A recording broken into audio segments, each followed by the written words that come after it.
After a qualifying day yesterday, the top drivers for the Coupe de Montréal get set to go as we're all set for race day. It's the pre-finals and finals, and it's all here on Kart Chaser. Good morning and welcome to SH Karting for today's action as we start things off with the Rotax Micro and Mini Max for this evening's coverage. I'm Justin Prince. Alongside me is going to once again be Brad Dalton. As you see, Jackson Colligan will get the starting spot at the pole with Francesco Cosco up in second. Zachary Lozier be much your top three today. Of note, there were a couple drivers that got some disqualifications from yesterday's qualifying session, though, Brad. That's why some of your top drivers from yesterday we've seen on the track will have to start towards the back today. Yeah, good morning, good afternoon, good evening, everyone. It's a nice 12 degrees Celsius here in the track. And, well, taking a look at things, Adam Benaleb and Mason Corey both disqualified from the qualifying session. So you see them there starting 15th and 16th. That was your first and third place kart here in the Micro Mini Max category. So taking a look here, that's going to be a long day for them going through. This is going to be a good race of 12 laps here for the pre-finals. We'll take a lunch break, and then it's 18 laps for the finals going through the afternoon. Going to produce a lot of great racing here, Justin, and I hope all of these drivers are ready to party. We hope you're ready to party here too, because we're all set to go straight to racing. No warm-ups today, which means these competitors better hope there's nothing wrong with their setups. We're just about all set to go. As you can see, Jackson Colligan will lead things off for today as the 40 track marshals at the property look to guide the field to the tram lines. Here they go, green flag waving. We're underway. And already, Colligan getting clear. No, they did not. They put yellow flags to the other parts of the racetrack. Looks like already the fun of the morning of needing to get together in the tram lines, needing to be bunched up and ready to go. They did not like how they were set up there. You saw the field a little bit spread out, going a little bit quicker there than the track officials would have wanted. And of note here, Justin, the starting line is not out on the front stretch. The timing line is there right in front of the grandstands, right in front of the track house and going into turn one here. But the actual starting in the tram lines is back on the back third of the track going into sector 3. It's an interesting setup there going through on the straightaway down towards the scales. It's an interesting setup, and it gives about half a lap of action. So we're not going to see, I guess, direct carnage into turn one, but we're going to see some carnage into turn one, I'm sure, throughout the day. See some of the marshals saying to slow down the pace here. So try this again. Remember, it was pretty quick the last time. You see officials on both sides saying to slow up. This time they pull back the yellows. Now we're underway. And already the field going 2 by 2, about fourth on back. Everyone else makes their way through to the front stretch. Everybody making their way through down towards the front stretch to head towards turn number one. Now, this was a section in qualifying. We saw several big moments and everybody spreading out a bit through space into turn one and holding on. The whole field making it through turn one without issues here, Justin, but already up in the front, getting a bit of breathing room along for the 184 of Colligan up into the front. We'll see just how quickly that 184 could try and pull out. Remember, we were talking about storylines yesterday. Some of the various drivers from championships. Jaden Colligan have been the previous best driver. Jackson looking to take that mantle here. Zachary Lozier up to second.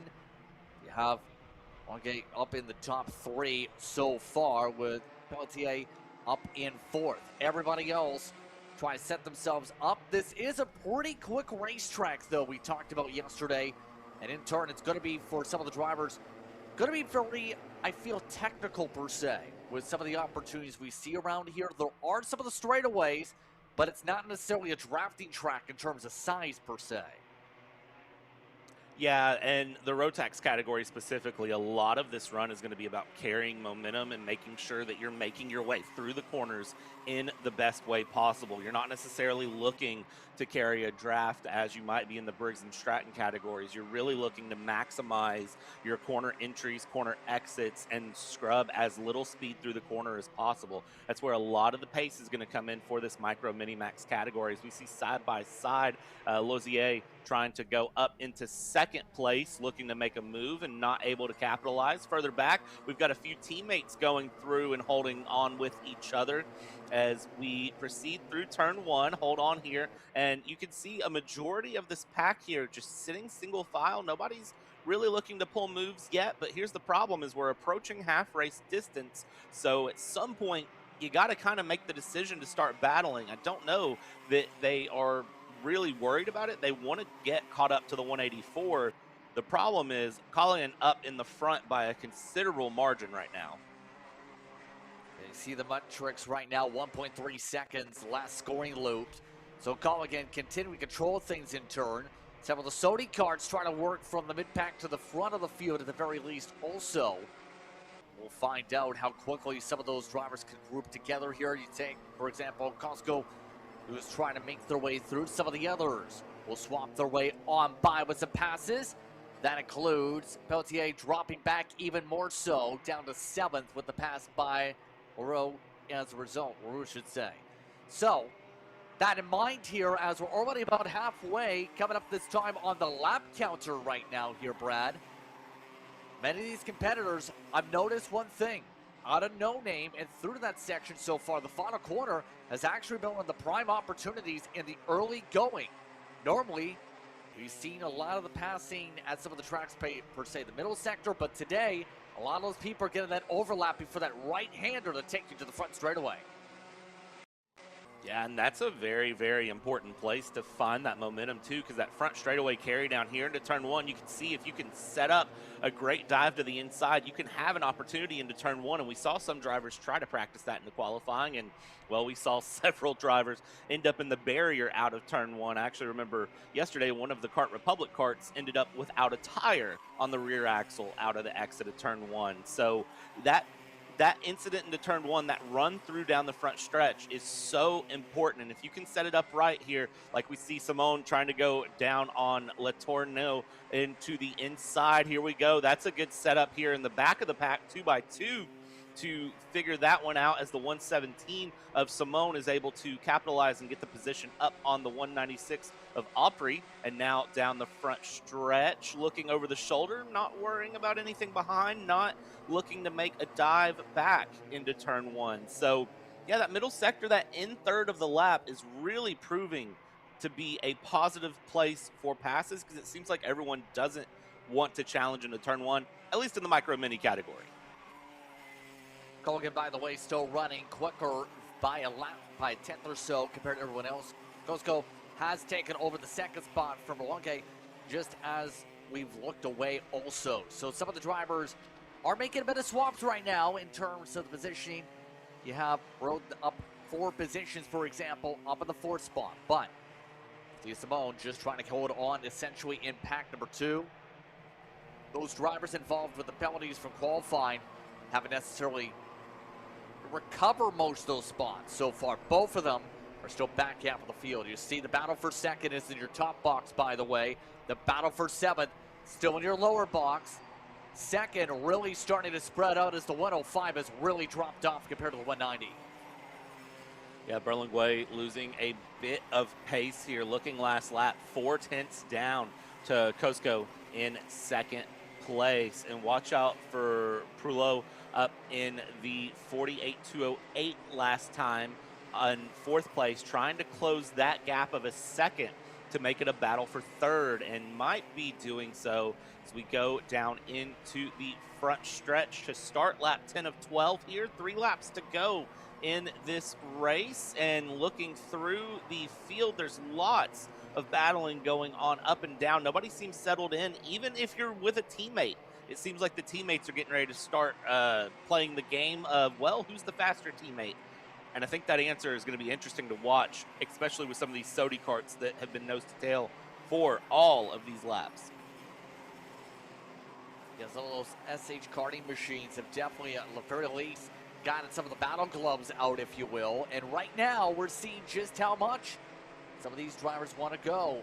Like Peru, who's right now turning 47.8. That's 2/10 quicker than the teammate in front the previous time by. Let's see how things go. With a few more laps to go up on the board. They're about equal this time. Here's the send to the inside. Peru tries to find the inside line to work. Will this work with Bro? Instead, it's Bro that holds on for now with the green helmet.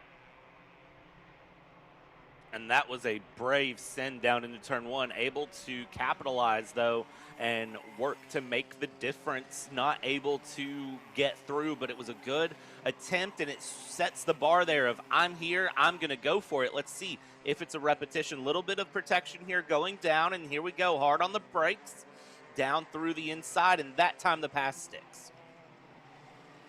It's indeed, but it's not done yet. Side by side into No Name.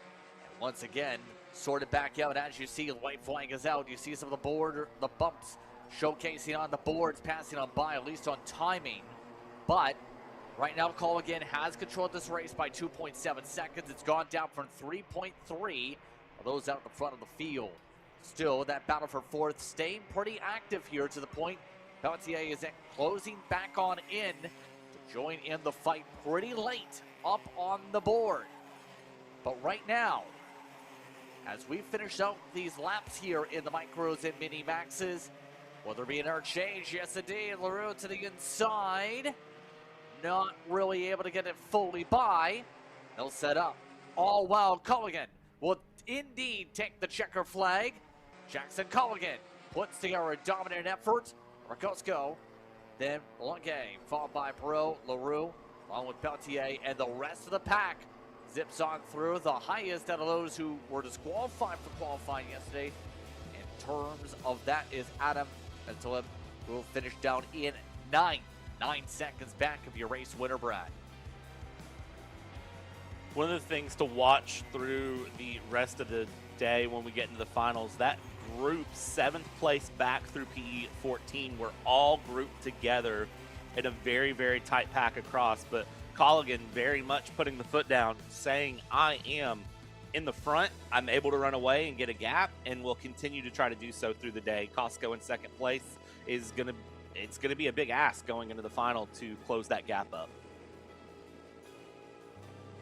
Good battles, absolutely, here, and in turn, how do you feel the racing in turn will be now that we've seen how the passing lines have established themselves, at least for the Rotax classes? Do you see them following around the same patterns, or really, how do you try and adjust to that, especially knowing it's a cold day here in the Montreal area, for reference? I think it'll be something to watch as we go through the day. I don't necessarily think that the micro minis are going to be ones to write home about in terms of where they pass and what decisions they make for their runs. I think what'll be really interesting to see is our next class. Where do the Briggs and Stratton seniors find passes? I think that'll set things up. One of the things we tend to see is this micro mini category. They tend to always find interesting passing opportunities that other classes don't find. So it's a PSL karting machine that does take the top spot. On the social media is already cheering on those Morel arts for today.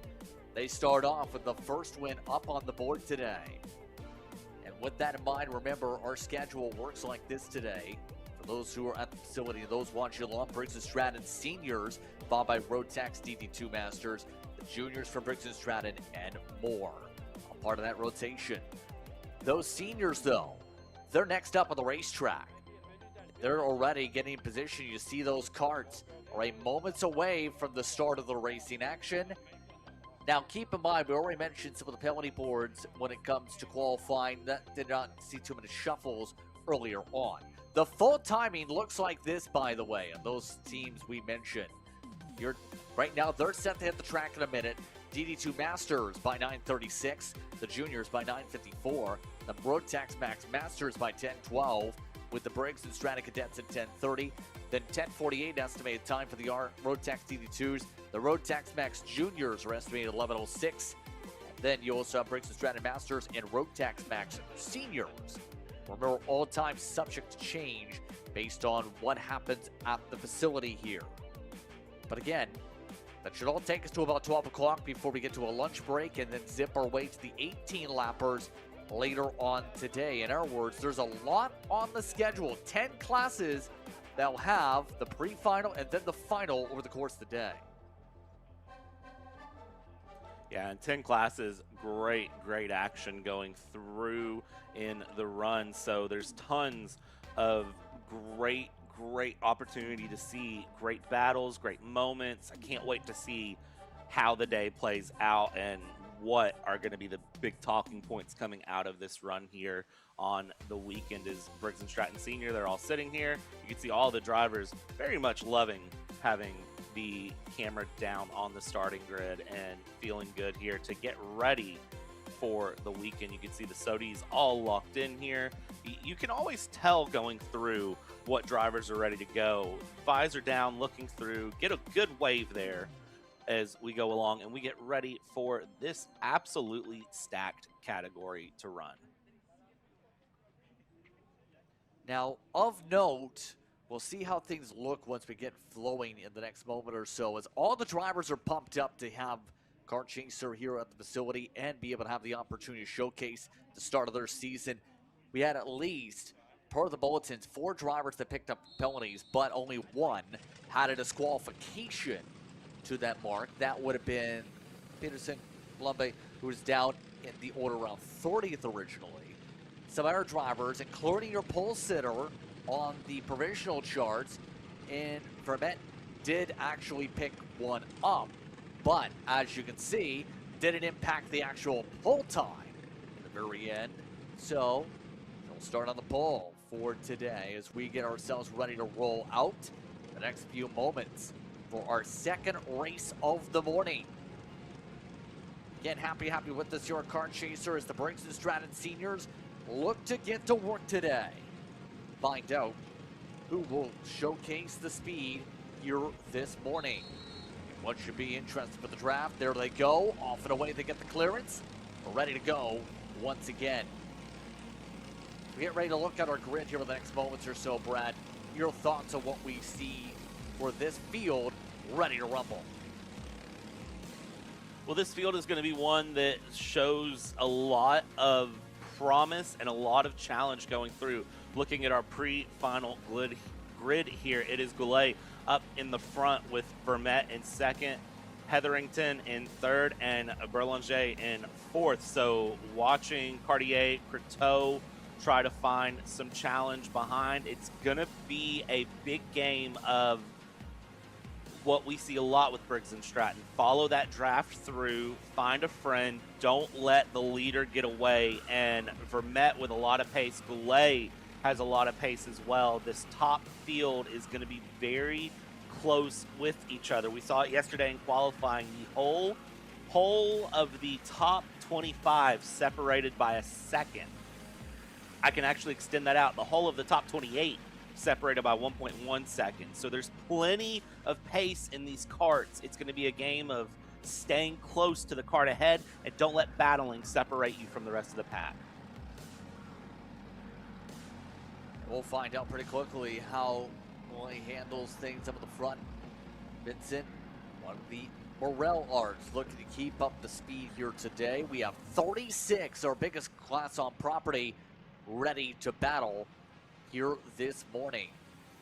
As those drivers at the very tail look to claw the way ahead. I will say this, when it comes to your pole sitter, there was wins last year in the senior category when it came to them.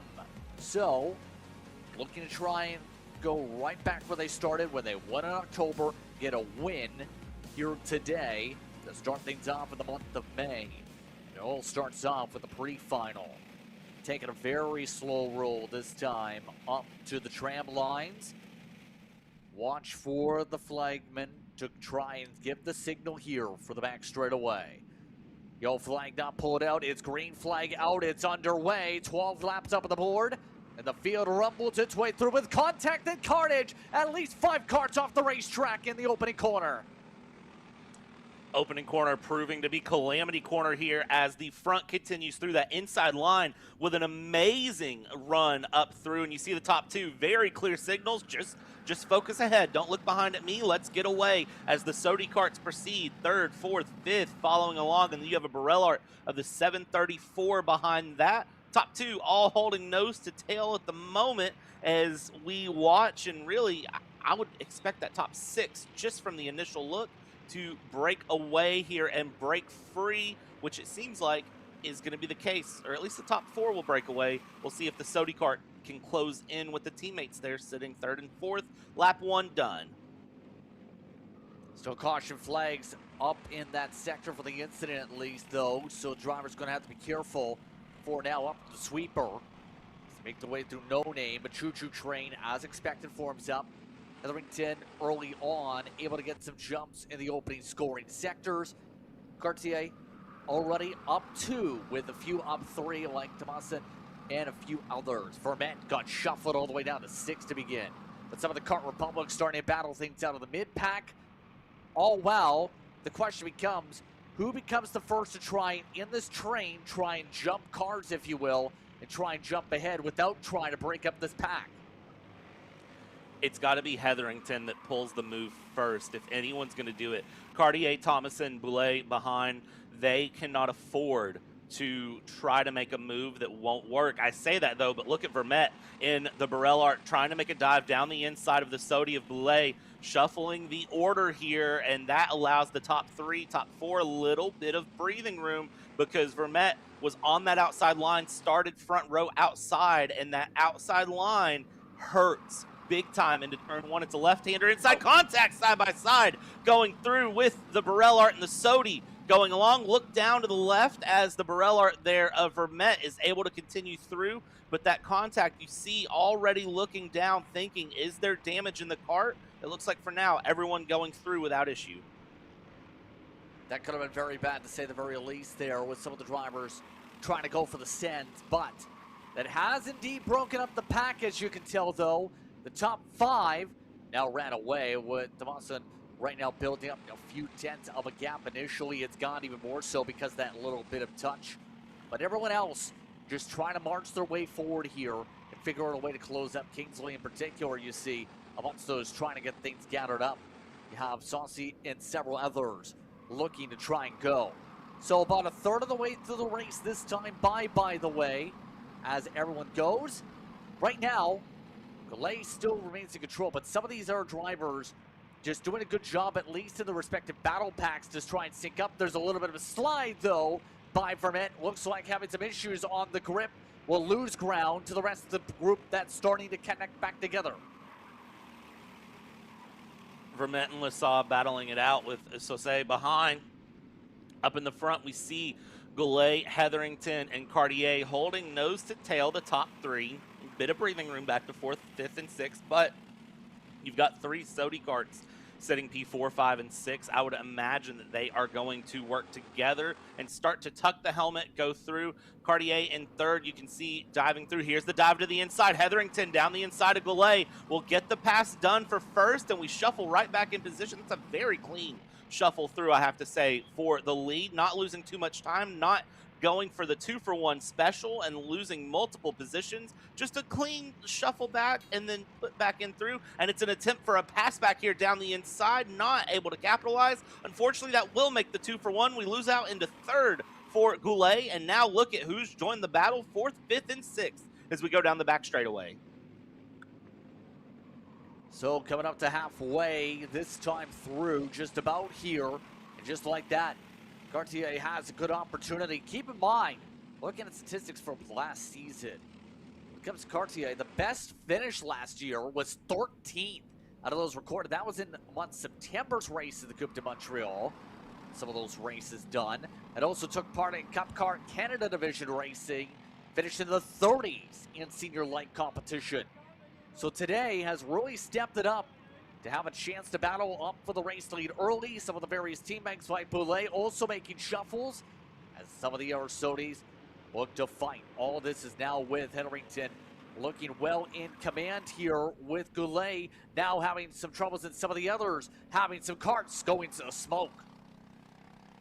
That is the 753 Kart Republic that is off there. That is LaPointe Rash, who is off into the grass in the middle of the infield there. That is a very unopportune position to be in, and very well off the circuit, I have to say, out of the final corners. So pulling well out of the way there with engine issues. Dive down the inside for the lead, though, as Cartier will get through past Hetherington. Hetherington, a multiple-time winner here in Coupe de Montréal, won in round 5 in Briggs Senior last year in September. So Hetherington knows what it takes to get a win here in Coupe de Montréal and will continue to try to challenge and do so here today. But now you've got a Sodi kart up in the front of Cartier, who is looking very, very quick right now. And the top two have broken away from any Sodi teammates behind. So now Cartier, this is the challenge. You are sitting solo up in the front. You've got Hetherington behind. At some point, Hetherington is going to pull to the side and attempt to dive through. But you see the indication from Boulay, Thomason, and Berlinga behind,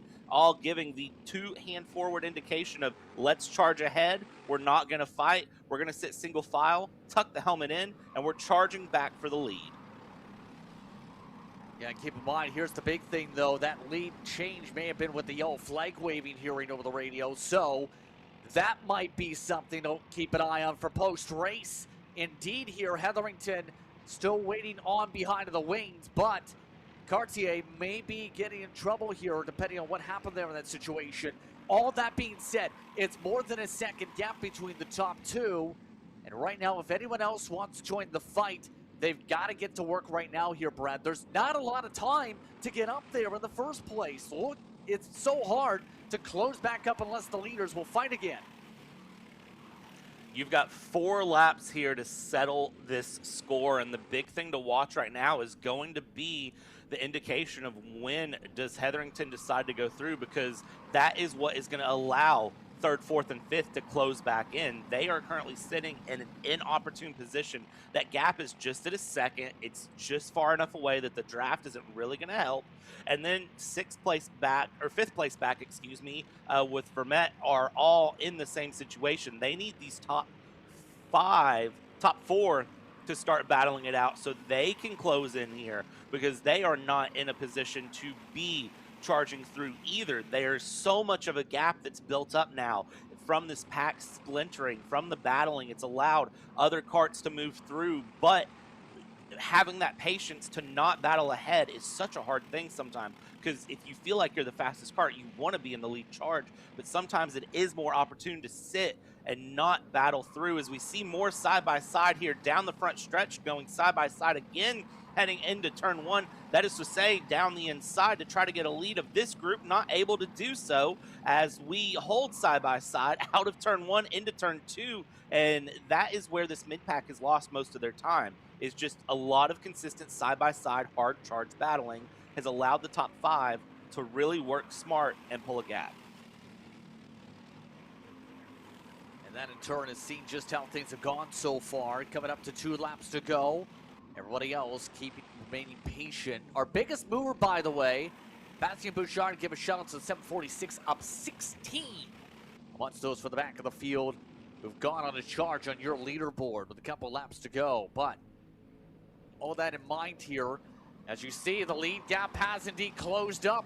That was 9/10 the previous time, closed 6/10 that time by Lunche. Thomason working hard to keep by. The 732 was your fastest car the last time by and in the entire race. So if they want a shot, they are right there to battle for the race lead with a lap and a third to go, a lap and a half, if you will. If you are Hetherington right now, you've got 4 Sodi karts that you're challenging, 3 behind, 1 ahead. They're going to probably work well together, and you are in a position that I do not envy right now as we come around through for 1 lap to go, proceeding out onto the front stretch. Now, this is where you need to set it up. Look over the shoulder, 3 Sodis behind. What do you do here as we go into turn 1? You see 4th and 5th thinking about a dive. Hetherington into turn 1 at least, staying nice and smooth behind Cartier, not looking for anything to go through as we go about 3/4 of a lap. I don't know where Hetherington is going to try to make this move here, Justin. Yeah, it's going to require maybe some help from Alonso, and that's going to be hard because, again, it's a sea of Sodis surrounding them in this group, essentially. Will this run come? Here's a chance coming up down the stretch for the sweeper. A little bit of blocking off for the battle of the back. The sand for Etherington up through the final corners. Through No Name, the rumble. The 781 tries to stick along in front, side by side for second. It is Etherington trying to hold off the drag race. It'll be side by side for second, but it's Etherington up at the front over Blanche. Cartier gets shuffled to third. Dawson down in fourth. Vermette ends up recovering to the fifth position after getting shuffled as low as 8th spot in the early goings of this race. That outside row on that race start, if you're taking notes at the facility as a driver, you're making a note about how challenging that outside row is, because Vermette proving the point there, shuffling all the way down to 8th, up into 5th, able to recover, but still started in 2nd, lost multiple positions there as Leo Thomason in 4th had a great charge to try to move forward. A big shout out to Goulet, up 15 places on the day. Gravonsky up 10, and then Bouchard up 15. Gendron up 17, down in 18th place from the back of the field.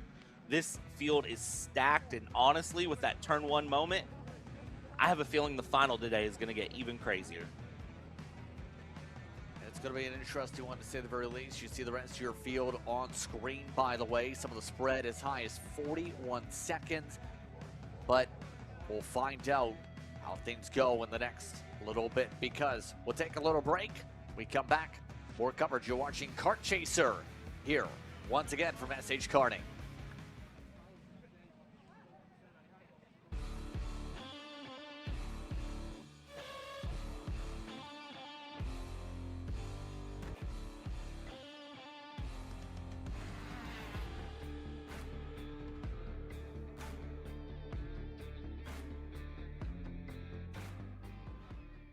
Karting isn't just speed. It's control, precision, freedom. At Atlanta Motorsport Park, Kart Freedom isn't just a team. It's where drivers are made. Welcome to the future of kart race preparation. Kart Sim Pro North America. Featuring laser-scanned North American kart circuits and precision-tuned kart physics developed using real telemetry, dyno and tyre data, Kart Sim Pro North America delivers the most advanced and realistic kart simulation experience available today. Whether you're training for race day, refining your lines, or shaving tenths off your personal best, Kart Sim Pro gives you pro-level insight without leaving your home. Trusted by world champions, coaches and karting enthusiasts alike, this is where virtual practice translates into real-world performance. Experience the thrill, the challenge, and the edge. Kart Sim Pro North America, use code CHASER20 to get 20% off today.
Hey, what's up, Caleb? What's up, Brandon? You sound defeated. A long day at the office? Yeah, got stuck at a cat food marketing meeting for like 3 hours. I don't know a thing about cat food, and I don't even work in marketing. And then I got sent on a coffee run like I was some sort of intern. Then at the end of the day, when I went to go get gas, I just realized everything is so darn expensive nowadays, man. Yeah, you got that right. Like, do you have any idea how much we're spending on Netflix? It's like 20 bucks a month. Do you know how much we're spending on cable? That's like 50 bucks a month. But you know what isn't expensive? Tell me. Kart Chaser Premium. For only $9.99 a month, you can watch all of the American karting action live from coast to coast. Subscribe and become a member today.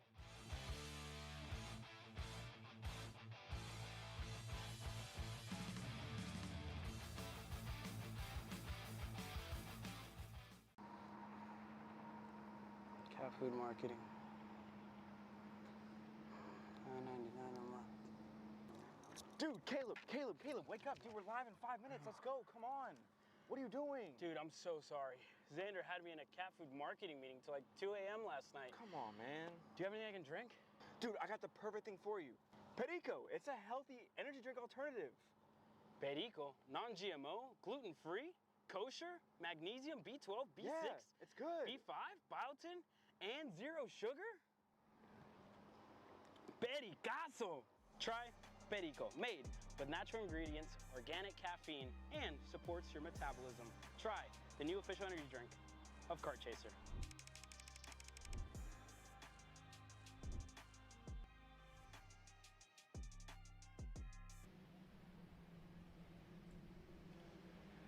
Take a look back at the racetrack as we get all set to go for our next group of drivers. It's now up on the circuit. Rotax DD2 Masters brought to you by HMR here today. So, as we get ready to go for today, it's Sebastien Bernier who will start up front. Marc-Andre Lévesque in second. Pierre-Luc Ouellette in the top three. Dupin down in fourth, followed by Bosquer, along with some of the others. They'll zip the way forward here as we look at your grid here today, Brad. Who stands out the most to you that you're watching for DD2 Master? I mean, for me, up at the front in DD2 Master is gonna have to be, honestly, Marc-Andre Lévesque in second, excuse me. And the reason I say that 537 stands out, 0.065 off the pace of Sebastien Bernier. Starting on the outside row is going to be challenging here, but with the DD2s, again, these DD2s, they have a 2-speed direct drive transmission off the engine. With paddles, they can shift up and down through the 2 gears as they need. I think that outside line in this DD2 category will be able to up and move a bit quicker on that outside line than what we saw happen with our Briggs and Stratton senior pre-final earlier. That is going to give an opportunity for that outside row to not lose out near as much as I think other categories will continue to do through the day. Keep an eye on that 737. 537. Yes, especially since they're defending your champion in this series. Tower will get Evil A. Spunsels in second spawn in the championship last season also. That driver down in the top 6 here today. Now keep in mind, keep a watch for the start sequence with the 2 gears. We'll find out how this goes for the drivers. Green flag waves. Off and away they rumble. And it's 2 by 2 as they make their way through the opening corners. Not done for the battles immediately as already Luc Ouellette trying to rip the outside, trying to get along for the lead. Instead, it's 3 wide behind. Watching a turn 1 here, dive to the inside, going along and through, and everyone able to make it through turn 1 pretty well in one piece, still holding 2 by 2 up at the front. A little bit of breathing room has been found by that 579 of Bernier, and it's been 1 position lost by the 537 as Luc Ouellette is up into second place in the Burrell Art. So you've split the teammates now. 2 Burrell Arts going in to the second and fourth positions, looking to challenge up into the front as we watch into the run into the third sector. Lots of looks over the shoulders, but right now everyone trying to get nose to tail, trying to find a friend, and trying to start this race off early. And remember, it's not necessarily about the draft impact. We talked a little bit about this yesterday, especially when it comes to essentially a shifter style class like this. With these drivers, it's about a lot about the skill and about especially how you're in tune with the kart and the setup. And right now we're already seeing how much Bernier is pulling away in the early going. Defending champion Levaille looking to still find a way to retake second. Luke Goulet still holding on still for now. Here comes the move. Levaille up to P2 and the 537 takes the second spot. Great move down the inside to move up to P2. Now you need to close the gap for the lead. Look over the shoulder, heading down into turn one. Slight adjustment there from Luke Goulet on the engine, just changing slightly how the air is going in. These are liquid cooled engines, so you can adjust slightly. You'll see them reach over with that left hand and make minute adjustments to try to get a little bit more power out of these engines as the karts run, and that can sometimes make or break a difference, but you have to be careful with that. You can go too far and lose out on the engine and really hurt the performance and sometimes blow up your equipment entirely if you're not careful. Great dive down the inside that's completely covered off. That is the 592 of Boisclair trying to make a move down the inside of Dupain. Not able to capitalize on the opportunity, but certainly was making the presence known. Definitely did. Keep in mind the second place spot here with the bumper bolt broken too when it comes to that. So Levaille's going to have some issues potentially here for post-race. We'll see. See a little bit lower down there in terms of the angle as they make their way through down to the back straightaway. Hand raised. Yes, indeed. Levaille's realized the issue. They're coming in. Meatball flag way for Levaille. So Levaille losing out on any opportunity in the pre-final, forced to go in from race officials. That is going to hurt big time because for the final, it'll be a start well from the back. Dive down the inside here for fourth place now and not able to capitalize into turn one. Lots of drivers look to make moves. For the top three now, it's a bit of breathing room, surprisingly, as we watch the karts continue their way through, and just that breathing room is going to be so important up in the front of the field here as we hit half distance, Justin, because that breathing room means you can focus a little bit more on your own race and not the kart behind you. You can really sit and look ahead and charge your way through. Maybe breathe a little bit as we get a look there at what happened on the kart. That is heartbreaking. Yep, you see that right rear bumper bolt, indeed it was. Not front, but you can see with the rear end coming apart, and well, you can see with that throw of the chest protector, they are extremely frustrated here for obvious reasons. And they're not the only kart. There's an Eric driver that's also peeled down with them. I believe that's Vincent Novak that's had issues also. So a couple of these drivers really having things step apart, and that's partly what can potentially happen and why it's so critical to make sure you're ready to go out of the gate this weekend. You don't have the warm-up to test and make sure everything's set to go like in some other series you'll see. Yeah, you've got to show up ready to perform from the beginning, and that is a unique setup to this championship, and I absolutely love it, I'm not going to lie. As we watch everyone proceed their way through, I really am enjoying the fact that this was a show up and race first thing Sunday morning. There was no big warm-up, there was no extra time. They even have silent time. So under the tent, you can't start your engine in the paddock area. You have to show up ready to go. And it truly does, I think, equalize the field to a degree. Some drivers are able to jump in the kart and be very competitive off the jump. Some drivers need that extra time to warm up and go, and it can shuffle things up significantly, especially when there's small moments like that that you just aren't expecting that can cause those mechanical issues. Oh, a little bit of wheel contact for Manny in terms of that battle. Yavago trying to make their way on through, making a little bit of contact with the 585, and it got really tight for a moment off the opening corner. But they keep on rumbling after that sequence there. You see them make their way on through. But right now, you're talking about some of your drivers that contended for championships last season. Right now, running in the back end of the top 10 per se, needing to step things up pretty quickly.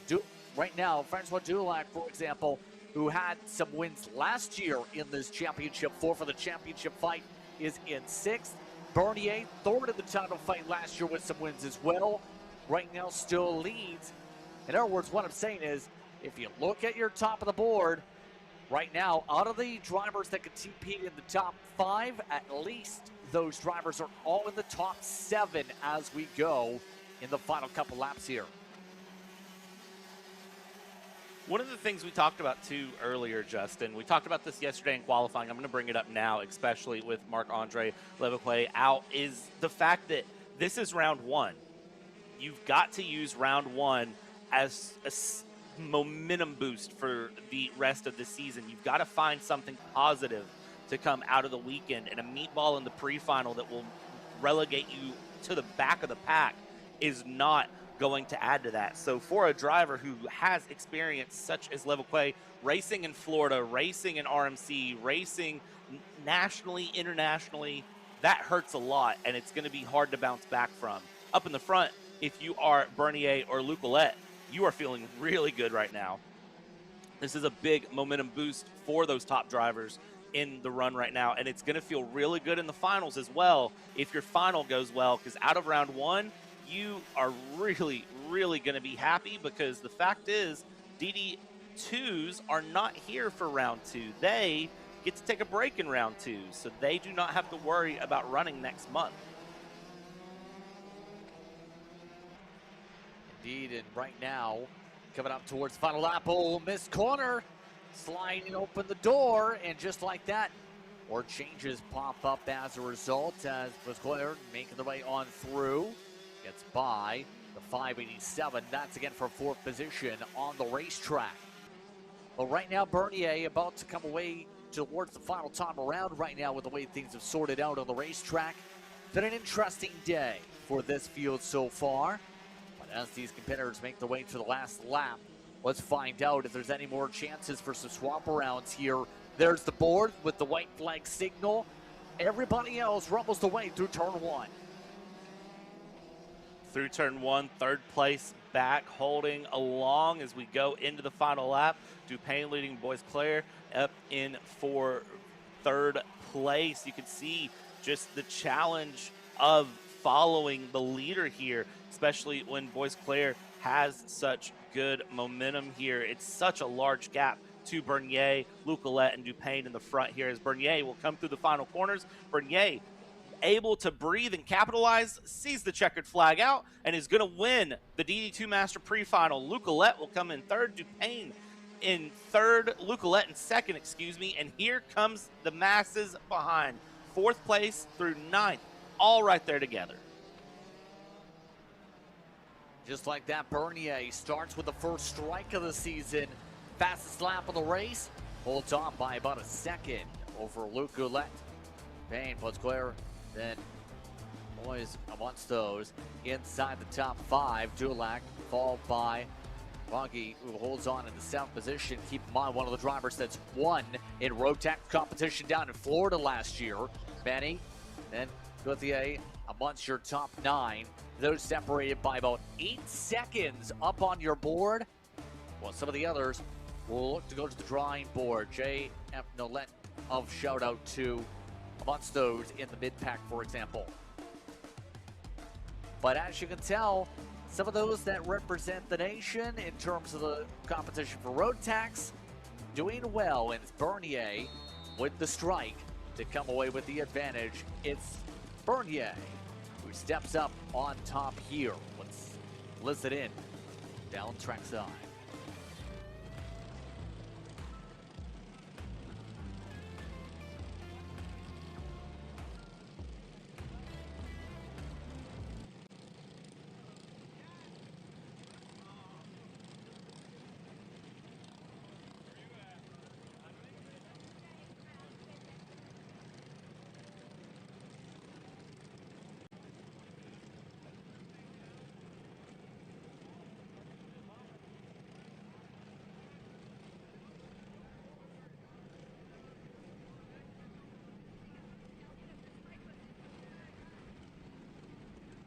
As you can see, our next group of drivers already is just about prepared on the other side of the barrier. That's how quickly things get to work here. Briggs and Stratton Juniors already getting the whistle as we're right to work. Less than a minute of turnaround from end of race to back on track once again here, Brad. I love seeing the quick turnaround here, and as Briggs and Stratton Jr. roll, this is going to be a class that is going to look to produce great racing again here. Michaud up in the front, Morateo in second, Bernier Bernardo in third, and Nicolavia in fourth. This is another large field that is going to have a lot of great action up and down, but what we saw in the Briggs and Stratton Senior is going to reign true here in Briggs and Stratton Jr. That outside line, if they have a bad getaway, is going to just fall down the order, and anyone on that inside line, first, third, fifth, even Laporte in seventh, can make their way up into the front very quickly. Justin Cadet amongst those in between, with Lucas still in amongst those here as well. You have Laporte, as mentioned. You have Clevero inside the top 8. Dea and Hernandez amongst those inside the top 10 today, a part of your junior field. Continue to look at some of the others. We have 17 on property today. This class, after all, looking to do battle. Again, the juniors ready to get to work in last year when it came to your Briggs and Stratton juniors. It was, again, an interesting campaign that ended up seeing Christopher Goulet come away with the title fight. A lot of different new names, though, making their moves up to the age brackets, if you will. We'll find out pretty soon which driver is going to get the advantages. We'll get ready to double up pretty soon. Immediately having to get to work here to make sure they go fast here with the Briggs and Stratton package. We've already seen the seniors were pretty well strung together earlier. You see the clear signal here from the officials. Slow it way down, get it back in order, and it looks like a couple of spins in the back of the group. We'll see if they allow them to go green with those two carts spinning out of the back. As we look here, and no, they will Yellow send them flag. back around. Yep, they stay the yellow flags, obviously, with the drivers that spun around there in the background. That gives us some opportunity to talk things over. That was in the, yes, they had some issues on width. So now, how would you approach this start? Now that we've already had now a reset, if you will, because of the situation at the back, what do you do if you're up at the front of the field to capitalize on how things can go off the rip? Because we're already seen and talked about the outside being a difficult part. What would you do here to try and capitalize on this start? If you are that outside line, you need to very quickly find your way to the inside and make your presence known. It's not even necessarily a case of you need to get to the inside line. I think your presence known will make a big difference. So if you are up in the front on the outside line, you don't necessarily need to get past Michaud up in the front. You need to just be there, your presence known, and you need to almost treat it like a psychological game, like you're faking out that inside line to get them to give you room very early on. As we come to the tram lines here, slowed down, formed up, looking for a green flag, and you can see the outside line. There we go. That is Morateo bouncing in the seat, trying to go through, is going to lose 2 places, 3 places early on. Everybody else in the mid-pack able to make it through, but a couple of carts off in the back. A little bit of trouble as already the first lap burned off the board. Remember, in these races, we've seen this in the opening race, we'll end up taking a lap off the board, so it does count when you have to go around essentially. We're essentially on lap number 2 here in this one. Michaud up in front, some of the others looking to recover already, but the top 3 get to work in front. Right now the 623 keeping things up close in second. Oh wow, this train 5 carts deep to begin things off of the opening full lap of racing. Watch the 623 of Bernier Bernardo in second place. That is a driver that has some good experience here in the junior category and will be able to challenge going along in second place. Knows how important following through, having some draft is, and how detrimental it can be to make an inopportune pullout here to the inside or outside. Looks over the shoulder, and you can see looking back at Cadet in third, and now is going to decide nothing into turn one. Top five sitting nose to tail, Justin. I have a feeling, at least for a little bit, that top five are going to hold position unless somebody gets a little impatient. Yes, indeed. And keep in mind, Michaud was very pumped up to find out with the pole position yesterday. See how things were going to go today. They're going to step things up and hold on in front. Again, part of the camp with the PSR karting side. Seen in the Burrell Arts right now. Nothing doing in terms of any runs coming up here as we get ready to start lap number 4. Everybody else, though, going to be simply thinking, where is the next move? The leaders are not taking too many daring moves into turn 1 today, for example. Already, you had Kenny and Murado already shuffling 2 spots apiece, 1 up, 1 down. A part of this pack that's now gaining some cars already with the 2-second cushion. Here's the interesting thing with the top 5 looking through on the run. There are no teammates in the top 5. There's not even the same cart in the top 5. Everyone running their own package, their own setup, but you can see all of the top 5 are dialed in very well going through. You've got a Burrell Art leading a comp cart right now for PSL Karting as they head through. You've got Ben Cooper Racing in the mix as well. As we see here in the middle sector, there's also a Sodi down to the outside. Speaking of which, Cadet in the 622 moving a bit wide will shuffle down the order, and that will let the top 2 at least get a couple of carts length of breathing room. Will it stay? The answer is going to be a resounding no, as 3rd, 4th, and 5th will close right back in here, and that 696 of Nicolavia will hold in 5th, is looking to close in, and at some point that 696 needs to try to make moves forward. But if you're in 5th, you start battling with 4th, you lose the top 3. There's a signal from Michaud up in the front in the Burrell Art. Very clear. Let's just keep moving forward. Don't challenge yet. Let's keep moving ahead. And keep in mind that 637, Murado was one of the drivers who did take part in Cup Kart's North American competition in the Spring Nats earlier this year. In juniors, came away with the top 3 out of 19 competitors at Charlotte Motor Speedway. Speed is there at the national level and at the international level for him, and had a streak of 4 straight 3rd places in terms of some of the runs last year. 2 of them coming up in the Coupe de Montréal, 13th as well in some Cup Karts Canada competition. So keep an eye on the 634, I think, today. Looking to try and at least get higher than 3rd, I think you could say. But the way that streak's built up in some of the dates, if you keep an eye on car DB statistics.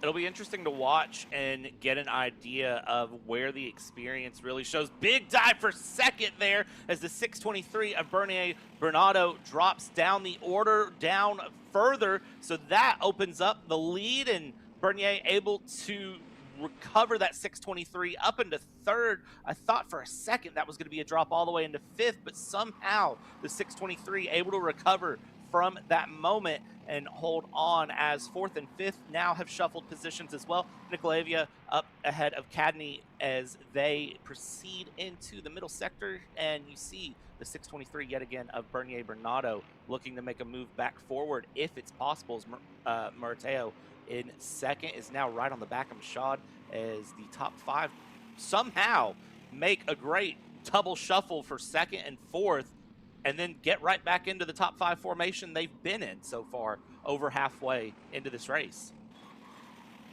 Keep in mind, there was some good speed shown last year for that 623 of Bernier Bernardo.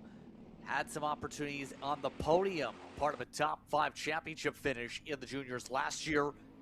Remaining patient, now in the 4th position, trying to figure out a way to gain the spots right back, but Murado is starting to pick things up. You see the hand signals coming out, though. Is that a sign for another move coming up for the 623 for the back straightaway? Or was that just a wave on the air to wave hello, if you will? Instead, it's for the race lead that happens to make the move. Outside, Murado trying to make it work, does not get it to. They'll single file back out. Once again, tried somewhere a little bit different. Didn't work in that circumstance to make that move there up through Sector 2. It's a good opportunity to make a move. I like seeing the different challenge because it's something that Michelle may not be expecting. Here we go, though, along into the back stretch, into the front stretch. Another look for a move. This will be a nice line into turn 1 down the inside. And look at Moreto following through. Nicolavia and Bernardo following along. That is going to shuffle that 640 of Mashad down into 4th, almost down into 5th. Cadet not able to capitalize. Now, all of a sudden, you've shuffled up everything here. Mashad, who's been leading now on lap 9 of 12, finds P4 and is going to have to try to challenge through. Another look in Sector 2 for the lead. Just a peek, though. It's just enough to put the bumper there and maybe try to force a defensive move from Murateo, and not able to really fake out anything as you see a slightly different line through what is the start of the 3rd sector. It's a lot of a mental game that's being played here in Junior. It's kind of interesting to see a lot of that mental sort of stick the nose halfway out and see if the driver in front bites so you can force a move. And really, most people are still holding well in terms of that mindset. But I've noticed in the 90, for example, a lot of drivers coming up towards the carousel have found a way to bobble and go out of where a lot of the rubber's planting with some of the Rhino liner, if you will. See some of the darker pavement that's popping up in some areas, or at least in terms of shadowing, I think is the better way, in terms of the way the rubber is on the circuit. A lot of these drivers are having to fight the grip on their karts, try and make sure they maintain the line here. How things have gone. There is another pack that's formed up, by the way. See the lower corner. If you look at your interval, that's about 6th on back right now. That is Taya and several others that are in that group. Would say amongst those, Bay and a few more that are all trying to figure out a way to squabble in their own right with 2 laps to go. Here's the thing that's going to be important for 6th on back is the idea that where they're at can set them up for a better final start. Right now, they know that 6 is the best they can do because of the pack they're in. The big thing that I would be thinking about now for 6th place on back is, where do I want to be on the start? Do I want to be inside or outside? And that is where you need to find yourself in that line. For the top 3, it's all about maximizing your points through now and really finding a good run. The thing they've got to watch out for is 4th and 5th are a little bit further back. And if 4th and 5th are a little bit further back, these 3 start battling, they get too comfortable, 4th and 5th close in, all of a sudden the top 3 shuffle back. There are some good points awarded in the pre-final as well, so you do have to think of that. But if I'm 6th back with the way this track is, I'm thinking about where I want to start in the final. I mean, the pole is a great place to start. As some of the karts go off track, that is going to be Bernardo who went off as a result there. And he picks up a lot of grass, has already lost his pack. Best he can finish is maybe 5th now. And that's seen the top 2 separate for the final time around. Right now, Bernardo trying to hold on in front. Here comes the 696 trying to build up the run. Nicolavia trying to find a way to get a chance. Right now, Bernardo trying to hold on. Final time around. The 637 holds on in front. Bernardo coming off some podium runs in Cup Karts North America down in the States. Here in Canada, we'll take a checkered flag of the pre-final with the 696. Meanwhile, it's Cadet and Mashad in the top spots inside the top 4. Bernier Bernardo does hold on to the top 5, while 6 holds on to Ataya down the order as the rest of the field crosses the stripe. Brad, got interesting at the end with some of the drivers in the main pack having mistakes, but in the end, it's the 637 on top. Yeah, Murateo able to hold on great there. Nicolavia, though, is going to be a big challenge. The problem will be starting that outside row is going to hurt big time. Jervois in 7th place was your hard charger. Only up 4 places. It shows how consistent and steady this Briggs and Stratton junior category was, even though we saw tons of up and down battles at 637 of Murateo able to capitalize in the end. Indeed, so it's celebration time for him. Again, and our Burrell aren't going to the victory lane, but it's for BCR this time. 4 races complete for your pre-finals. We continue in a moment. You're watching Kart Chaser.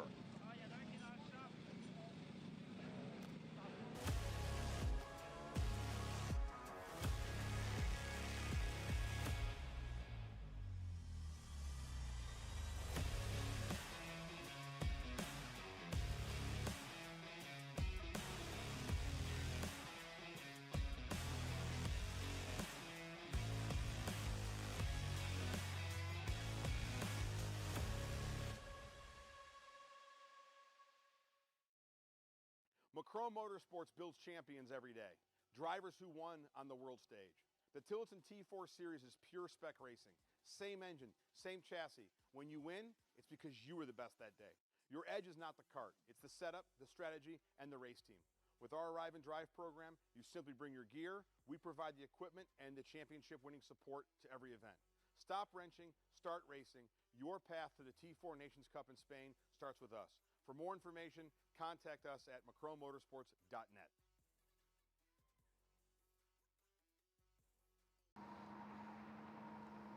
Cat food marketing. $9.99 a month. Dude, Caleb, wake up. Dude, we're live in 5 minutes. Let's go. Come on. What are you doing? Dude, I'm so sorry. Xander had me in a cat food marketing meeting till like 2 a.m. last night. Come on, man. Do you have anything I can drink? Dude, I got the perfect thing for you. Perico. It's a healthy energy drink alternative. Perico, non-GMO, gluten-free, kosher, magnesium, B12, B6, Yeah, it's good. B5, biotin, and 0 sugar? Pericazo! Try Perico, made with natural ingredients, organic caffeine, and supports your metabolism. Try the new official energy drink of Kart Chaser.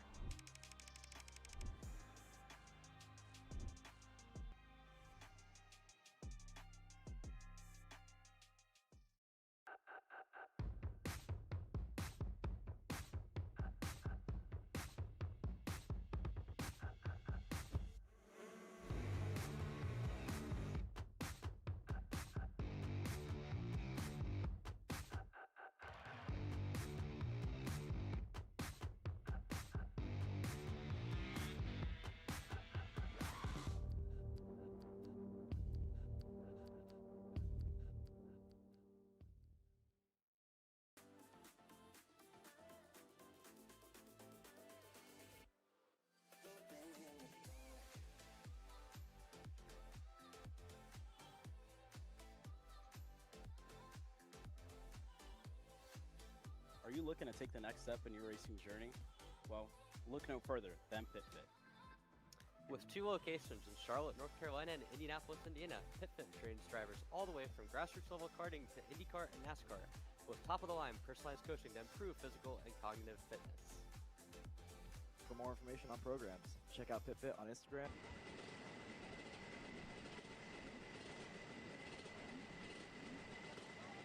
Our next group ready to go in the next moment. It's Rotax Max Masters that get the whistle. Ready to see how they fly around the racetrack in the next moments. Again, Justin Prince, Brad Dalton with you. Just about ready to continue in the Coupe de Montréal, also known as the Montreal Cup. It's Michael McLean who will start on the pole. Sebastian Cloutier, followed by Dominic Legrande with Martin Lemay in the top 4. Berto Perrant and Revillard amongst those in the top 8. Dion in the top 9 amongst some of your competitors as some drivers look to make some loud noises, if you will. Find a way to the top step of the podium for the end of the day today. What is a massive field of karts here, Brad? Yeah, this is a very, very strong field here. 23 karts entered, 22 karts put in a qualifying time. So as you watch these karts race this track, the big key here in Rotax Max Masters, this category, is going to be really making sure that you are on your P's and Q's from the start and getting your way through. This is a very competitive category. If you were born in 1994 or before and you are 175 kilogram kart and driver minimum, then you are able to compete in this class. So over the age of 32, you've got lots of experience through this field. And we're about to see all of these drivers show what they know to see who is able to compete the best and win when it's all said and done. And shout out to all the quarter marshals here this weekend. Again, as we talked about earlier, 40 are on property today, as we have a lot of them. Let's talk about that in a moment, because we have some drivers having some stall outs. That includes, that is Serge Boisvert is having some issues. One of the Quebec City-based drivers not able to get rolling. Everybody else is just about set to go. And will we get this going? Yes, indeed we will. We're underway as the field rumbles its way through. One driver off in the back, but everyone else trying to go 2 and 3 wide.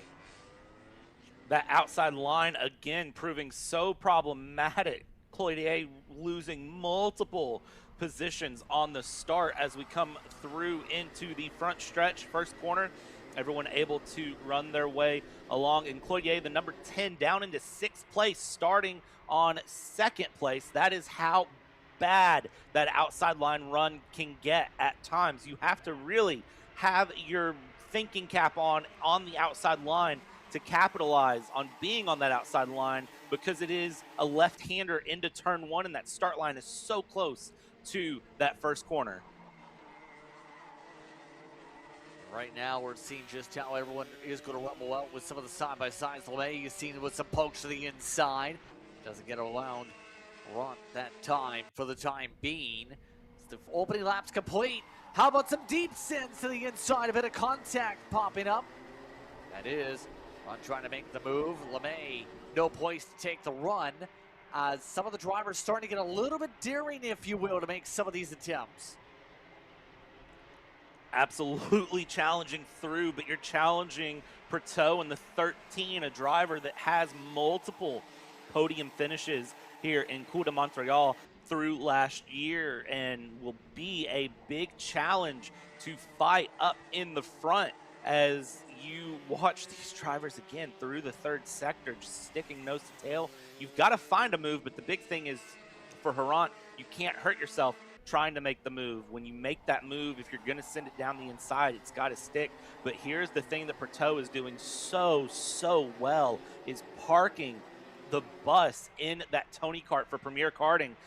Coming out of the final corner, down the front stretch, heading to turn 1, watch what that 13 does, and doing the same thing on the start stretch, the back stretch. Parking the bus. What do I mean by that? Put that kart in the dead center of the track and force Harant behind to pick a side, inside or outside. And if Harant wants to make the move, you have to commit to it. You can't halfway send it. Otherwise, you're going to just end up in the back of the 13.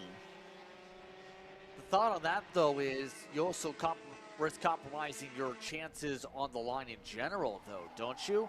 In terms of closing in on the next kart in front of you.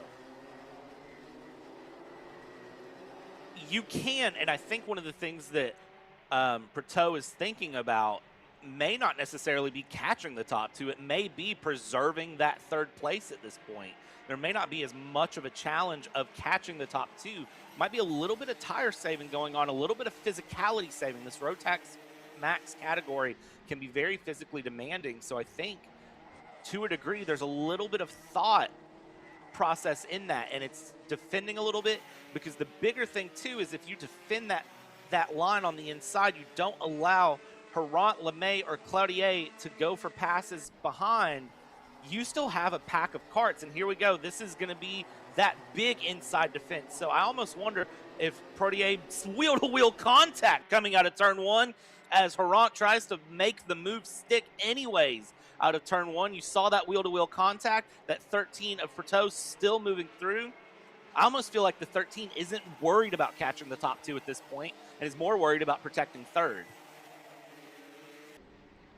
I think potentially, here, keep in mind, in the case of Pretot here too, runner-up in last season's championship, had a lot of strong finishes, stayed consistent, had ran the full campaign.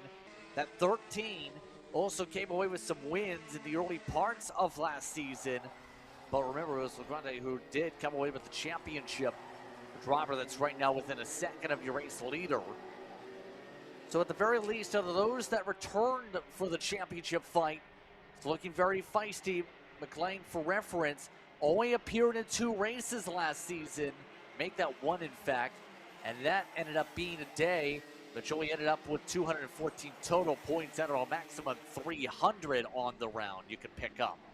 That in mind here, we're seeing just how much one offseason can really change things up into the conversation here with some of these drivers bundled up. LeMay still continues different entry points, still has not found a way to get a run here to break up the status quo late. Here's the status quo breaking now.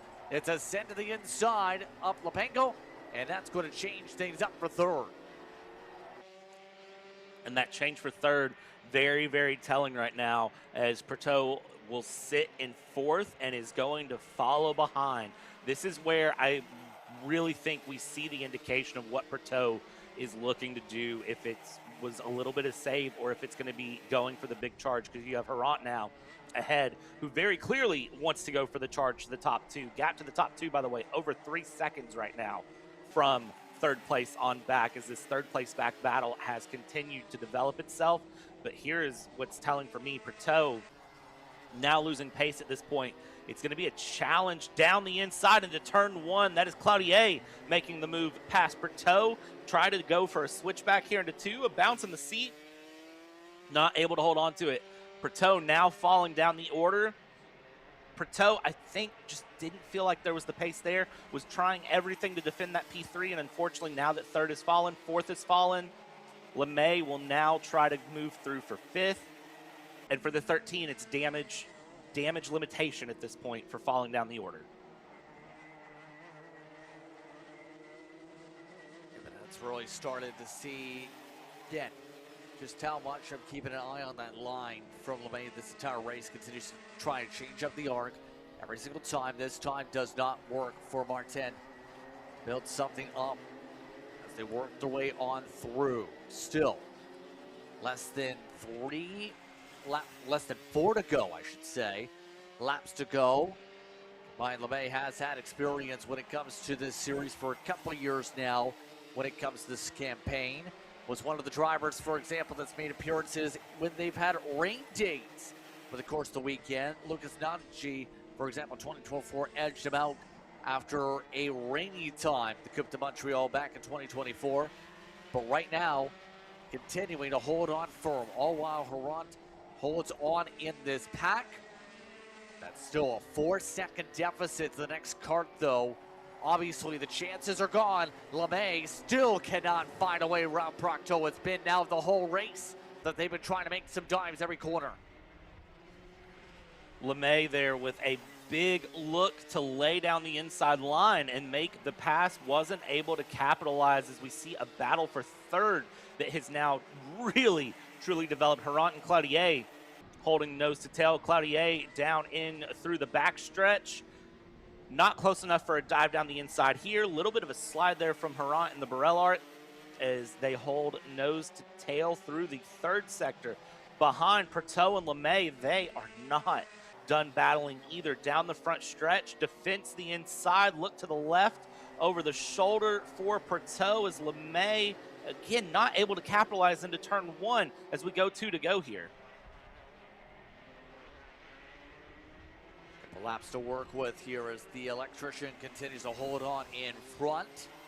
We've actually seen Harant's truck for the electronic side, the electrician side, here on property from some of the camera walkthroughs we had during some of the red flag sequences yesterday. But so far, has been able to keep the electricity flowing, if you will, for his fight to hold off some of these drivers. Now has Cloutier as the next challenger ready to go for the final time around. All while Prateau tries to hold on to the top 5. There's the board for the white flag as they zip on through here, Brad. So far, so calm. So far, so calm, so good here, but I have a feeling that is going to absolutely explode. Big shout out, Michael McLean started up on the front. Here we go. This is the challenge for third. We've been looking for into the middle sector, a feisty place to go. The 10 trying to force the move. Cloutier looking to swap through that 46, parking the bus in the middle, and down into the back stretch they go as they sit through. Up front, though, McLean and Legrand able to hold 1-2 going through. It's a fist pump from McLean. Michael McLean crosses the line, winning. Legrand in second. Here comes Harant Cloutier out of the final corner. No charges, but that gap, a 1/10 of a second, 3rd to 4th, and a 1/10 of a second, 5th to 6th. Some close battles towards the end of this one.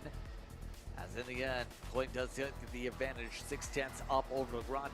Then Herman in the top 3, followed by Cloutier, Procto, May, Emperon, Dion, Bard, followed by Clark, Lantonjet. Amongst those inside the top 10 here in this pre-final today.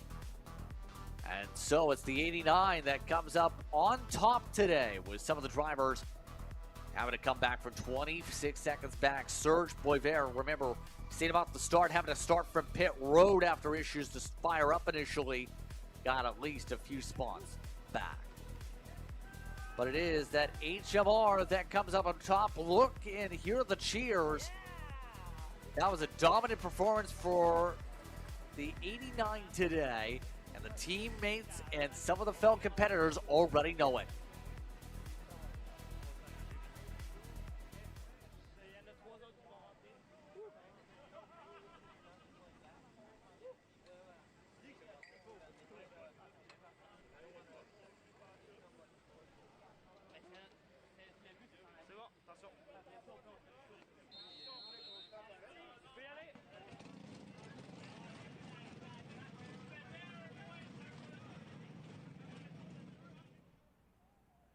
Can already hear the next motors starting to fire up just like that, as you heard some of the words in French here today.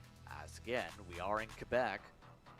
All those corner marshals continue to stay busy. I was about to say before some of the incidents that popped up on the opening laps in preparations for the last race, some of those various competitors are going to have a lot of those marshals watching on as the cadets from Briggs and Stratton hit the racetrack. A lot of the cadets here at the facility, or rather, a lot of the marshals here at the facility are gaining experience so they can have the chance to marshal for the Formula One race that happens at Circuit de Villeneuve within the next month or so. So a lot of these competitors, or rather these marshals, trying to get some seat time, if you will, get some reps, and make sure they have that experience to get a chance to be a marshal for F1 this upcoming month. Yeah, and from what we were told coming through, there were so many people that showed up. And again, those are volunteers. They are not paid parts of this championship. They are volunteers here at the circuit, and so many people showed up that they were actually having to tell people no at one point because there were so many marshals showing up that wanted to marshal here. So you'll see throughout all of our marshal posts on track, multiple marshals at each run, and it's been great to see because one of the things that's really helped is if there's an incident, it's almost instantly cleaned up within half a lap. The carts are pulled off the way, the drivers are tended to. We're not seeing anything in terms of lacking of marshal response here today. It's been amazing to see as our Briggs and Stratton cadets are rolling here. Justin, that outside line I think is going to be less problematic here because look at the sea of Ben Cooper Racing. It is here and out and about in force today. William Irwin starts at the front. Zachary Lozier up in second, for example. You see in your pylon, part of this 14-cart field. A lot of those teammates will get to work as they all just fight to warm up their tires. So in that mindset, when you have a top, what is going to be, I'd say top 7, having 5 different teammates up front, how does that change the dynamic for here today for this field? Certainly makes your race start a lot easier. I think that outside line will have a bit easier of a time forming their way into that inside line and getting a nice single file run early on. One of the things we see with the cadets, though, and we saw this with the Micro Mini Max compared to the rest of our categories, is that, well, sometimes the younger junior categories, they tend to make moves and have moments that we don't necessarily expect because there is a little bit of not necessarily high-speed racecraft and they're not thinking long-term. It is genuinely at times this category will look and say, I am faster than you, I pass you now. And there's not all of the thought of, well, draft your way along, draft your way through. It is genuinely a case of, I am faster than you, I am going to pass you. As you see, they're coming up to the tram lines, being told to slow it down. Let's see, does the green flag wave? It does. Briggs and Stratton Cadet is rolling into turn 1 and side by side for the lead already, and you can see how the teammates work their way through. We're trying to work into a single file run. Is Irwin able to hold things firm up at the front of the field over Lozier? As there we go for the single file for much of the pack. All while the Cadets look trying to immediately see a pass up front. Just like that, Irwin let a couple drivers go. Gagnon also in that group up at the very tippy point. Interesting there. It's Zachary Lozier that takes the lead and is already growing the gap. 44 of Irwin holding second place right now with Gagnon behind. And then from there, you have two Sodi carts. You have Victor and De Moscavi that are holding fourth and fifth as we work our way along the back stretch. You see the look over the shoulder there from the 44 of Irwin, trying to see where the teammate is at and who is behind that as these carts work their way along. Interesting to see that swap so early into turn 1 on the first lap from Ben Cooper Racing. I can't imagine that that was choreographed, but it looked almost too picture perfect to not be. And right now we're just seeing how some of these carts continue to snap, if you will, for some of the battles. Victor staying up there also. The conversation is very early going here in this one. Now keep in mind, so we've talked about some of the various drivers in terms of experience levels here. Take, for example, Lozier has been a driver that's appeared in some various races. The RMC Winter Trophy that comes into mind with some entries. He's also appeared in the Canadian Karting Championship for some races in the past year. So has had some opportunities, although primarily has also made appearances here in the Coupe de Montréal. Right now holding on to the race lead in front of some of the others. We do see Victor has made their way up to third, by the way, with Gagnon shuffling down to fourth. Here comes the run for second. It's the Sodi on the outside, and again, Irwin lets them go. I almost wonder if something's going on with the 44 because there is a lot of time being lost early, and they're just letting everyone go into one.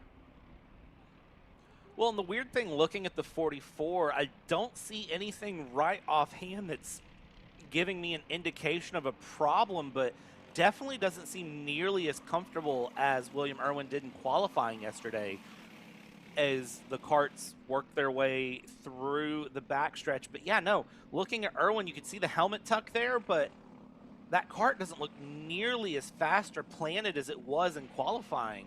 You almost have to wonder if that's not just a case of, you know, with no warm-up, you can't get the juices flowing. And sometimes in the junior categories, that is the most important part, is to get that mental set into the rhythm and be ready to go. And that is harder to do in the junior categories, to just sit down in the cart and be ready to roll here. And this cadet class especially would be one where I would imagine that could show the most hurt. I don't want to say that that's what's happening here, but Irwin dropping down 2 places already, losing a bit of momentum, is sitting behind right now and has a teammate behind, but just doesn't look nearly as fast as yesterday. It's very interesting what we've had happen with the 44 so far. At the very least, it's indeed holding on to the podium spots early on here. But we still have a lot of laps to go for things to change. Lozier, he is pulling off and away. Again, we've seen Zachary in a couple different races now here this weekend, appearing in a couple different classes, starting with the early class to start off the day when it comes to the Rotax package. Now today, pulling off here at the Briggs in Stratton 1. Last time by was the 52.5s. That, by the way, is half a second quicker than everybody else on the racetrack. So what does that say when you have someone break away that quickly in a Briggs and Stratton package, where normally you see things stay packed together for the most part, like we see second and fourth? Lozier is holding nothing back. To give you context, pole position yesterday was a 52.3. So if that doesn't give you any good indication as to where that pace is sitting up in the front, I genuinely don't know what will, as we have 2 carts off the track here on the back. That is the 21 who is sitting through. That is Laurent Samard. And then one of the Ben Cooper karts is off as well. The 95 of Santino Salvatore is off as well. So those two karts dropping down the order. They were running just outside of the top 10, and unfortunately they will start from the back for the final today.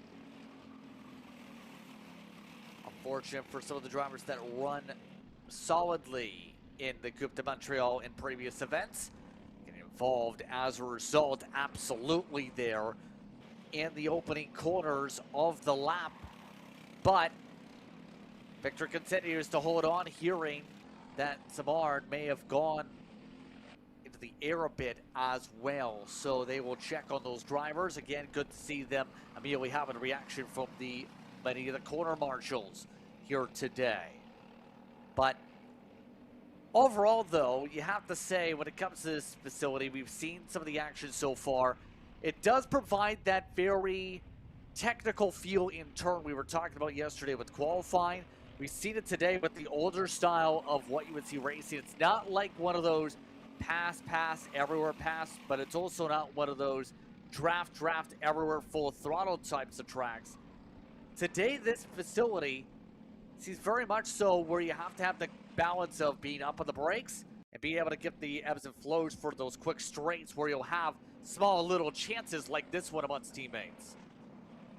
Yeah, this is a track that is doing a very, very good job of showcasing great racing. You have to think a bit to get a pass done here. You can't just go for sends to the inside. You have to set it up a corner, a half a lap, a third of a lap before. You have to think about what you're doing. You have to really make it stick, and then you have to defend it. If you pass into turn one, you're defending going into turn two. It's not just a get a pass and run away. This is a track that is really demanding both the mental and physical run of the drivers and the karts, because if you look at just how aggressive these karts are turning, they're carrying a lot of momentum through, and these drivers are really having to push themselves to make sure they carry the most pace. It's not a ton of pace attrition that we're seeing here, but it really is where if you look up and down the field, that pace difference is showing itself more and more as the Ben Cooper karts are continuing to find their way along and have great battles. This is one of those tracks, especially in this younger category, those fundamentals of karting come out here, Justin. Knowing how to hit an apex, knowing how to set up quarter entry and corner exit, knowing how to modulate yourself and your tires and your equipment and breathe a little bit. We're really seeing that show, and those drivers who really have that down pat are rising to the top here in the cadet category at this track. Not necessarily because they're the fastest, but those fundamentals are making all the difference here in this cadet and in the micro mini category. Oskowski is leading things off the battle for fifth box. Laporte down there. Curry also as well in terms of the fight that are amongst the teammates here that have looked offset a couple of times over for some moves here with a couple laps to work with. No one's been able to actually get alongside each other now with 3 left on the track. All while Victor, in their circumstance, still holding back Irwin, dragging them around the racetrack. We'll say, give credit to Duke, who's closing on up. This is becoming a 4-kart battle in the bottom box. Yeah, and that 4-kart battle is going to show more and more challenge here as we have the 3 Ben Cooper karts that are sitting together being followed up to the rear to make this a 4-kart race along in the go up in the battle for second. You see a bit of defense, a bit of attacking. Irwin sitting right to the back here of Julian Victor, not finding a pass, losing a little bit of momentum, looks over the shoulder back at the number 9 kart behind, sets all the way to the inside for turn 1, but is far enough back that that doesn't help at all. Meanwhile, this battle for 5th coming out of the final corner now. They're coming through, and they're all nose to tail. A little bit of defense here down the front stretch. And here we go. This is the peak to the inside from Laporte to go through, but not close enough to make a pass, and is going to settle back in. So the gap grows now for second spot. All wow. It's been Lozier holding on in the front of the field. Last year was 4th in this championship when it came to the campaign, had some podium runs amongst some of the full-time competitors as people aged up. But it was Jackson Colligan and Adam Bentolim who had controlled things with Mason Corey as well. On the final time around, though, Lozier's time to shine is now, with all three of those names being in our classes instead this year, at least to start off the season.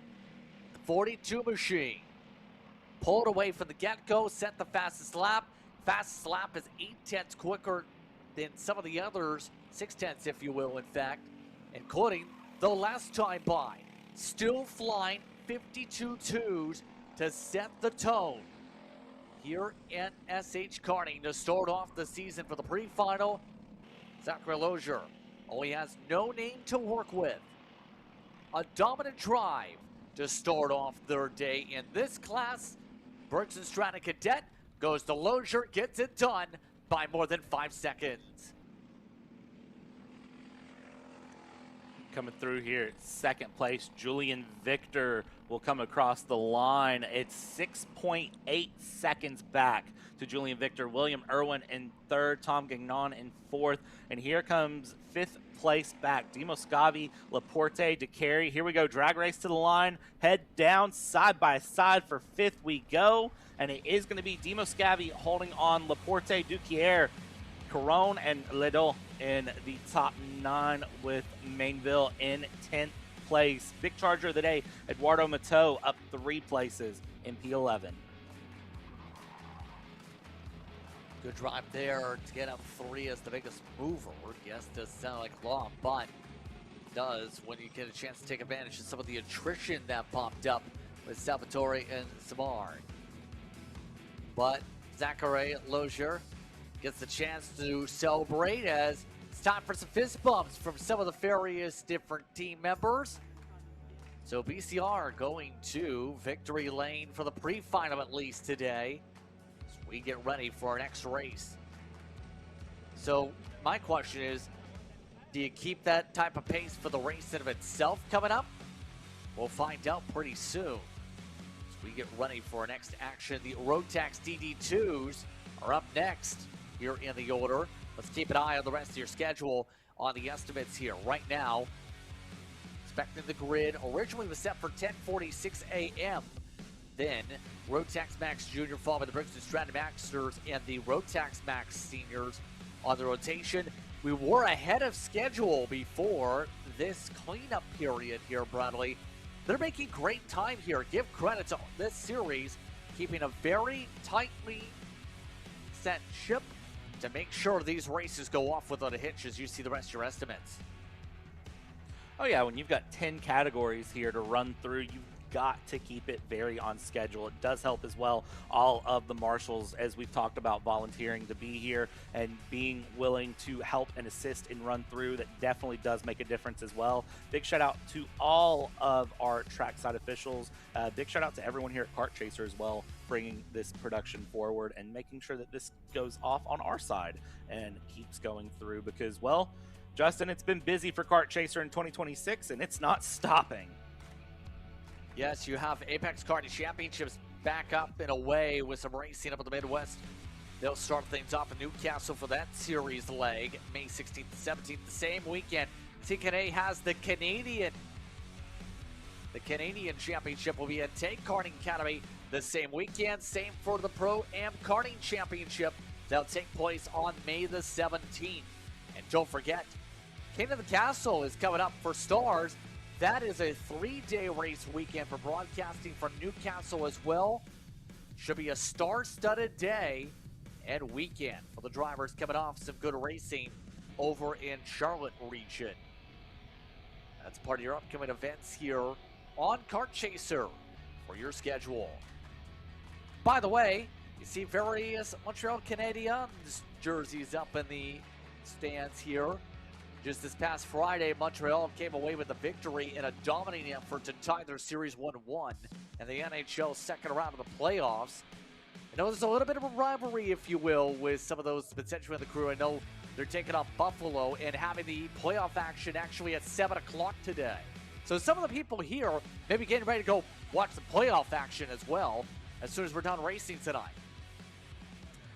I mean, hockey in Canada, from my understanding, is the equivalent of what football or baseball is in the U.S. It's basically ingrained into the blood, so it wouldn't surprise me a bit to see some of these drivers and teams and families pack up and head immediately to watch round 3 of the playoffs. And, well, that will be an exciting one to keep up with if you are indeed a hockey fan. As we take a look at our drivers sitting here in the staging area ready to go, all of these carts here ready in the DD2 category. And again, you can see those paddles on the steering wheel. It's a unique part of DD2. Liquid cooled engines, 2 gears, and their start is a bit interesting as well. When we look and watch through, we didn't really mention it in the Masters, but watching through how it goes, they have 2 gears. They can pop into neutral. A lot of times you will see them rev it up in neutral and then floor it and go through into the lower gear to get a better getaway if they can do so. And, well, waiting on them to get ready. You can see all the drivers locked in, focused, and ready to party.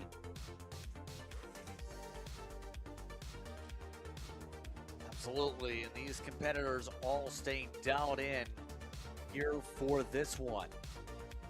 We're just about moments away from the action as cleanup continues and pickup continues. And for some of the drivers like Najee, you mentioned, for example, one of the drivers that got some wins last year, in terms of at least sharing the helmet, I think, in that circumstance. Noticing a couple of these drivers having the potential of sharing or at least picking up helmets from other people. But some of these teams going to have to work their way forward. Take, for example, Brellart, you see with Guiteau, going to have to charge up pretty quickly to get an opportunity to go up through the pack. The field's getting the opportunity to get the engines fired. The Rotax DD2, big field, ready to fight. 22, we're on the entry list here today. With cleanup now complete, all the drivers get the chance to go.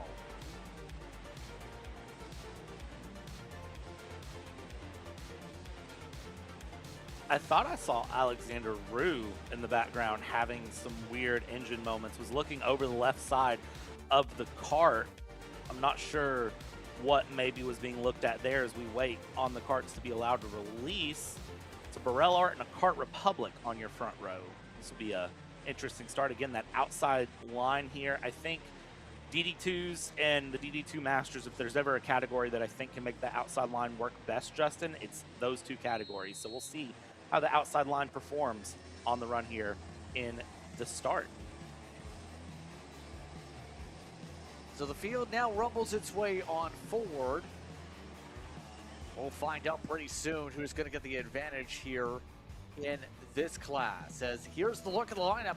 Alex Ciaperon will lead things off over Joseph Rocio, who will be in front. You also throw in the mix. Rock going to be in front, along with Bert's left in the top 4. You also throw Sabarin and Fateau in the top 6 positions. It's going to be an interesting fight, to say the very least, here amongst these competitors. Who stands out to you here from qualifying yesterday?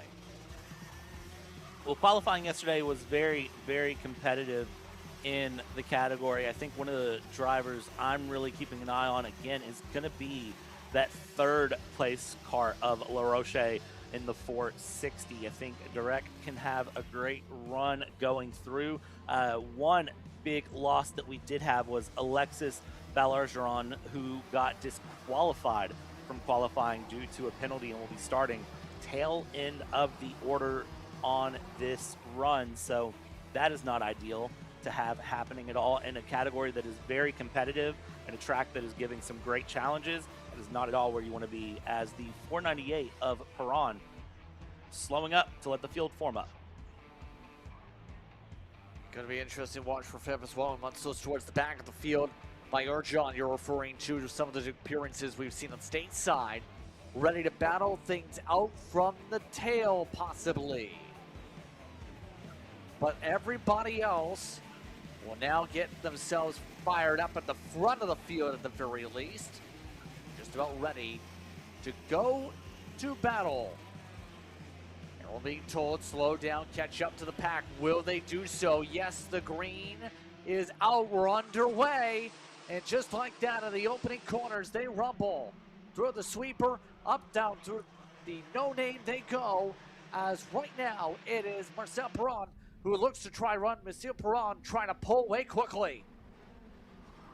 You could already see how detrimental that outside line was, not able to get away at all. 475, Matthias Fontaine already in the scale lines. Kart not even making the race start, unfortunately. So the 475 will be out of the running already, not able to compete. Will start at the tail end of the field for finals. That is heartbreaking. That is one of the natures of getting no warm-up here is, well, we're going to see a little bit of attrition going through as the karts continue their way into the left-hander and then sweeping through no name. You can see Ben Cooper Racing right now, second and third. They are looking to chase down the leader. And yeah, keep in mind that race leader is a former vice champion in this series. Back in 2021, did so in fact in competition. No, they've been amongst those that also keep very active on the social medias in terms of showcasing their kart, if you will, as they zip around the racetrack. But some of the teammates at the least are trying to figure out how to work together. How beneficial do you think teamwork will be for this class? Because we've already talked about when it comes to the two-gear assets or facet of this class, a little bit harder per se to just draft your way up front. How much can you try and work together here when draft is so difficult to even get to be a function in this class? Draft is harder in this class, but it seems like there's a little something there that these karts can utilize. It's hard to tell how much it actually is making a difference of draft, but they're trying to utilize whatever they can to move forward here. And if you have Marcel Perron up in the front, you need to use whatever advantage you can get up into the front. As Delacio in fourth has now closed up to third and second. Sabaron and LaRoche in third and second as they go through. Fifth place back is holding on in their moment. No contact there. Two karts come together, and that is a big moment there outside of the top five. Couple karts come together, hooked together, and that includes Bayergeron that's going to move down the order just like that.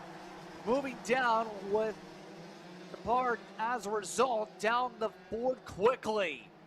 And remember, Bayergeron needed to gain a lot of spots to have an opportunity to have a good spot for the final. We put straight on the back foot with the chaos that reigns, and it looks like at the very least the 496 now crossed the scoring loop, losing 23 seconds. Big contact there. That is the nature of trying to go through side by side through this third sector, though, trying to capitalize and make that pass work, and unfortunately it just didn't. That little bit of wheel-to-wheel contact making all the difference there, and unfortunately, I hate to be the bearer of bad news, Catafard out, and Bajeron is now in 20th and will likely stay there because there is a significant gap in the position from 20th to 19th. Up in the front, it's still a game of follow the leader here we're seeing, as the leader of Marcel Perron has a 1 second lead right now over La Roche and Sabaron, as we watch just, again, it's a battle, it's attrition, it's heartbreak. This class is really proving to be challenging in a lot of different ways. Roger referring to in second spot, indeed, doing well for now in the respective kart here in the 460. Keep in mind, Ben Cooper Racing Machines doing as much as they can to be able to hold on in front with some of the others. They're a little dicey, dealing with LaPointe, trying to make some moves around 14th. About halfway through this time by the way, and really, I think this kind of solidifies for how difficult the St. Michel-based driver is going to be having to deal with some of this pretty soon. You see some of the Argagos like Lapel and Dufour.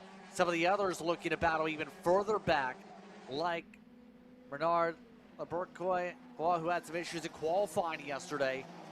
There are passes being done. It's just the higher you go, the harder it is to make them work for moves. It's one thing to catch, it's another to pass. It's a third to attempt the pass is what I'm going to start saying on these drivers, because you see a lot of attempts where drivers are thinking about a dive down, they're thinking about making that move, and they're not able to capitalize on the opportunity. They've put the nose in, and it's just not enough. This track, it's proving very challenging to cement a pass in and prevent a switchback. Again, said it earlier, this track is demanding a lot of thought. It's not just a go out here and be fast. It's a go out here, be fast, and think about how you're fast and what you're doing to make the difference. Dive down from Delasio, the 499, trying to make that move work. And again, not able to make it stick into turn one, but definitely tried. Didn't really lose any time out of that either. That gap maintaining where it was when they went into turn one, which is an interesting position to be in here for the 499. And it's a unique part of this track. You can go for a pass and it doesn't necessarily hurt you if you go for a one-to-one pass, and you're not going to lose a bunch of time to the carts ahead or have the cart behind gain a ton. You've really got to see more shuffling than just one nose up the inside to make a difference. Absolutely. And right now, as we zip about, we have 4 laps to work with here up on the board. Biggest mover to give a shout out is David Bidden, as you were referring to earlier, 12 plus 9. Biggest mover after that is Raphael Imbert, up 5. Inside the top 10 so far. You see some of the shuffles. Could be worse. You could be the minus 14 for getting forward amongst those inserts of contact or out of the race like Fontaine, who didn't even get the chance to start, in fact, in the 475, as we talked about. Down 13. They're going to have a long afternoon for the 18-lap final for later on. Yes, a lot more laps later on to recover, per se, here, Brad, but still a lot, and we have 2 carts stuck together again. Suspends, in fact, a turnaround for one of the Morello Arts. Wrong way around the racetrack, and chaos reigns supreme. That is Delasio that had some issues for PSL Karting as they're getting hooked around off one of the VCRs. Was a top 10 driver in some races last year in the Coupe de Montréal. Gets spun around on one of the straightaways. I gotta wonder, was that a connection with the 480 trying to go into turn one and holding it side by side, and then that spin coming through as a result as we come around 2 to go this time by? And yes, it was Sabaron and Delasio, the 480 and the 499 coming together. The 480 able to recover better than the 499, who had to do that 180-degree turn to get back going straight. Unfortunately for Delasio, it's down into 13th now, and really just a fight for your life now for anything you can do. With less than a lap and a half to go, that time is going to hurt big time here, as that puts the 447 of Boisvier into 4th place, right on the back of Bertleff. The 473 challenging for top 3. Last lap this time by. Still Perron still riding up at the front, 30+ seconds ahead over Roach. So we go. Bertleff, by the way, from yesterday, had the interesting moments in qualifying. Has controlled the 3rd spot as we've gone, as you see blue flags fly. Some of the drivers as we go about. A lot of traffic starting to pop up here at the back end of the race, as that is Lamarche that lets him on through. But it's Marcel Perron who comes into today with dominating pace and sets the tone immediately. It's Marcel Perron in DD2 who takes it in the pre-final.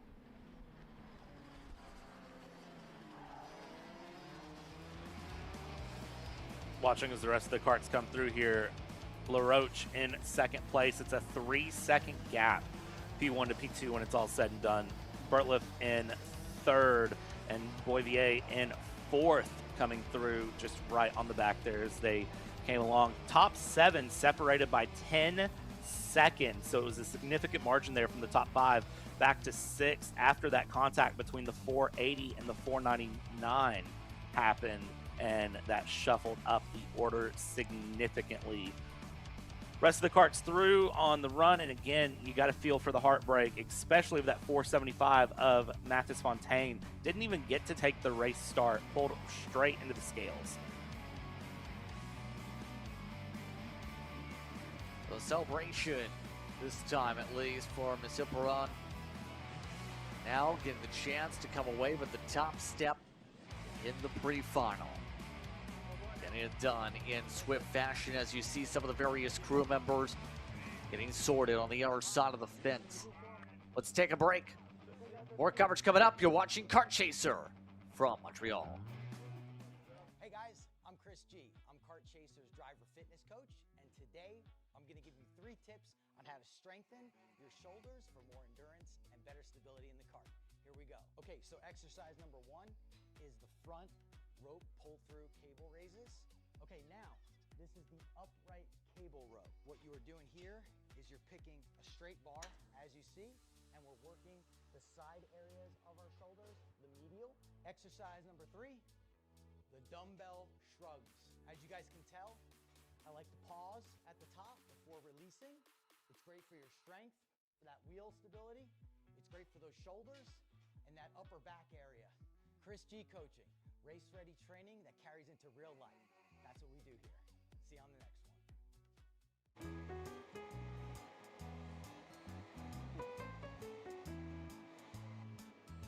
Gee, looks like we're missing the engine. What the hell am I supposed to tap? What do you mean? It's my Greyhound. It's all I need. Where's the rest of it? It doesn't matter. It's a Greyhound. You gotta make way. Okay, you're good. I'm sitting by here with Kyle, our race winner. Tell me how you did it. You were blazing fast out there, and I mean, you don't even have a go-kart, man. Tell me about it. Yeah, you know, Norberg, Schmorberg, the Greyhound-powered Greyhound was great today. You know, it makes the difference.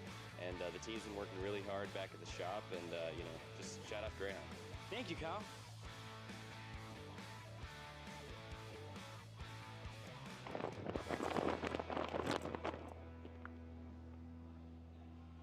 How the f did you just win? Doesn't matter.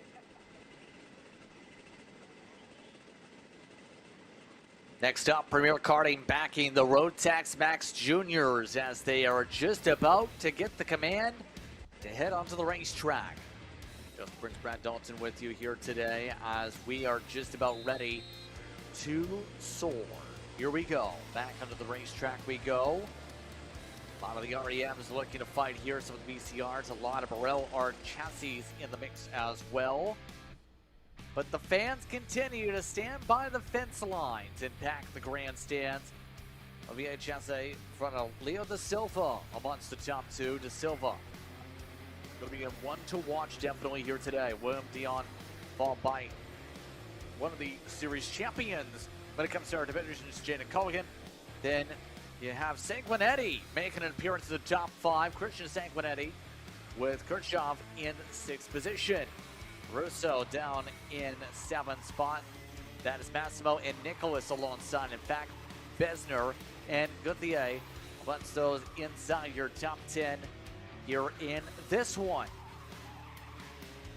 But remember, the juniors having some interesting moments in qualifying with Roy Mazuk going to have to come from the tail end of the field, looking to try and find a way to avoid any issues with the kart compared to yesterday. But the field itself getting set to go. Pardon me, Brad. It'll be interesting to watch the 217 here, Justin, as Rory Bajic took a disqualification from qualifying, which is why that 217 is starting from the rear. I have a feeling that 217 is going to be hard charging early on, though. I think so, absolutely, with these drivers. So we'll find out in a moment what they're going to do once we come to the tram lines. They're already told to slow down, be careful, especially as they come out of 7. Waiting at the flag stand to keep an eye on this. There are some separations, but green flag stays up in the air and we're underway. Everybody zips their way through. The top 4 or 5 karts get single file. Some nearly taking some wide moments, but right now, fight is on in the choo-choo train to see who gets a chance to jump on ahead, get around Chassé. There's the Silva immediately getting to work.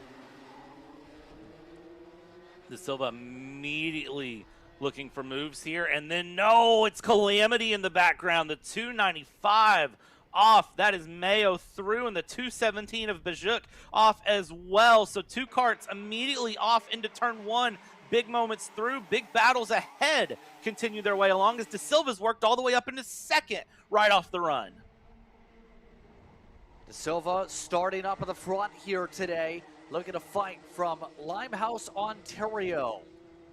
Here in terms of the hometown for De Silva, making appearances here in the series here today. Essentially, that's around North Halton, if you will, rather, in terms of competing just outside the GTA, in terms of hometown.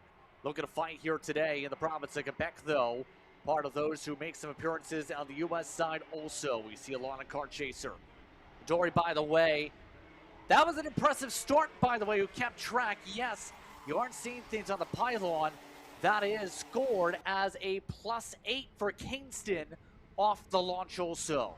But right now, as everyone gets sorted for the times, and now we get the full classifications get fully properly sorted here, everybody else will come across to end the opening couple laps. Just say De Silva Dion amongst those that look to fight. They're looking to fight hard.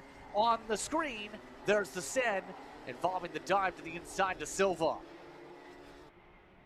And that was a big dive down the inside. Able to hold on to it, though. Has got to try to defend it now, which, what did I say? It's one thing to catch. It's another to pass. It's a third to defend it. Let's see how this plays out. That 218 holding on and looking very, very feisty here in the Rotax Max Junior category right now. De Silva trying to just focus ahead here as they're actually coming up on lap traffic now ahead here. That is Rory Bajuk, who had that incident in turn 1, and now lap traffic may play a factor. We'll see how the blue flags come into play. It's going to be a pull to the side. A little bit of wiggle there is bumper-to-bumper contact into turn 1, but now the defense strong there from De Silva, able to hold on to the lead. Silva trying to hold on with lap traffic up the road. Might see blue flags come up pretty soon already in this race. They zip on through. Sanguinetti, the leader of the second pack, by the way, trying to chip away the gap. Ran a 45 flat last time. The leaders were in the 44.8s at the stripe last time by. But right now, De Silva doing phenomenal in terms of his abilities to hold on here. It's been impressive whenever we've called him here for Racing Edge. One of the youngsters that's one of their stars, if you will, to keep an eye on here. Already booked the Team Canada their first ticket in the RMC Grand Finals with his runs over in Texas back in February, a part of the Winter Trophy. When you are a driver that has that caliber of skill, there is not a lot that can really get to you pressure-wise. So if you're Oliver Chassé behind, right now your goal is to put pressure on De Silva and try to make De Silva crack. Now that is a very tall ask, though, as you can see, and as the challenges continue, it's very hard to make a driver with that caliber crack. Little adjustment there from William Dion in third place on the kart, reaching back towards the engine, making a minor adjustment, trying to get a little bit more power out of the kart, setting up for a pass, I would imagine, to try to go for second place here as we're halfway through this race, Justin. About halfway through, halfway to go for De Silva, the vice champion of RMC Trophy competition. Now, the interesting thing about that championship sequence, though, it was eventful because during the course of a 2-weekend event, they had one day where there was a Texas state of emergency that postponed day 2 of that event from a Sunday to the Friday, which turned into a triple-header championship weekend. And then, because the overall champion was too old to accept the ticket for the Rotax Grand Finals, he ended up getting the ticket as a result. So De Silva definitely has speed, but right now is going to have to deal with a teammate for lap traffic, so he starts to pick up a little bit of the sniff of draft maybe and break away on a raw pace. That is Bazuk, who kept themselves going on the track that they'll have to deal with and is not necessarily yielding immediately. I just had a cheeky thought here because it's teammates. You got to wonder Is this a case of Bajuk being aware? There's the point to the right, let him through to the right, and we'll pull to the left, slow down, but giving a good half lap of draft to De Silva, and you see what that did. 0.7 of a second, the gap between De Silva and Chassé, first and second, but no more draft to be found. That is going to close up here. How quickly? I don't know, but it should close up because you've got Chassé, Dion, and Collagen behind, who will be working fairly with each other to close up. And in about a lap's time, I would say that 0.7 will be gone.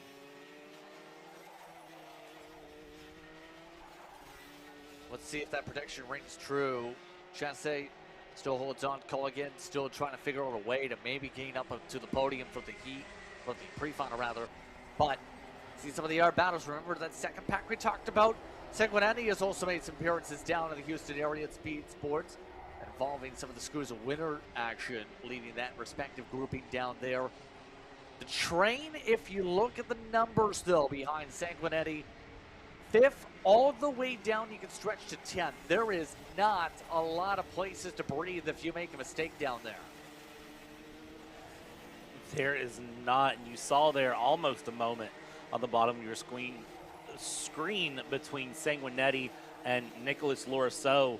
They were side-by-side battling it out, and you see more side-by-side action battling down below between the Tony Karts as they go through, and you just have to wait and wonder there if you are Sanguinetti or Lorenzo, what can you really do to hold on? Because the problem is they start battling, and it's that accordion effect. They start battling, everything closes in, and then all of a sudden, it's not just them battling, it's them getting past. As that 0.7 of a second gap up in the front is now down to 0.3 or less, as the 263 of Chassé is looking to close up on Leo De Silva to try to go for a pass here in the final 2 laps. Gonna have to get to work quickly. Last time by was near 0.2 quicker, as you mentioned. This time, what does Chassé do?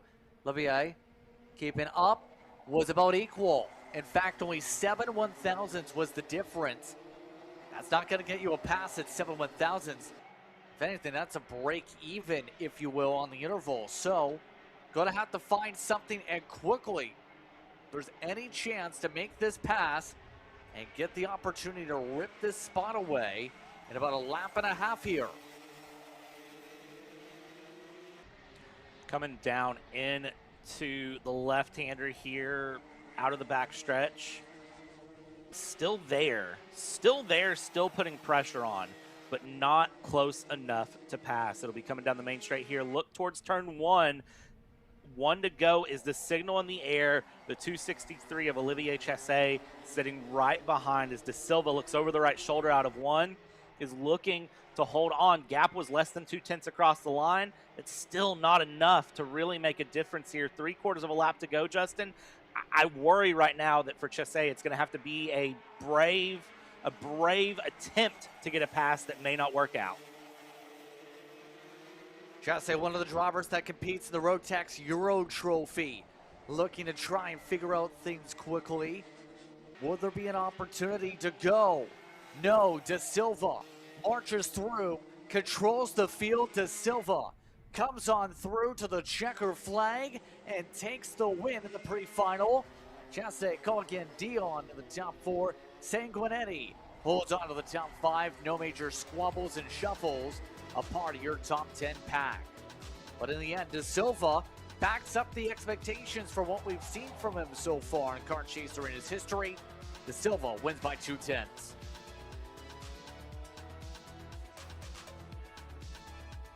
Great victory there from Leo De Silva over Olivier Chassé and pulling into the scale lines. I would imagine we are about to see a very, very happy driver. As you see all of the fans, friends, family, teams leaned over the fence here. They're looking through.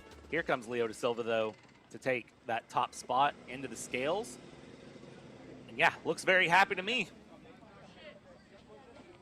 I think so, absolutely, as you see some of the fellow drivers coming in to say congratulations once again. Straight to the fence line, in fact, from some of those comparing the notes for the Masters coming up on the other side. But for De Silva, good speed, long run, good speed, mid run. The REMs seem like they're looking pretty solid here in this class at the very least.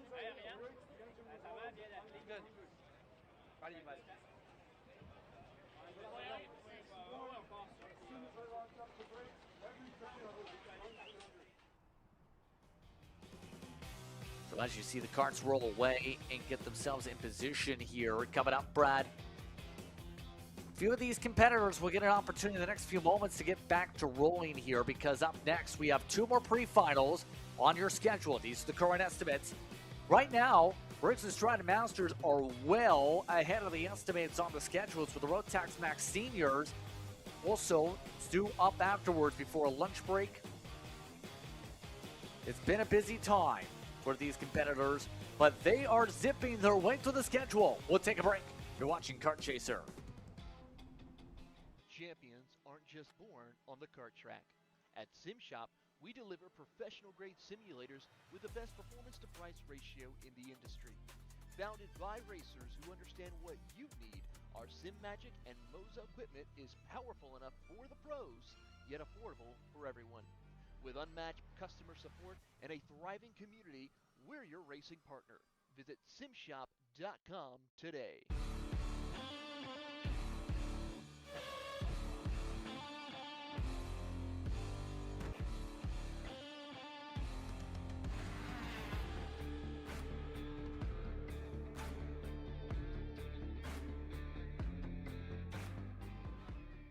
Are you stuck with your kart racing?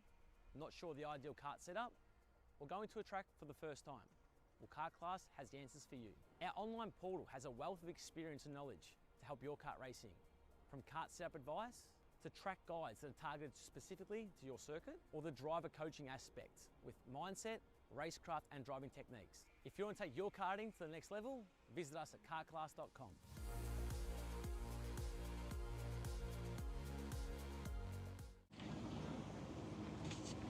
Kyle, what are you doing? It's got my new Greyhound seat. You don't even have a cart. Doesn't matter. I have a Greyhound. Who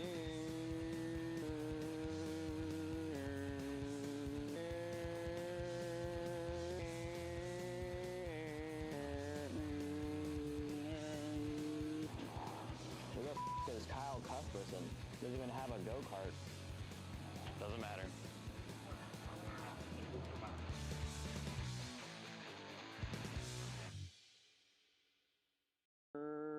Cuthbertson through on Turney. Turney in the dirt. Are you ready to get behind the wheel? From Formula One to NASCAR and IndyCar, all the pros start here.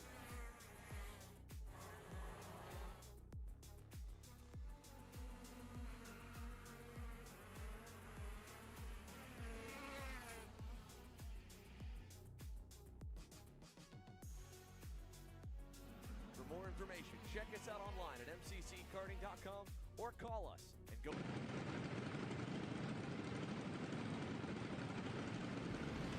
Carts are fired on the grid here for Briggs and Stratton Masters as they get ready to go here. And I tell you what, Justin, this is a category where I keep saying that outside line, it really hurts to be in. Briggs and Stratton Masters, I think if there's ever a class you don't want to be on the outside line, it's going to be this one. Absolutely. We've already seen how difficult it is on the outline, just at the tram lines. The Plante starts off the front here today. Eric Lassar next to them. Then Marc-Olivier Moisen, followed by David Bergeron. Then it's going to be Michael Charbonneau alongside Vincent Novak. Mario Martin, along with Matthew Martin, will start in the top 8. Marc-Anton A. Henry and Eric Beltrami are a part of your top 10, a part of your Masters grid today. Coach will be looking to control things early on, though, to say the very least. With the rest of the field below that mark, going to have to fight. Some of the drivers of note, Mike Roach will have to work the way from 11th. Guillaume Lefebvre, he's a driver that's appeared in pro appearances on the esports side at 17th, and a few others looking to make some hard charges from the back to the front. That charge back to front has proved to be so hard this weekend in every category. It's not been nearly as simple as just pass karts. It's been very, very challenging. So if you are a driver in the back, you need to do what you can to get forward, but the big situation that's going to happen is you need to work your way ahead. You need to genuinely be able to just do as much as you can if you're in the back, move your way forward, and then see if you can continue to build in the final to work your way towards the front. But the pace of all of these drivers in the front is so close going through. Your top 18 were separated by a second in qualifying, Justin. And now we find out how they'll race in turn today. Some of these drivers race on both sides of the border, but today here in the Coupe de Montréal, we find out how quickly they're willing to fight. Just about ready to go with the green flag up in the air, yellow flag not spurred out with it. We're underway. Outside got a good jump, in fact. Kept it side by side for a moment, and there's contact, and we have karts upside down. And this is immediate trouble. Multiple karts together there, coming together. Red flag immediately out, but that outside line, such a good jump. Red flag, though, displayed after what was a 5, 6, 7 kart incident. Again, red flag situation here. First lap of the Briggs and Stratton Masters. Field will come to a stop. A incident on the opening lap coming out of the sweeper will put us into a stoppage as everyone will pull to a stop. Race officials immediately are checking on those involved.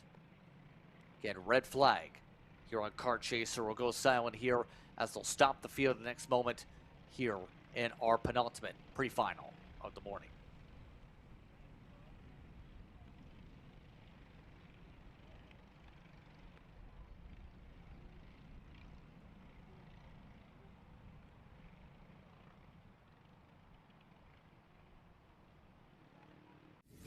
When it comes to innovation on the track, Odenthal Racing Products leads the pack. From the highly popular EasyGP camera mounts to our tough case to GoPro case, racers everywhere trust ORP for strength, reliability, and precision. We're proud to be the #1 engine mount manufacturer in the USA. And with our new Easy Bumper Retainer System, you won't get caught out with a failed bumper bolt again. Odenthal Racing Products. Lead or get left behind.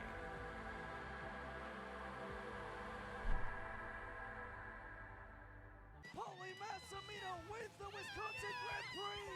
James Overbeck on start number 2 gets win #1 in OKN Stars!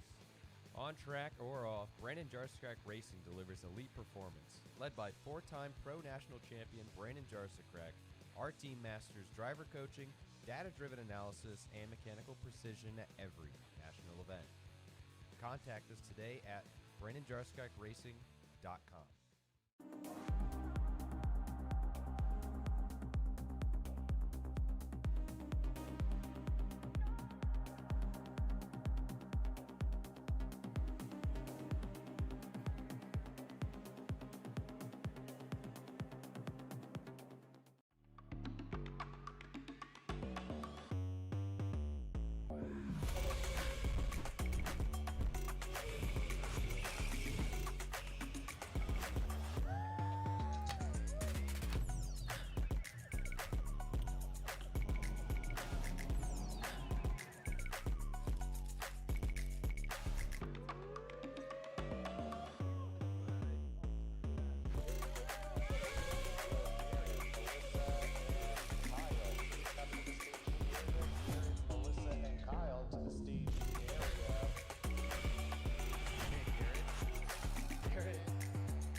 Let's go race. Come on, man.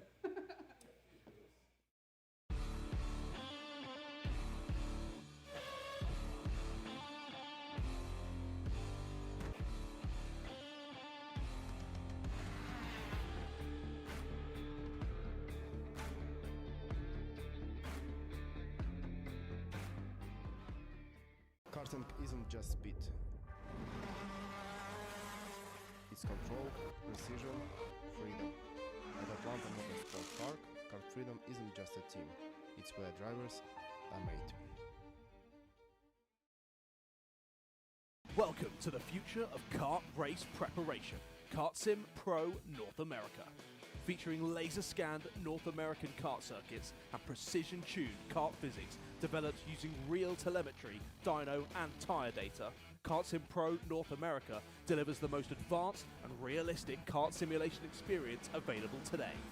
Whether you're training for race day, refining your lines, or shaving tenths off your personal best, Kart Sim Pro gives you pro-level insight without leaving your home. Trusted by world champions, coaches and karting enthusiasts alike, this is where virtual practice translates into real-world performance. Experience the thrill, the challenge, and the edge. Kart Sim Pro North America. Use code CHASER20 to get 20% off today.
Cat food marketing.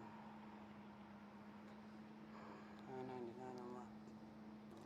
Dude, Caleb, wake up. Dude, we're live in 5 minutes. Let's go. Come on. What are you doing? Dude, I'm so sorry. Xander had me in a cat food marketing meeting till like 2 a.m. last night. Come on, man. Do you have anything I can drink? Dude, I got the perfect thing for you. Perico. It's a healthy energy drink alternative. Perico, non-GMO, gluten-free, kosher, magnesium, B12, B6, Yeah, it's good. B5, biotin, and zero sugar? Pericazo! Try Perico, made with natural ingredients, organic caffeine, and supports your metabolism. Try the new official energy drink of Kart Chaser.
Getting back on our way here for Briggs and Stratton Masters after a red flag situation.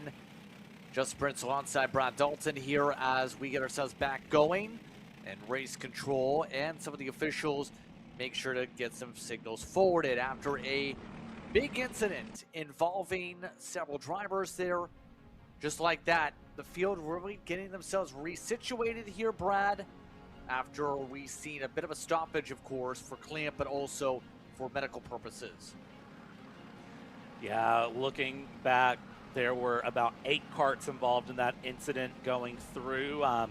Waiting to see a final status update on the main driver that was involved in that, but everyone else able to get back restarted the way here.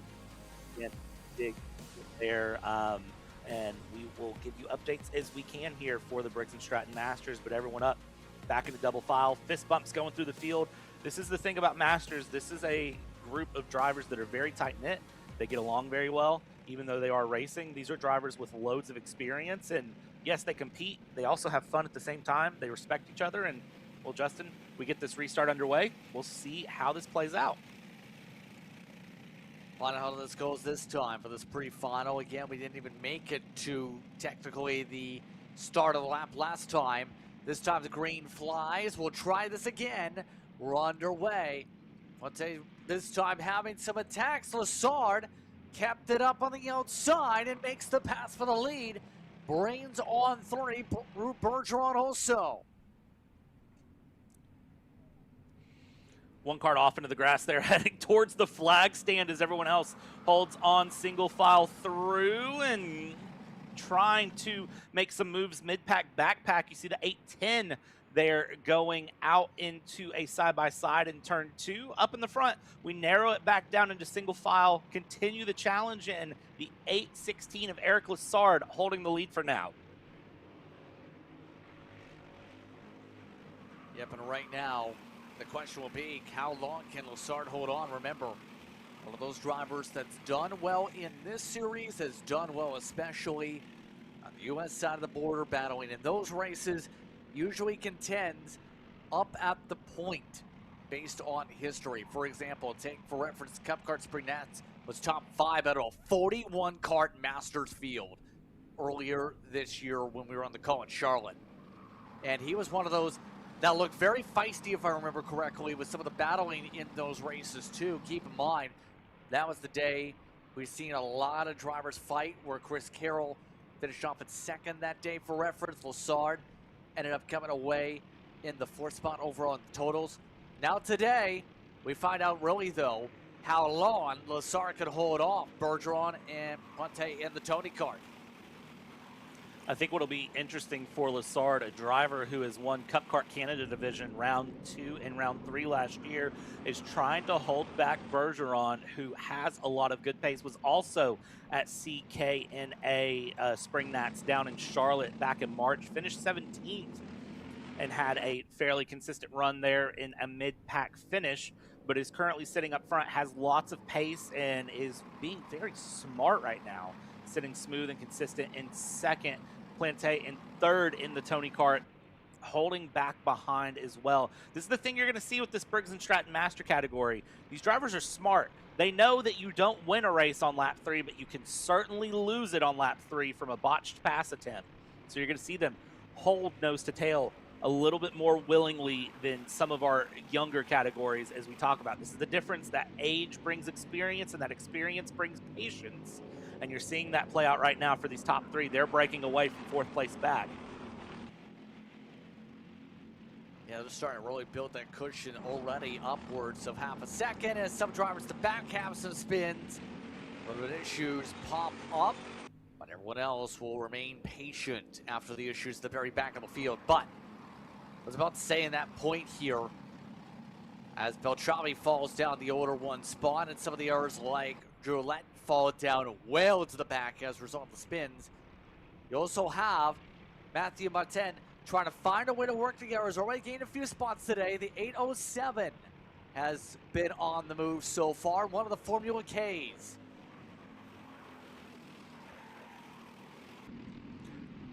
Watching one of the Formula Ks here of Matteo Martin move through that 807, the teammate of Mario Martin down in 7th place, the number 800, and then of course Bergeron, the third teammate with Formula K, in 2nd place, holding on in the point there in 2nd. Look over the shoulder from the 808, trying to see where everyone's at. A little bit of shuffling here, further back in, a little bit of grass there from the 814 of La Roche, getting that Burrell Art cart a little bit in the grass, little bit of wiggle, but able to hold on to it. Doesn't lose any time either. That was a surprising moment there, but able to hold on, lose no time, stick right in the battle as the battle moves through. And I mean, right now the top 9 separated by 2.7 seconds, not a ton of time separating them. And whenever you kind of pull the pin, they start battling.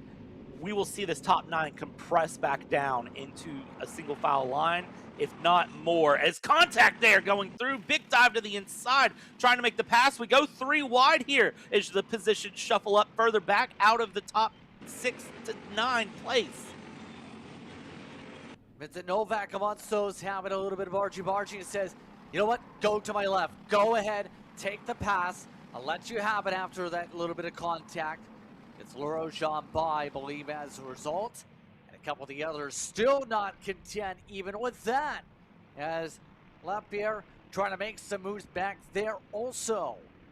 So a little bit of edginess, if you will, noticing early on in this fight now for some of these competitors. So, well, it was Mario Martin, I should rather say, in the last pass. But now, halfway through, the one thing's clear, top 3 look comfortable, but everybody else just trying to size each other up here as we were expecting with qualifying with this field size.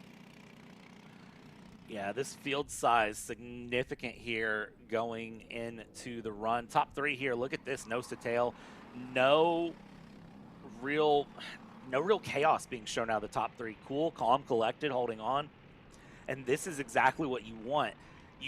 The nice thing for Lessard is that Bergeron and Plante are not challenging right now. They're holding single file because they know everyone behind will start closing in when they start challenging. What's nice for this is this just lets Lessard breathe a little bit, run your own laps, and run through. What we're seeing 4th place back to P9 is that battle is really shaking things up. You can see just how much that gap has opened up here as we see the top 3 go through.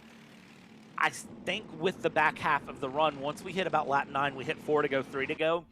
At that point, the 879 needs to make a decision. Do I play nice here and hope to scoop up when the top 2 start battling, or do I start forcing the issue?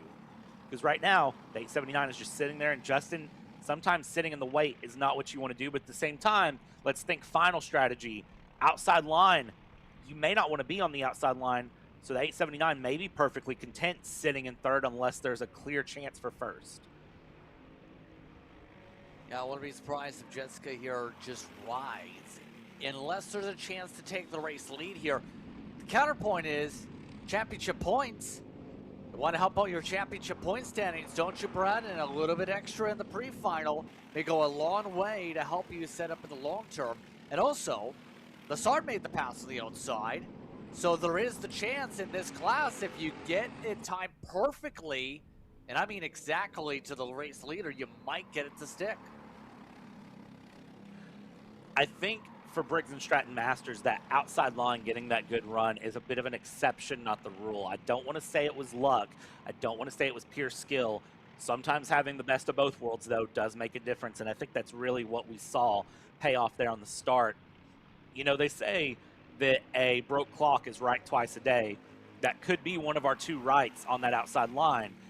I wouldn't necessarily bet everything on it that outside line can get a run. Here we go, though. You want to talk about a run to the inside. Here's the 808. Bergeron down the inside of Lessard, forcing the issue. And now you see Plante sit there, dive to the inside, takes advantage of Bergeron out of line. Tony Kart up into 2nd place, that 808. Now it's a challenge for the lead. We go 3 to go here, starting lap 10. Now you just settle in. Where do you decide to start for the move is going to be my question. Yeah, that's the huge part right now as we close in on the final stretch right here. Right now, Lessard still planting in front. Now, here comes Plante with the build. Gets onto the rear end, getting opportunities to work through Lees. Now up through 7. Coming up to the sweeper this time. No look for the move yet. Will there be one? No. Coming to 2 laps to go. Lassard not even making any defensive arrangements or defensive lines. It's been hard to get a defensive line here with how short some of the straight line is. But let's find out if Lassard starts to block to the inside. He does a little bit longer of a bleed up to the outside. I think turn 1 is going to be Lassard's weakest point, so that block to the inside is very indicating that Lassard is aware that turn 1 is going to be the point for the pass. I don't think the sweeper is where you go if you want to get the lead, because think about what Jessica just did on Bergeron. Jessica Plante got second place because David Bergeron went for a pass through the sweeper and it failed, and then was able to capitalize. Because the problem is, coming out of the sweeper, you have no name, you have that entire complex coming through, and that is a very challenging place if you lose momentum here to catch back up. As we're going to come through, heading through no name, now we go, and hanging on here through his white flag board is out. 1 to go. Big defense to the inside this time. Even bigger defense that time from Lassard over Plante. As we go into turn 2, well, this is the point, Justin. I don't know where the move can be made at this point. Especially with Lassard building up a buffer, already up a couple kart lanes. Absolutely here. Has half a lap to hold on. Lassard has led essentially since the opening 2 corners. After making the move up through no name. Now Lassard has the opportunity to run. Does play defensive this time for the sweeper. Hugging a little bit to the inside. No chance coming from Plante. No moves from Bergeron to try and take away a spot. It'll be Eric Lassard doing what he did in Charlotte. Showing speed. It's Lassard down the front who takes the checkered. Wins over Plante. Bergeron. LaRoche. Amonsto's in the top 4, says thumbs up to everyone with Charbonneau and Novak. Mario Martin also in that pack with Henry just on behind. Also unchanged, Lapierre dropping Beltrami to 10th. Lapierre going in 9th. Part of your top 10 here in this one.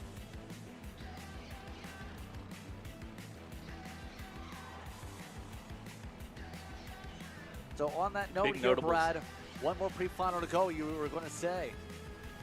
Yeah, big notables there. Mattea Martin dropping down to 19th, down 11 places, along with Mark Oliver. Moisen down 11 places on the run.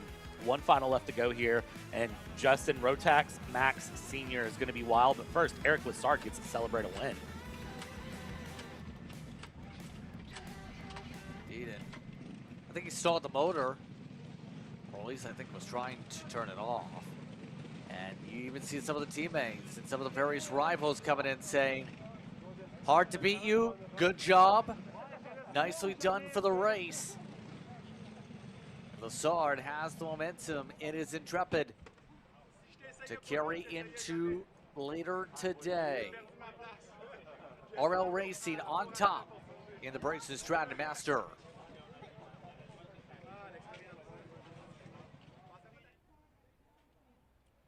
So with that in mind, we have one more pre-final left on the schedule here, Brad. And it's going to be the headliner, if you will. The drivers will have the Rotax Max Senior up. Then remember, this is the estimated lineup for your finals on screen. With 12:45, the estimated start, Rotax Mini and Micro Max, followed by the Briggs Stratton Seniors, the DD2 Masters for Rotax, and onward. The estimated separation, 25 minutes per each class over the day. It's going to be a action-packed afternoon for 18 laps of racing after lunch.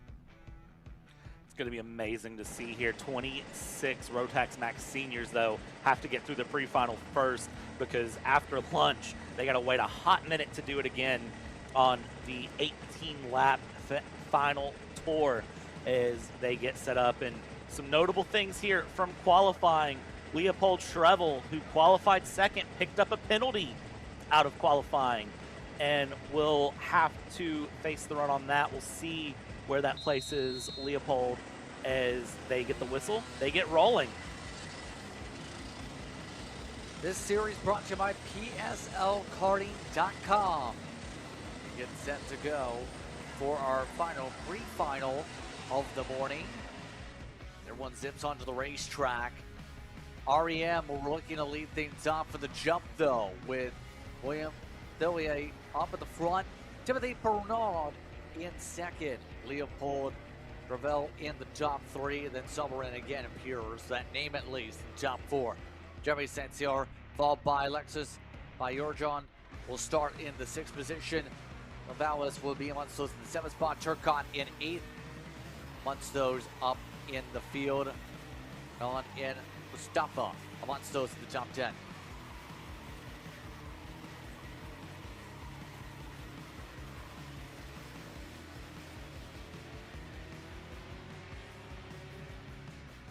Brad.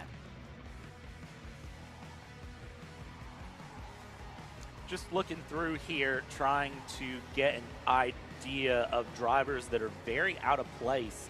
And I will tell you right now, just as a reminder, this entire field was only separated by 1.2 seconds in qualifying. 1.2 seconds across 8 minutes separated 26 karts. So all of these karts here, Justin, they have a lot of challenge, a lot of run through, but I don't have a solid answer for how this goes. It's genuinely going to be, again, another how does turn one set up for that outside line that I think will make or break the difference in this pre-final. And we'll find out how well this goes. Renault ready to bring them forward on the outside as they try and sort themselves with a double file. With them taking their opportunity to start to slow up, now they will get the chance to do that. They're being told get set up for that in the next moments. Like they're coming up to the tram lines. Now we'll get the chance to double up after initial single file for a couple karts up front. And we'll do this here for the Rotax Max seniors here today. Pre-final number 10 of the morning. Green flag is out, we're underway. And it is the REM that controls things in front, 2 by 2, much of the field. Great start there from Timothy Pernod in the 351 in second place, able to keep up with the run going through. Look at the calamity behind, though, as we see defense to the inside. Baudrier defending the inside. Contact there, the 351 up in the air. You can see the hands come up off the wheel there for Pernod. He is not thrilled about that wheel-to-wheel contact up in the front. Went fully off the ground, and that kart is done. Pernod taking the gloves off in frustration. Didn't even make it to the end of lap 1. And obviously something breaking on the PSL karting machine. And at least another driver having issues also. A lot of chaos reigning already on the opening lap. That also featuring in La Chapelle that had the problems in one of the HM Pellets believe. Everybody else zipping the way down the front straight away. It is not done for the lead. Villiers making the move. Gravel nuts those to make some moves as more drivers have spins. 373 of Barreau now spinning along in turn one. Turn one showing the turn one prowess that we saw so much in qualifying yesterday. We haven't seen it today, but Rotax Max Senior have decided that they are going to show what turn one can cause, and dives to the inside, to the outside, little bits of wheel-to-wheel contact, little bits of losing grip, and big moments showing time and time again is the 315 Ingrata. Didn't mention Ingrata. Ingrata only got 2 laps in qualifying, had an engine failure early on, and now Aiden Ingrata fighting up into 8th place, trying to fight further and continue to move up into 6th. Big dive into turn 1, try to make it a top 5. Trying to find a way to slice ahead, absolutely here. And keep in mind with Ingrata, it was going to be the interesting thing. Remember, with qualifying, had issues early and in qualifying early. Finished off at 16th. Already up in the 9th spot. One of the drivers that's been a star in regards to the international racing scene as of late, especially in the U.S., is definitely on the charge. You also have Bayorjon just in front, last scoring loop. Just trying to hold on. Let some of the air fight you. Bower in this group as well. But Ingrata ready to move. More contact and more drivers going for a ride. 385 and the 388 come together there, and you can see very quickly that is Boyer trying to push that 385 of Simvali straight off the cart, not even waiting for Simvali to get out of the cart, just pushing that front bumper off, saying, we're in the middle of turn 1, get off of my cart, I want to go. That will drop them far down the order, and this is a race of attrition, it feels like now, more so than... This is a true race of attrition, and just being able to make it to the end feels almost as challenging as it is to fight for positions right now. It definitely does with how things are circumstantially going as Sabarin goes to the inside. Your contact there also on Gravel, trying to take away the second spot. Delia running away with the race lead with everything going the way it's going here. And Grata, though, going to be one of those drivers to watch for in the next moments, especially with the slice and dice. See that opportunity building up already with the 315. Looking to go, try and take away second maybe. Do you see the various angles of the other pack going on? Change is done, and Grata moving up. And Grata is your fastest kart right now on the racetrack. Aiden and Grata absolutely charging through the field. Last lap, though, 44.286, and that was with carving up into second place. Your leader, the 303, 44.012. So that front pack now needs to lean on Ingrata to move up to the front against Boulier and get into position and move along. That second pack, though, as they have formed up, they need to lean on each other a little bit as well and start challenging for the front. Let's see here for Aiden and Grata, where will that gap be between that 303 and the 315 when they go through? Well, it's going to be close here as they go. They both are teammates as well. Keep that in mind as we run through. So you've got teammates 1-2, and Ingrata absolutely sending it through the field. Had tons of pace in qualifying, as we've mentioned. That mechanical issue, unfortunately not able to show the pace, but right now definitely proving the point. Doing so in a phenomenal way so far, to say the very least. But right now, the big test will be what will happen in terms of your long-run pace. That's going to be the true test I think we're keeping an eye on the markers for. Right now, Ingrata still setting personal best. His average, though, over the past three rather, has only been a few thousandths quicker than his teammate on the setup. This time through, good example now to look through. Will there be another update? Yes. It is a 10th loss now that he no longer has karts in front of him. So Ingrata might be starting to hit the glass ceiling, if you will, in this charge. When you get a 1.8 second lead, you end up in a weird position where you don't have to worry behind, you don't have to worry ahead.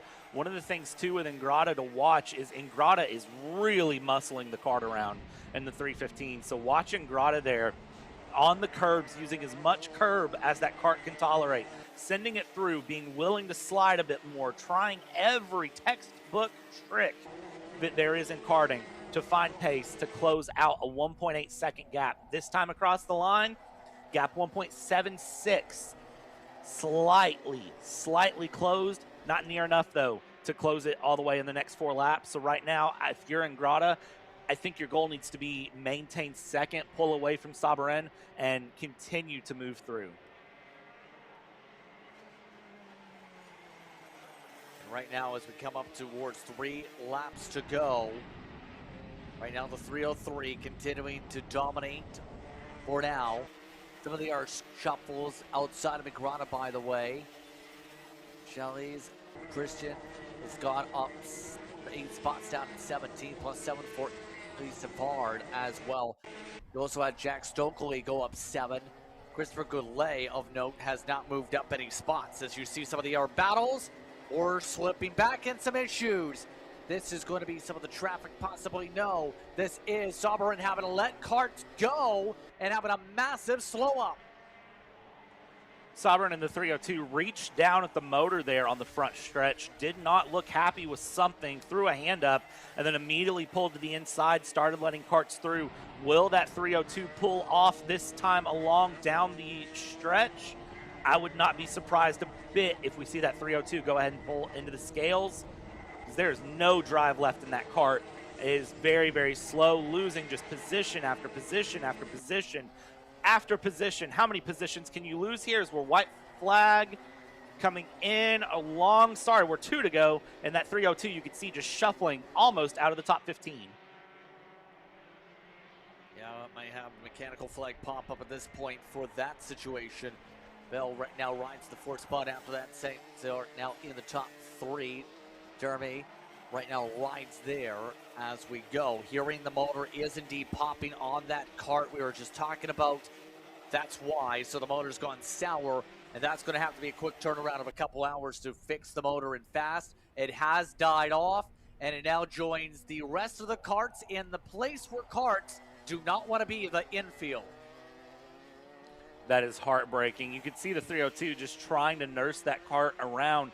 Sabarin was just trying to stay out on track and save as much as possible. Hopefully that is something very minor wrong with the kart, such as a bad spark plug, bagged wire, something going on that 302 can turn around and have a good run in the final. Meanwhile, up front, Boulier, the 303, just look at the run. 1.6 seconds to Ingrata. Has had a great go here, Justin.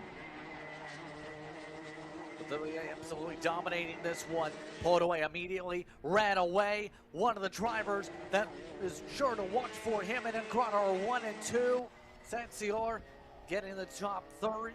Then Travell in 4th. Then Bayorjan inside the top 5 today. Staffa, Turcotte, then Konstantin amongst the top 8.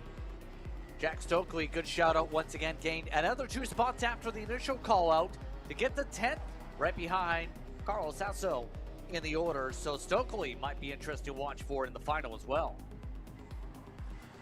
Absolutely. A lot of drivers making up a lot of positions up and down this field. Tristan Deschius in P13 will be one to watch as well. Matt Lepage in P16 up 8 places. But it all goes back to Ingrata and Bethulier, the 303 and the 315. The teammates here with Racing Edge Motorsports, P1, P2. Absolutely. So it's indeed a Team 1-2 as all the other karts join into the tech line to get set up through the scales and talk with their various other crew members here.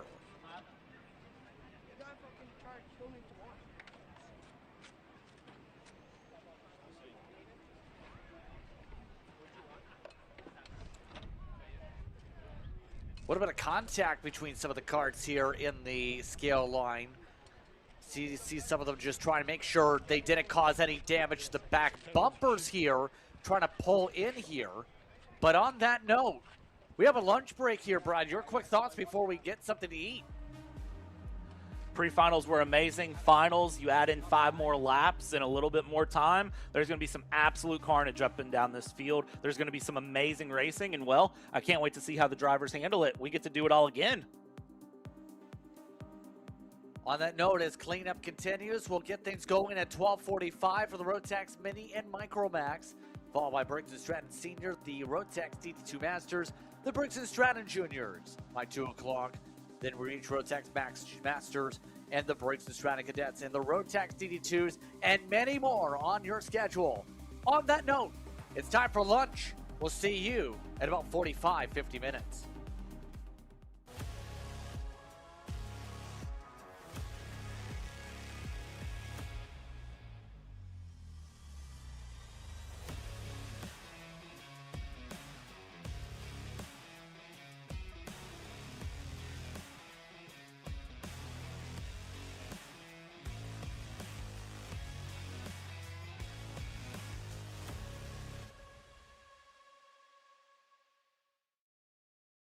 Macron Motorsports builds champions every day, drivers who won on the world stage.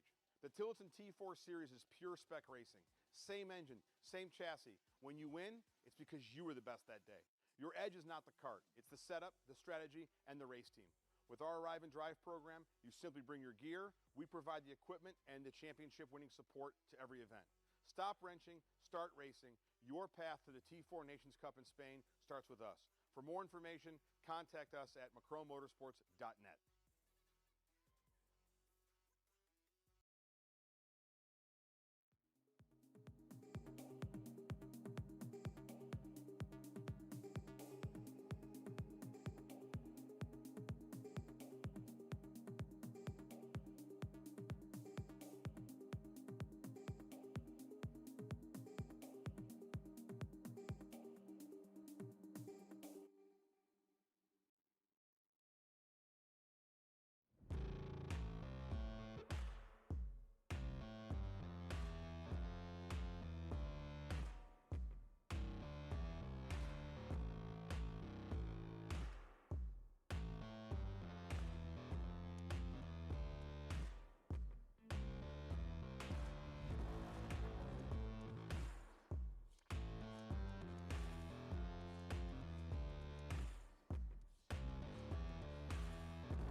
Getting prepared and ready to go for our finals to kick off here this afternoon. As now it's time for the Rotax Micro and Mini Max to make their way forward here. Just about ready to get rolling. I'm Justin Prince, Brad Dalton with me here as we get set for the finals. This is going to be fun here, Brad, as we get ready to go. Yeah, good morning, good afternoon, good evening, everyone. Welcome back. Hope lunch was well, and hope everyone's ready for 18 laps of action from each of our classes here. Pre-finals this morning got a bit crazy, got a bit exciting, and we have had some developments here going into the finals. Multiple penalties given out to multiple drivers, and then a disqualification coming out of the pre-final here. So going into the final, it's going to be a big ask for some of these drivers, but the big question, of course, who can challenge Jackson Collagen up in the front?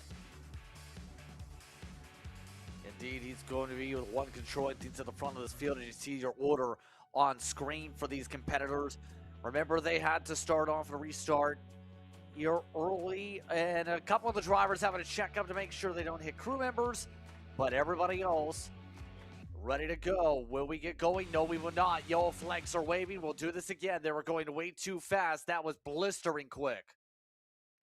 Way too fast, ready to get things going, and then also not sorted into the tram lines. I believe we had the same issue the first go around this morning in Micro Mini Max as well, where they had the same thing happen the first time around, going a little too fast. Again, remember, there was no warm-up this morning. It's just right off the bat, pre-finals, and then right off of lunch, we're right into finals here for these drivers. So they just have to be ready to go, and sometimes that can take a second. Even though you put the helmet on, you get the visor on, you're all suited up, you're ready to go. Remembering to get down to that slow enough speed can sometimes be a little bit more challenging, but this looks much better so far. Colgan, Costco, Blanque, Bro, LaRue amongst your top 5, ready to fly in the next moments or so, as we'll try this once again for your Rotax Micro and Mini Max here this afternoon. Again, happy with this here from today's action. A busy morning here at SH Karting, ready to go. Will we get it this time? Looks like signal's good, green is good, we're underway. 3 wide for a moment for the battle for second, but already Colgan getting right to work to try to run away as they make their way to the start and finish straight. Jackson Colligan with a great getaway there. Francesco Costco finding it out in second place through Julio Berlingue up into second place past Costco, as Prullo holding on to fourth here. Zachary Lozier able to get up into fifth. So a few shuffles up and down the field already to start this race off. But Jackson Colligan, very strong driver, already setting the scene in the front. Remember, 18 laps for the finals here this afternoon. We did burn an extra lap off the board there in turn because we had to have the restart. Right now we get ourselves rolling through again. 18 laps will be your distance for today. So, we'll find out pretty quickly how well things go. Berlunge trying to hold on to second. Let's go right now in the top 3. Perot also keeping butted up as everyone else is separated out. Now, what do you feel like the drivers will have picked up here, especially with it being, for the most part, the wind picking up significantly here this afternoon? Yeah, it's very windy here on circuit. We're being told the wind very much causing some issues for drivers, and that can be felt in the kart, believe it or not. So even though you wouldn't think, as we see a dive for second place there, Costco trying to go down the inside and making that pass stick through the corner. Very good move there, honestly, going out of sweeper to get up into second. But yeah, the wind, I mean, you can even hear it right now on the camera and see it with the grass on the edge of the circuit here. It is significantly windy, and you feel that in the kart, especially through the corners, and it can push. And unfortunately for the drivers, none of our straightaways really go directly into or away from the wind. The wind's kind of going cattywampus compared to where they'd probably want it to be. Yeah, I think so, and that's obviously going to impact how these drivers handle the corners in particular here. see how much some of the wind is kicking up leaves, some debris as well, if you will. It is blistering around this racetrack as we go on. Costco, as we've talked about things, though, has taken over second spot. More importantly, it is closing up to the leader a little bit. It's 7/10 the distance, but the 190 slowly making up some ground here as we get things going here early in this one. Still on lap 5, but right now, Culligan's going to have a little bit of a challenge because he's setting fast lap times. Yes, he's got the purple lap time from last time by, but is that going to be sustained with the amount of time we're putting on these tires here for the course of a long run today? It's going to be close. This is one of those where you really get to see the difference between Man Machine and how much the driver in the helmet affects the kart as much as the kart setup and having good equipment really affects things. By the way, just for the wind speed, we mentioned the wind speed. 20 miles an hour, approximately 33 kilometer an hour wind gust is what we're looking at right now. So pretty significant wind going through on this track as the sun has opened up. The cloudiness is there, so things have really opened up. We're starting to see some pop-up showers developing throughout different areas of the run, more out towards Ottawa, more so than near us. So just watch and see if any rain comes into play through the afternoon. It's very, very iffy if it does. We'll just wait and see what happens as these karts continue their way in the run. Lap 7 of 18 now, approaching half distance. Yeah, about 16 degrees Celsius right now. That's right now about 60 Fahrenheit for those curious in terms of those markers here for the weather today. So a little bit chillier than most parts would be, but again, we're up towards a little bit more northern than per se, say, a Windsor, Ontario or something like that, just to throw a random city out there. People who know. But in all seriousness, though, these competitors here today have been able to do pretty well in the close-up now for the race lead because Costco has been able to hook up and get the link for the draft now. Culligan in front. Here comes the 190 now, the top two ready to do battle. Culligan now losing out a little bit of that momentum. Looking at the last few laps, those lap times have been increasing a bit here. Lap 4 was the fastest lap for Jackson Culligan with a 47.381. Last few laps have been in the high 47.4s, so not really losing a lot of time, but Francisco Costco picking up time significantly. A 47.1 last time through to get right back on the back here. So the 184 and the 190 as they start to do battle. This is where we'll see the difference in mindsets. Now we watch during the pre-final some of our masters and senior categories be a little more willing to sit behind. You can see already Costco not in the same mindset. Once that pass done, sooner rather than later. Yep, and right now, as we go about, by the way, for those watching along today here on Kart Chaser, for those curious where your live timing is for this series, you can go today through Race Select. That offers its live timing. There's also live timing available on the CoupeDeMontreal.com website. For the English page, it's under the tab Live Timing. For those watching along and wanting to be keeping an eye on all statistics and get the same data that is received from scoring as we go about here today. About halfway through, complete this time by. Here comes the battle for the lead. Costco to the inside.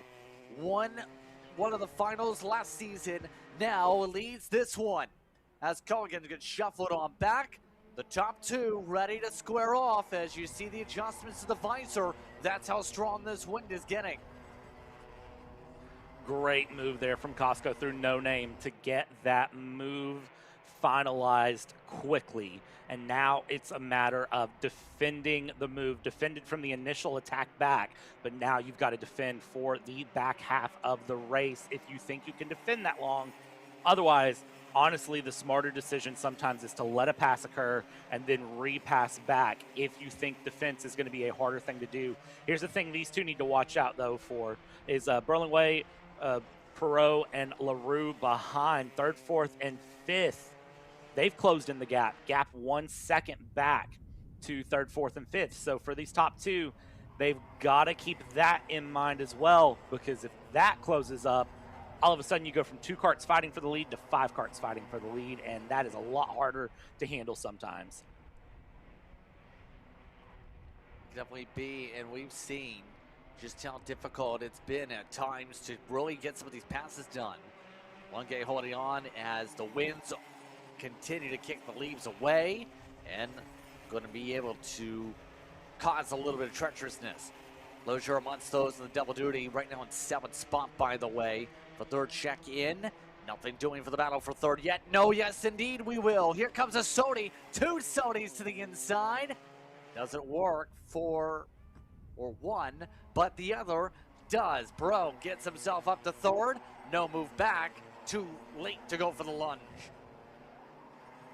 Tried to make the move and wasn't able to. 1 Sodi through, 1 Sodi behind, and this mini micro max final continues. This is the thing, though, they didn't lose that much time battling that out the way they did. That's important for them as they try to close up. 2/3 race distance now done, and they need to close up to that top 2, as the top 2 have really settled into a rhythm here. It's a 1/4 of a second gap between Costco and Colligan, and they are just continuing to maintain the status quo.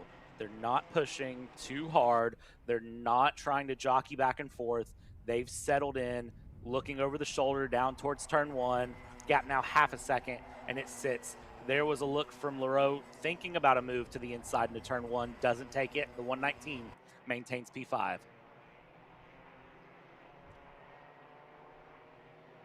Right now, with less than 5 to go coming up for these drivers, pressure is on to be able to get themselves set up for podium positions here.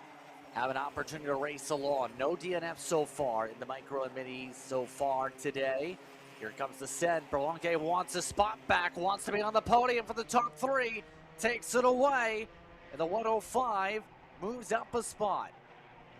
Now the fight is back on to see if the Sodis work together or not. You've seen, in particular, the SH Karting machines try and duke it out, though. Once again, these 2 battle before near contact, as there's near scraping that time of the send. That's along the 108 right back in the fight.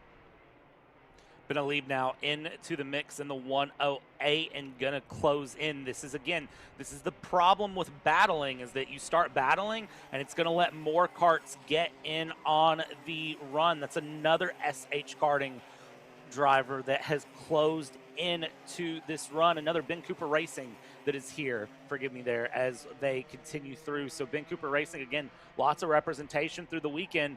Another one closing right back in to mix up this battle as we're lap 14 of 18.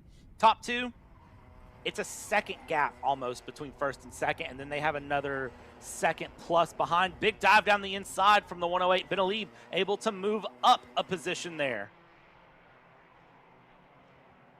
Our squabble and our shuffle, and just like that, positions change once more. Coming up to 3 laps to go here in our first final of the afternoon after the lunch break. It's looking pretty steady, though, as we go about now. Metalip wants the drivers that had penalties from qualifying, put them on the back foot to start off today. Good drive through, but it's taken the entire day just to get to this point for that 108 machine. Your hard charger of the day after struggling to get to the field in the pre-final in the first place. Now is in the top 5 for the first time all day. Yeah, struggled in the pre-final and took a penalty out of the pre-final, finally moving up into a position that is really representative of that number 108 Ben Cooper Racing kart. Good to see moving through as we watch into 16 of 18 now. Still, you're seeing the drivers really settle into line. That 108 looking to move up further. I hate to say the news here, but if Benalib has that pace, that 108 might go for a dive down. Thought to go for a dive down into the sweeper. Wasn't able to capitalize. I was getting ready to say that 108 somehow might charge further than 5th place. I don't think 5th place is the ceiling here for that 108. Possibly not with the way things are streaking ahead. The pace is there, 47.4s. Drivers ahead were about a 10th or 2 quicker, though, last time by, but with 2 laps to go, If there's a recoil, if you will, a chance to get to LaRue, it's going to have to come right now if there's any chance. Costco is pulled away by more than a second for the race lead for reference, up at the very front as well. But Adelaide looks to charge ahead, is now latched on the draft. Is there going to be a chance already getting a little bit ducked down for the backstretch for the sweeper? Coming up to 1 lap to go, Brad. The chance is there. It's going to come down to the last lap for the top 4. That it is, and that gap, Costco to Colligan, 1.1 seconds here, 1.3 as they cross the line. So top 2 feeling comfortable. They have a 1.5 seconds back to Burlingway and P3. LaRue, Benalib, they are nose to tail right now as they head through into the middle sector of the lap. Heading through Carousel right now out of Talladega and the Kink. This is Costco on your screen. A great run from Francesco Costco, able to start second, move up past Jackson Colligan, who had some great pace here, and Justin going through the sweeper right now, over a 1.5 seconds in the lead. Francesco Costco goes on and takes the lead early in the final. Takes off, runs away, takes the checker flag. It's victory for the 190. Colligan comes away second, 1.5 seconds behind. Longue Bentalib does take the 4th spot by 0.2 over LaRue. Zachary Lozier also charges up to 6th in the end as Perot drops to 7th. Pelletier, Lameth Corey, and Opry amongst those in the top 10 here today. 10 seconds spread amongst your top 10 here. Your thoughts, Brad? What a great battle up at the front early on, and then Francisco Costco getting in the lead and then just cementing that position, showing patience very well up in the front. That was the main takeaway for me, was the patience of Francesco Costco. That will be one to watch throughout the season. If that patience continues to proceed, that 190 is going to be in a great position later in the season. I think so as well, and you can see one of the drivers is represented Canada at Rotax competition. We'll be happy. Let's take a listen.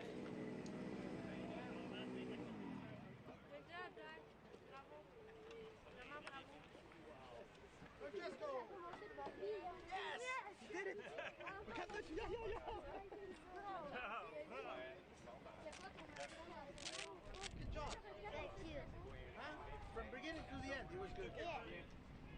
Beautiful.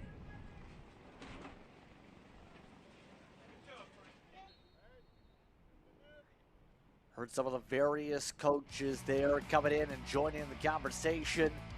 Some very excited drivers there, to say the very least.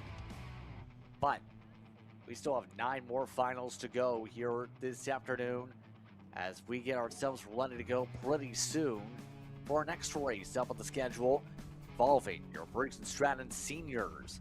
At the circuit the next little bit.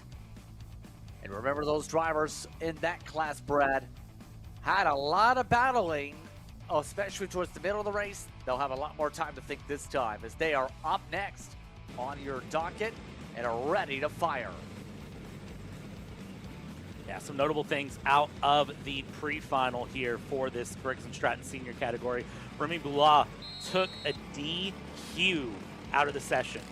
So Remy Boulard will be starting at the bottom. Multiple other penalties given out that shuffled up the order significantly. And remember, you had some drivers that absolutely tried to charge through the field. Zachary Belanchet up 12 places. Adam Goulet up 17 in the pre-final. They'll be starting up near the front here. Up front, though, Bronson Herethington and Simone Belanger will be your top 2. Cartier and Thomason, 3rd and 4th. Eric Lessard will be starting 5th. That'll be a driver to watch, along with Adam Goulet. Dude, we'll have Blanchett and Kingsley back there also with Germain and Blanchard amongst your top 10 and your seniors. Of note, Vermette with some of the potential penalty bulletins coming on through here, Brad. 11 after being up in the top 5 in the original cross of the stripe for the 734. Yeah, it's unfortunate to see that 734 drop down, but that is going to be a hard charging kart that we are going to have to talk about a lot throughout this race. So there's a lot of big names that are shuffled up here. Round 1 has shown me that there are a lot of strong drivers in every category, and 29 carts, 30 carts, forgive me, that took on the run in the pre-final. I'll tell you right now, taking a look here in the final, it's gonna be a very, very competitive field. So these drivers will now get ready to double up, a part of a large field of 36 carts, your biggest field on property. You have a lot of those like Vincent Goulet, who will have to come to the very back once again. You have Zachary Mainville that have been penalized amongst some of the issues. A lot of the Courtois having to work their way on through, a couple of them in the order. But a lot of these drivers have one goal in mind. Start off the season with the victory. Start off the season on the right foot. The winds continue to gust the yellow flags around heavily, but we're getting ready to see if we see something green. That being the flag, of course. Green waits at one end of the straightaway. It's already sticking out, and it looks like things will stand. We are underway, and off and away we go. Hetherington up front as everybody else looks to rumble. Right now, it's the 781 in control, single file, the first 5 carts up. Hetherington doing a great job to hold on to that lead, but how long will that last? Dive into turn 1 from Berlanger, able to make that move stick, putting that Sodi car up into the front here, and that is going to put Hetherington down into second place as we shuffle the field heading into the middle sector. Let's go through Carousel, Talladega, and now the King as we head towards Les, and we hold these top 4, top 5 nose to tail before you really start to see any significant of a gap form behind. Yeah, and right now as we go, it's, mind you, a sea of Sodis up amongst 3 of the top 5. As you see some of the moves by Lassard trying to make things stick. Yes, indeed, Eric Lassard, one of those who's appeared in other classes here today, looking to fight amongst the seniors here today in the Briggs and Stratton package.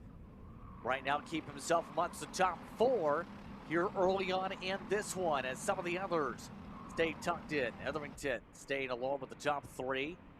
So, at this point, you have to think with Boulanger and company trying to stay in sync. Eventually, the thought is, if the 781 makes a move and doesn't make a stick, Cartier has a great chance to jump along and make the move themselves. I think Cartier is in my favorite seat right now of the top 3 for that specific reason. If a move is made, it doesn't stick, Cartier can sneak to the inside and get the move done. Here's the problem for Cartier at this point. Look at 4th place on back. They have closed the gap considerably. And Justin, you call it a choo-choo train, and I tell you what, this might be a big, long coal train heading through the West Rockies to snake its way through as the carts swap a couple of positions outside of the top 10 there. Yeah, this is a long train of carts, and it's very unusual to see this many carts able to hold nose to tail this well. It goes to show how clean that race start truly was, that nobody really lost position. I think everyone in this category understood that that race start was so important, and they were able to capitalize on it as one cart is blowing up. Well, that's not good whatsoever here. Going to put some oil possibly on the track, maybe water at least. But right now you see the hand race, straight to pit road they'll go. 726 is one that will roll on through. I believe that is Remy Lay. Yes, indeed, that is an SH Karting machine. It's had issues. But everybody else trying to keep up with the leaders here as they have all compressed up in the front. Andre, about this time last year, did go to victory lane in this class. Would happen again today to start off this season. Mind you, that was picked up a part of what was a second place points run for the 737 last season. Remember, it was Mikel Aubin Poirier who picked up last season's championship. Obviously, not one of the drivers here today in terms of that fight. Well, last season's 3rd place championship finisher, Mindy Croteau, is down in 25th still, by the way, as we see some of the others in the train. We talked about how important this round one was going to be in order to feel good. 734 looking for a move down the inside in the middle of the top 10. That's for Met trying to make a move down into 9th. Don't believe that that capitalized and stuck as the carts are heading now through Talladega again out of the kink, out in the 3rd sector heading towards Lay S. This is a very, very quick track. Again, just over 1,000 meters here for this track, and it produces some great racing, great opportunities for passing and going. It's important this week that these drivers really set this season strong here, Justin. And I mean, if you're a Croteau, you were 3rd place last year in the points, and it's unfortunate to see this week 1 not turn out the way you want it to. You have to kind of put it behind you, which is easier said than done. Put it behind you, get ready for next month, and when round 2 hits, hopefully Croteau can be back up near the front. Yeah, it's going to be very important to find some speed next time. They are up +8 so far, by the way. One of your biggest movers through the field. Followed along with your pylon at the moment. In fact, the biggest in 25th. But the lead train continues to plot and plan. And again, if you like SH Karting or a Sodi Kart, you're in a great spot right now. Of course, home race for that organization because, of course, we're in their playground here. How much does that benefit or really motivate you when you have your team battle it out like we're seeing here for 3rd and have an opportunity to prove as a group that you can get some victories for yourself on your home property? I mean, home field advantage is a thing. That is a thing that you hear about a lot in sports, and it is true. Having that hometown advantage does make a big difference. And if this is your home track through like it is for Sodi, that is a big, big deal. You want Sodi karts winning when they're in the field up in the front. It makes a huge difference through, and these are drivers that should have more experience with this track. They should really know how to dial things in, how to run well. They should be able to basically show up and show out. So having a Sodi at the front, that is a huge deal. It's the same thing whenever you see TKG running at MCC Kartplex in Cincinnati, Ohio in the US. That's the home of TKG. So you expect to see a TKG kart, Burrell art up at the front whenever you go to MCC. And when it's not, it's sometimes surprising because that's what you would expect when you go to someone's hometown. You expect them to have the advantage and really be able to get a run. Right now, I don't feel like it's really a big advantage up in the front for the 737. And right now, there's still a lot of pressure to hold on, but to add on to the conversation in terms of the development side of a home race for an organization like this here, here's some of the drivers alone at this facility that grew up and raced here. Jacques Villeneuve, Patrick Carpentier, Andrew Ranger, Bruno Spangler, Lance Stroll. A lot of names big in sports. Right now, SH Karting has 3 of the top 4 spots as Lassard gets moved behind Cartier in the order. In other words, this is a team that, at least in terms of the home power and the home facility, has been able to develop talent, or at least those who have participated, but also has the pipeline. We know that's so big to real-world motorsport, like they do with their Autosport division, where they do their own track support and race car rentals and whatnot, part of that side, and also some connection sponsorship-wise to some other teams that have raced sports cars. In other words, there's a stepping stone ladder, if you will, that you want in your development. The hometown team is a part of those that has that ladder set up, like we've already talked about with FAF Kart Sport, for example. Yeah, it makes a big difference whenever you can walk up the racing team and develop from within. It also makes you more integrated into the team. So if you can work up above and have that run, you already know how things work. It makes you acclimate faster. It makes you race better. It makes it easier to step up to those next levels, as opposed to, say, me, who may step off the street, run a cart, and then go through. As we've had big contact into turn 1. 739 is off on the run, and the 799, the other cart off. That is 2 big carts off to the side there. Amongst those involved, Bruno's trying to get into the cart immediately. One other cart still trying to get going. The bumper bar's completely fallen off, though, on the 799. That's trouble for Derek Murphy, one of the RL Racing machines. Will they even try and run it? No, that bumper is demolished. Looks like big impact happened between those two karts. I'm really shocked the 739 of Bruno Colombo was able to get back going. Honestly, that amount of damage on the 799 makes me shocked that the 739 continued through. Derek Murphy, unfortunate way to end this round one final off on turn one. A little bit of chaos for those that are running about the mid to back grouping so far, but the lead group still nothing doing for the change other than as we looked away with the incident, Hetherington did take over the race lead again.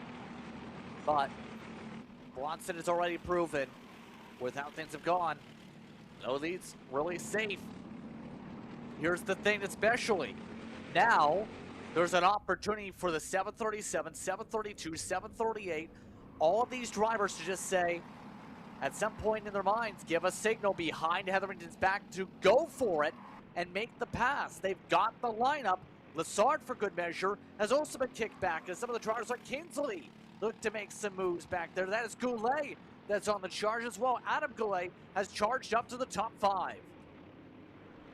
You see the hand signal there going through from the 731 of Goulet wanting to make that move forward with Kingsley. So Adam Goulet saying, stop fighting me, let's go catch this top 4. We'll see if that happens though, because unfortunately for Adam Goulet, behind you is a teammate of all of those battling for the win ahead in a hometown run here. So just keep an eye as they continue through. Hetherington looking over the shoulder. You've got Berlinger and Thomason up behind you. And then 4th place there, Cartier closing that gap still at top 4. Not safe at all, because for a moment before everything kind of broke loose there, you had the top 10 nose to tail. And then there was the little bit of mid-pack battling in the top 10 that broke things up. It's starting to accordion its way back here as we head towards lap 13 of 18 being completed. This is where things will get close here, Justin, because what will happen if we accordion this whole group back together, you're going to all of a sudden just end up with, honestly, anyone in the top 10 trying to get the win. Especially with how intense things have gotten, absolutely here. Lassard trying to get the elbows back out again. By the way, Vermette hasn't necessarily gotten the full charge yet. She's been able to join in on the fight though. Is now in this battle pack around 7th last scoring loop. So they also is now held on to the top 10 of that 777 among some of the squabbles. So I think this is now the point where we're already past 13 laps complete. Long run pace, we would be already starting to see that really by now. Some of the drivers are starting to set some personal bests, but now it's the difficult part. If you are fast long run, you're finding out now. If you're slow long run, then you're in trouble. Lassard is one of those, I think, that had to go short to mid-run, but not the long run to drop all the way to 8th after being top 4 in the first half of this race.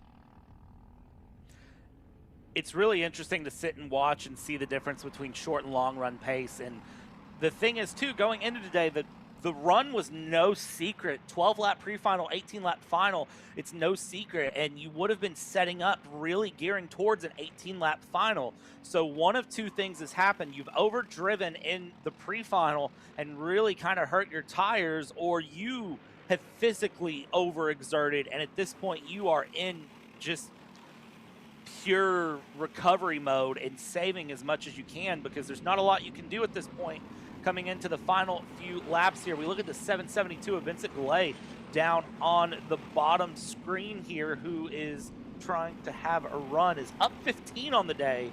Vincent Goulet, Adam Goulet is sitting in 5th, Vincent Goulet sitting in 15th, up 15, hard charge for the day here. And Justin, you got to wonder what could have been for Vincent Goulet if it had been starting further up. Andy Groteau, for reference, who is the previous biggest mover, dropped back recently to 27th.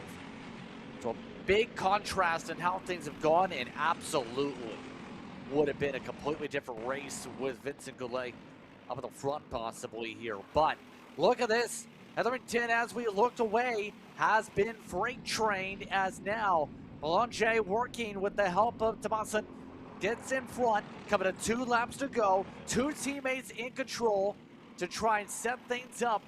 Right now, Hetherington losing ground to the 2 Sodis from SH Karting as they continue to battle on behind. Coming laps to go. Having a teammate is very, very important here for Berlanger and Thomason as they hold first and second. Hetherington not out of the woods here, I would say, behind or forward as the 2 Sodis work to try to build a gap. Here's what's going to happen, though. We hit 1 lap to go, Justin. These 2 Sodis start battling. Hetherington just needs to stay within a stone's throw. Doesn't need to be right on the rear bumper, I'd say. Be within a stone's throw, because here's the thing with the 2 teammates. You have Thomason back in second, who is very, very quick and isn't necessarily going to want to hold second place. You have Berlanger up in the lead, who is going to want to hold the lead. These 2 start battling on the final lap. All Hetherington has to do is just be there, be in the conversation, and you never know what could happen as we come across white flag, 1 lap to go, over 1,000 meters left, and it will be a very, very strong final lap. Here we go, taking a different line, in fact, this time. Thomason blocking to the inside. They rumble. Trying to find their way on through. They go.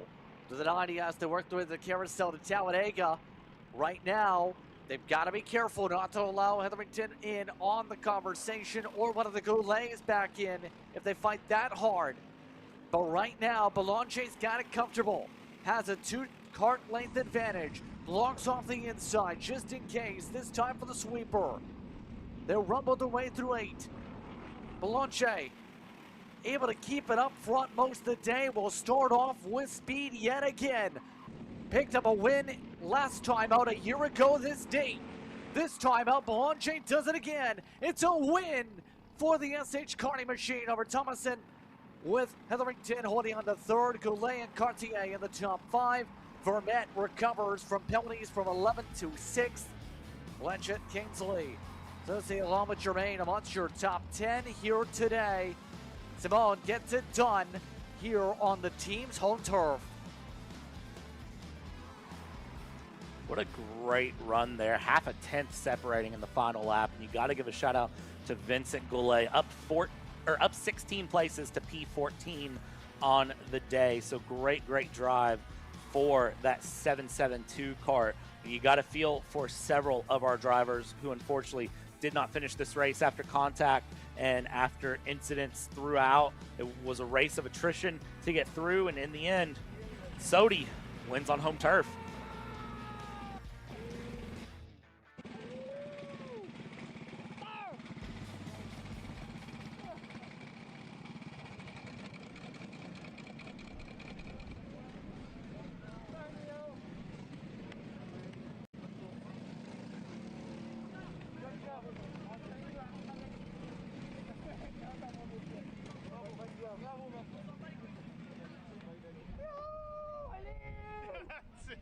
Good job. Good job, mon cochon. Bravo.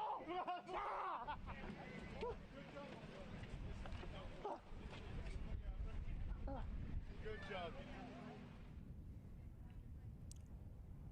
It's a very pumped up reaction, to say the very least. The entire team is pumped up after all, especially with a home track victory, to say the very least here, Brad. It's going to add on to help with the season as they go to the other venues on the schedule. You can tell just how much that win means by the fact that when they're pulling in, they're already yelling and celebrating and super happy. Here's the thing that's going to be fun to watch. How many more drivers and teams are going to have the same reaction? I'll give you the simple answer. Every one of them as they run. Here's your schedule coming up. Justin, DD2 Masters is next. It's going to be wild. DD2 Masters, going to be crazy. It's going to be a wild one, absolutely. That's set to start by 1:31 on the estimate. Again, it depends on the flow of the pack here with the juniors and the Max Masters also.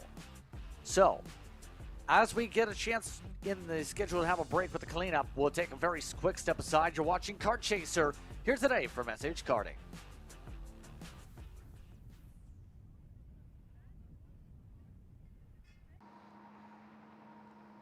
Cat food marketing. $9.99 a month. Dude, Caleb, wake up. Dude, we're live in 5 minutes. Let's go. Come on. What are you doing? Dude, I'm so sorry. Xander had me in a cat food marketing meeting till like 2 a.m. last night. Come on, man. Do you have anything I can drink? Dude, I got the perfect thing for you. Perico, it's a healthy energy drink alternative.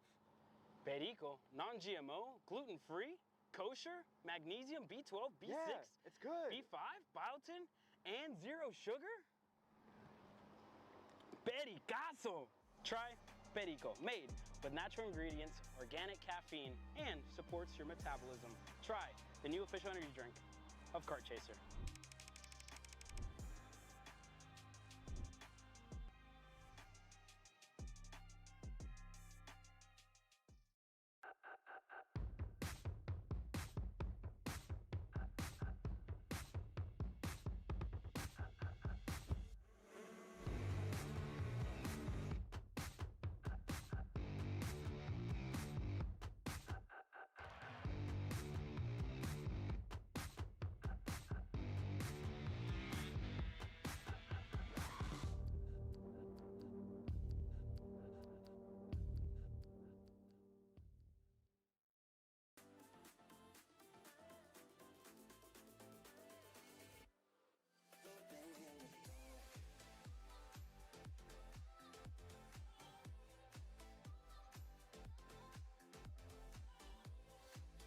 Are you looking to take the next step in your racing journey? Well, look no further than PitFit. With 2 locations in Charlotte, North Carolina and Indianapolis, Indiana, PitFit trains drivers all the way from grassroots level karting to IndyCar and NASCAR with top-of-the-line personalized coaching to improve physical and cognitive fitness. For more information on programs, check out PitFit on Instagram or Facebook today. Hey guys, I'm Chris G. I'm Kart Chaser's driver fitness coach, and today I'm going to give you 3 tips on how to strengthen your shoulders for more endurance and better stability in the kart. Here we go. Okay, so exercise number 1 is the front rope pull-through cable raises. Okay, now this is the upright cable row. What you are doing here is you're picking a straight bar, as you see, and we're working the side areas of our shoulders, the medial. Exercise number 3, the dumbbell shrugs. As you guys can tell, I like to pause at the top before releasing. It's great for your strength, for that wheel stability. It's great for those shoulders and that upper back area. Chris G coaching, race-ready training that carries into real life. That's what we do here. See you on the next one.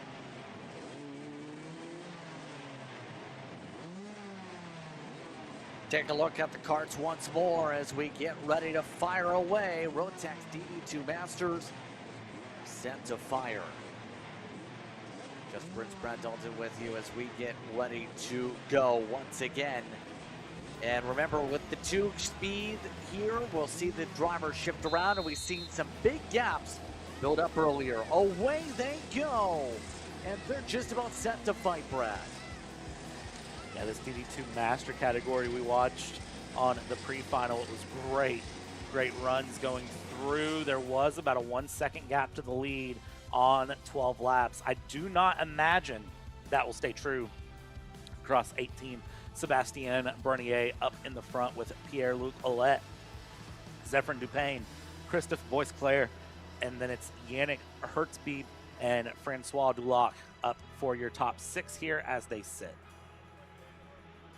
Then you also throw 7th for Givogu. Monstill's in the 7th spot. Givogu, I should say. Manny in 8th position. Then it's Alexandre Gauthier along with Monstill's in the top 10 here today. Again, this series brought to you by HMR. As we see the rest of your starters onto your top 20.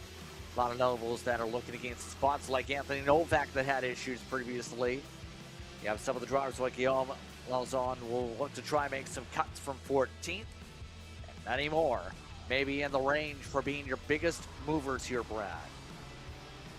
Would not be surprised a bit to see the big movers move their way along. Several penalties given out in the pre-final.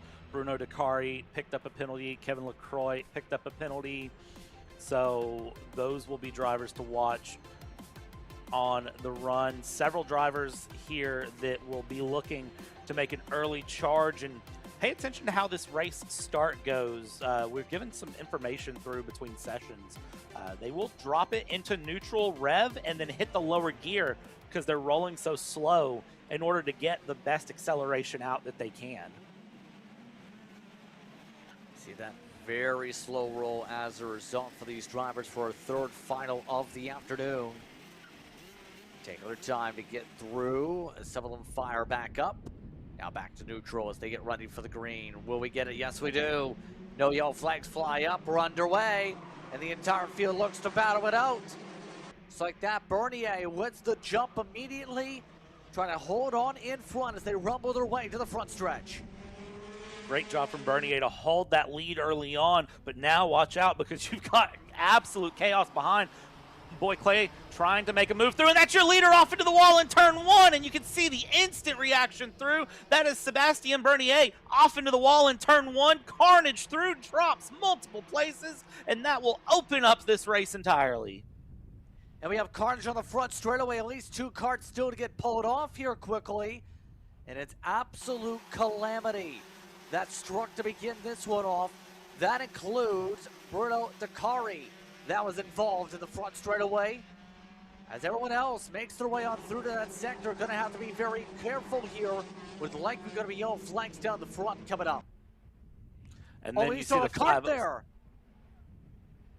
Hands are up, everyone pulling off over to the side. You can see the mix-up and shuffles for positions there. That is the 507. That is Daniel Gringras' cart that is still sitting. They did not have enough time to get that cart cleared before the field came through. That bunches that entire field up, and then out of turn one will shake things up. You see how the top 4 were able to really time that out and pull a significant gap to the rest of the field. That changes everything in the front.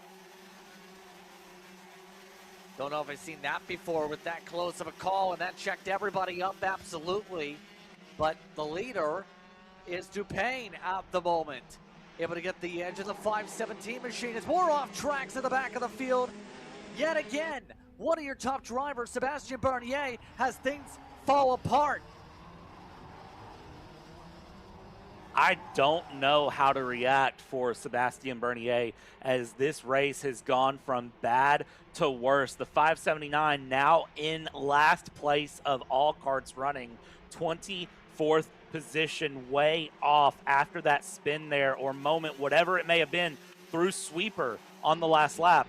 Talk about a race going from bad to worse to miserable. We'll see how that plays out. 592, big dive down the inside here as we battle up for second place. 592 and the 587 Hurt Bees and Boy Clay continuing to battle along, and watch out for Giavagu to mix in as well in that 585. Yeah, right now for his sake, Tower is looking like he's looking pretty fierce on the battle. One of the Ontario-based drivers in the field, remember, for here today. As right now everyone else looks to try and situate and calm down, if you will. Right now, once it was on the going forward, you were going to say. This race is not calming down. Hertabize able to run off in turn one, now dropping down the order. Another pass through. Yeah, this race is not calming down at all, Justin. Yeah, it's definitely not. And right now, as we fly around the track to start off lap number 5 here today, Hertabize falling down the order a little bit as a result. Yannick going to have to push hard to get those spots back. Luke Ouellette dropping down to 4th in the early going after the chaos that reigns supreme as well here. So, what is kind of going through your driver mindset here are then zip, zip, zoom, zoom with how chaotic things have been, and how, as a result, the top 8 are up 2+ seconds over the rest of the field here as you see some squabbling.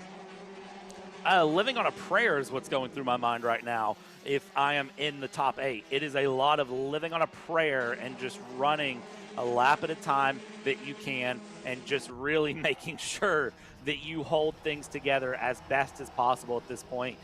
You're trying to breathe, you're trying to reset, but this race is just not stopping. That is the main thing here in the DD2 Masters, is the racing will not stop. Even though you really could use a break, you could use a moment to breathe, it's not going to stop. Action continues. You've got a cart behind you that's going to attack. You've got carts ahead to attack, and all the while, 592 all the way through, they are trying to catch up to the 517 and find more position, find what they can as we check in on Dulac, the 513, who is having a bit of a charge here in P6.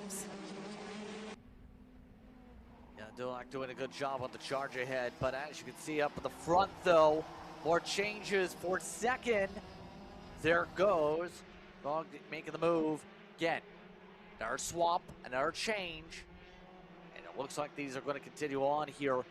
I will say it's a little bit more feistier than what we've seen all weekend so far for the DD2s in general here with what we've seen so far. And right now, we're just seeing no one's been able to really calm themselves enough to set up some opportunities for runs. The Russell, Ontario-based driver in the Formula K CEF karting entry right now holds on to second. Coming up to halfway in a couple laps from now, by the way. We start off lap number 8. Here comes the move. Once again in the background. This is Luke Goulette wanting third back does it. Luke Goulette there with PSL Karting able to move up a position into P3. Now settling in, trying to continue the charge forward. This is one of the interesting things right now is, you said it, Justin, I'm going to echo the sentiment. This has been a lot more feisty than we've really seen any of these master categories really be all weekend, qualifying or pre-final.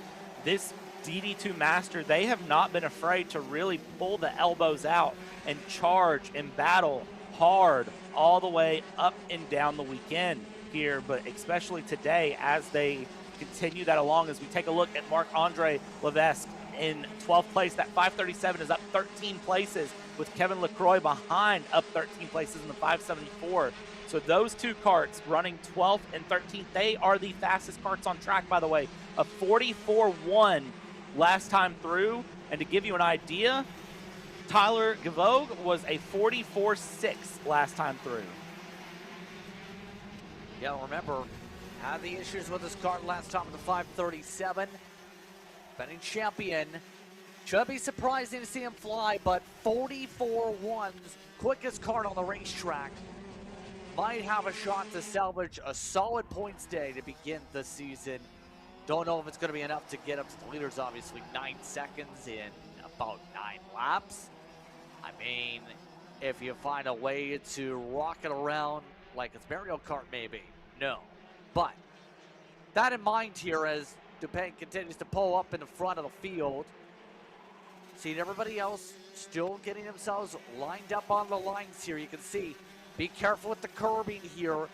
And you can tell with most of these drivers not really pushing the limits that we see in a couple other circuits at stateside with the limits.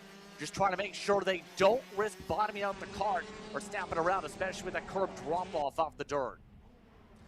These curbs here can be kind of nice. Look behind here. Look at the 592 of Boy Clay battling it out right now with Hurtbees going through, and along that is a great battle for position with Dulac up in the mix as well. Lots of shuffling for position through.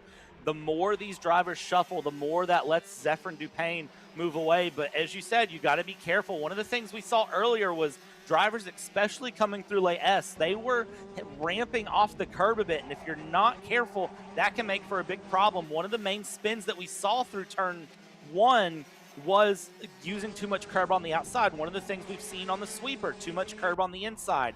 Use the track to your advantage and be smart about it, but don't over ask the kart as a dive from the 513 of Dulac to get up past the 592.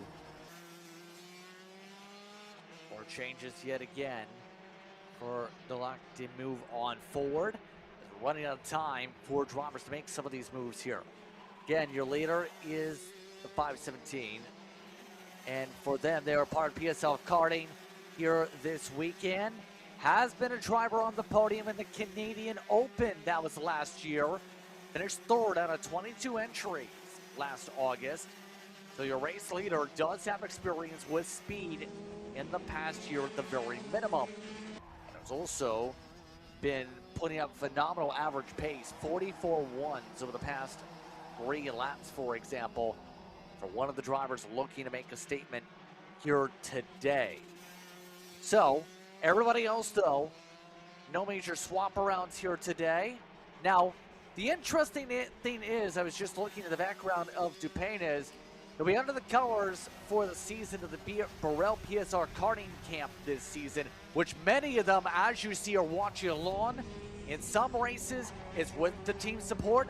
In some cases, it'll be under his own tent. So it's a bit of a divide and conquer with the same kart, but split up in terms of where he's going to be setting up the kart under his own tent through Cinepedic tuning, or whether it's through Burrell PSL and their respective big unit of a tent in some of the events.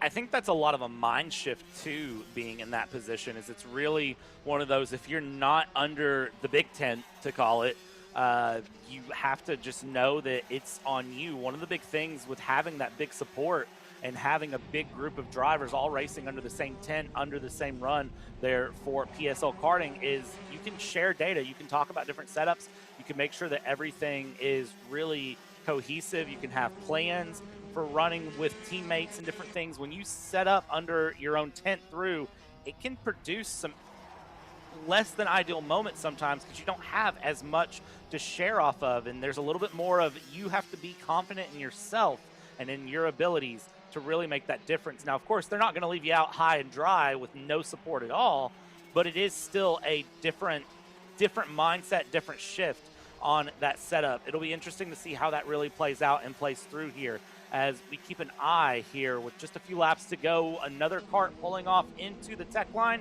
Up front, though, it's a 3.5-second lead from first to second. That is a significant margin that's been pulled out here in the DD2 Master. That's over Luku led with that conversation. Did take over the second spot at the very least. But see Hurtubise trying to hold on amongst the top four. Gillette still holds on to the top five. Claire in sixth, Gauthier followed by Manning. Then look who's in ninth. It's Levi up there in ninth in the 5:37 camp within 10 seconds still. Might have a chance for some more. 16 is now the gain for the defending series champion for DD2 Masters. Not bad whatsoever after what could have been a whole lot worse with a couple laps to go to get back in the conversation late. Another driver to look at, Sebastian Bernier up into 13th now. Remember, was running in the front, had one incident, and then spun the kart, ended up tail in Charlie on the field all the way back in 24th. Has managed to recover all the way up to P13. But again, what could have been for that 579 kart is going to be the question. Big thing is, don't let the momentum out of this weekend hurt, and make sure you reset for the next round going through, as that's going to produce a big difference. Up here, battle for 5th place still going through. Big defense from Duloc on Bois Claire. The 592 here is the 513 leads for 5th. Coming up to the final lap here, Justin. Final time around coming on through, as right now it's DePayne up at the front. During the offseason, he made a post about 11 weeks ago about how he was moving on with this chapter with Sony Kart, with SH Karting. 2 years of experience there. Getting second place finishes in the Open Master, getting chances on the podium in the Canadian Open, being able to make a senior return in 2024. New chapter starts right from the get-go for Burrell PSR. It's DuPain making their way through to the checker flag by more than 4 seconds. Welcome to the new team. Welcome to victory lane. It's a DD2 Masters victory for DuPain.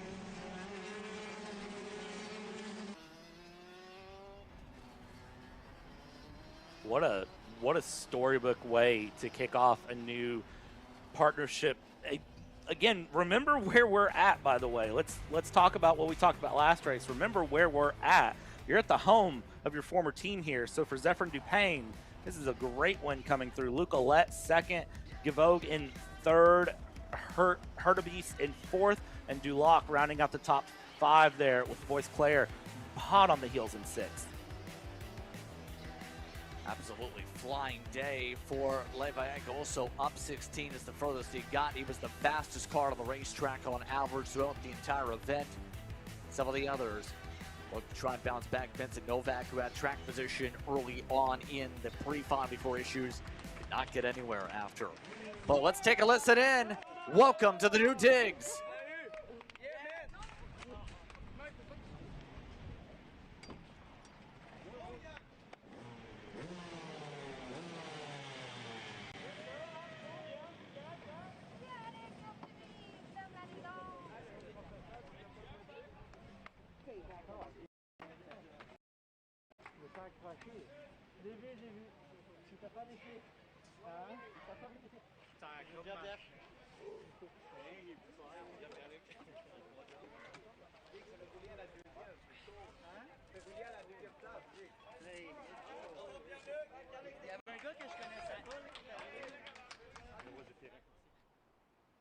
And everybody very pumped up here, to say the very least.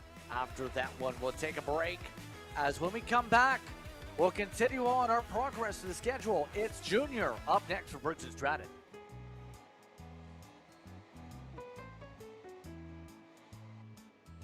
Gee, looks like we're missing the engine. What the hell am I supposed to tap? What do you mean? It's my Greyhound. It's all I need. Where's the rest of it? It doesn't matter. It's a Greyhound. You gotta make weight. Okay, you're good. I'm sitting by here with Kyle, our race winner. Tell me how you did it. You were blazing fast out there, and I mean, you don't even have a go-kart, man. Tell me about it. Yeah, you know, Norberg, Schmorberg, the Greyhound-powered Greyhound was great today. You know, it makes the difference. And the team's been working really hard back at the shop, and, you know, just shout out Greyhound. Thank you, Kyle.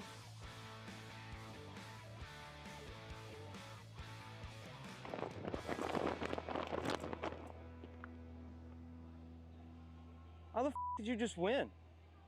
Doesn't matter. It's a Greyhound. Champions aren't just born on the kart track. At SimShop, we deliver professional-grade simulators with the best performance-to-price ratio in the industry. Founded by racers who understand what you need, our SimMagic and Moza equipment is powerful enough for the pros, yet affordable for everyone. With unmatched customer support and a thriving community, we're your racing partner. Visit simshop.com today.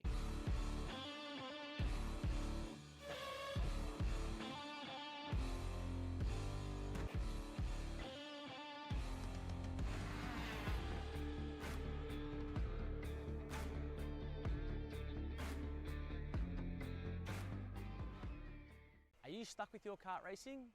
Not sure the ideal kart setup? Or going to a track for the first time? Well, Kart Class has the answers for you. Our online portal has a wealth of experience and knowledge to help your kart racing. From kart setup advice to track guides that are targeted specifically to your circuit, or the driver coaching aspects with mindset, racecraft and driving techniques. If you want to take your karting to the next level, visit us at kartclass.com.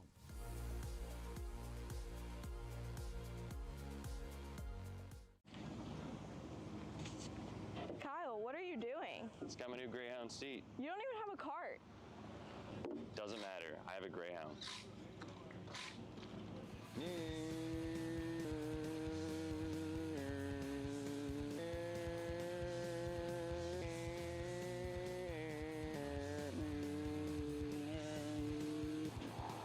the f is Kyle Cuthbertson? Doesn't even have a go-kart. Doesn't matter.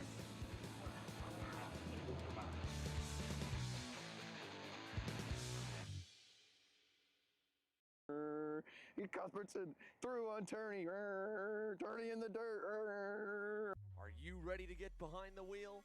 From Formula 1 to NASCAR and IndyCar, all the pros start here.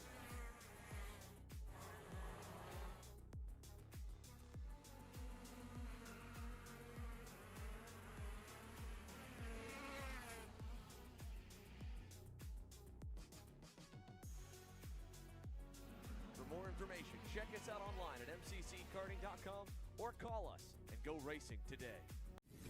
When it comes to innovation on the track, Odenthal Racing Products leads the pack. From the highly popular EasyGP camera mounts to our tough case to GoPro case, racers everywhere trust ORP for strength, reliability, and precision. We're proud to be the #1 engine mount manufacturer in the USA. And with our new Easy Bumper Retainer System, you won't get caught out with a failed bumper bolt again. Odenthal Racing Products. Lead or get left behind.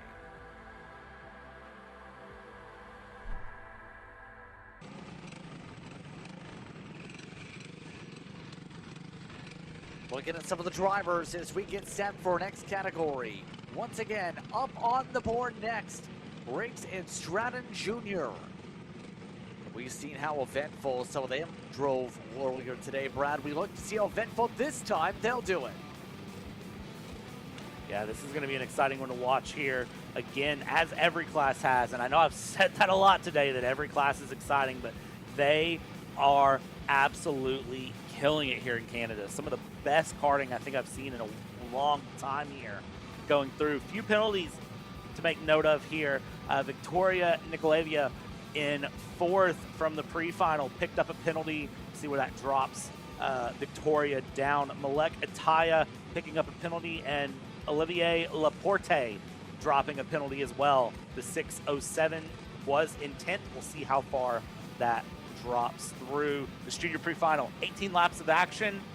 It's going to be hard fought from the beginning. I think we're going to see a lot of what we just saw with the DD2 Masters, is gloves out from the beginning.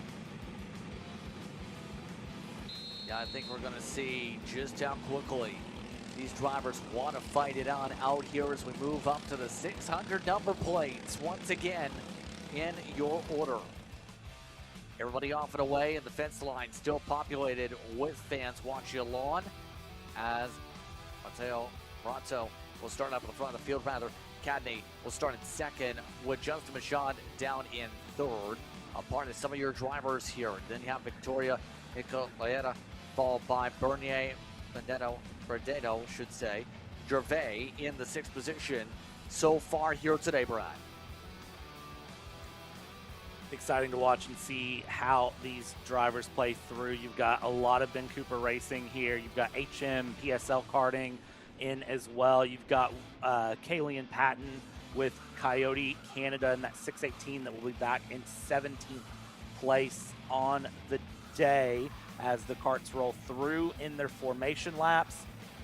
Again, they got to make it through turn 1, and you got to remember, you don't win the race turn 1, lap 1. You win it on lap 18, but you need to do everything in your power to be in the position to go for the win on lap 18. In the pre-final, it was a 1.6 second pull away from Marateo.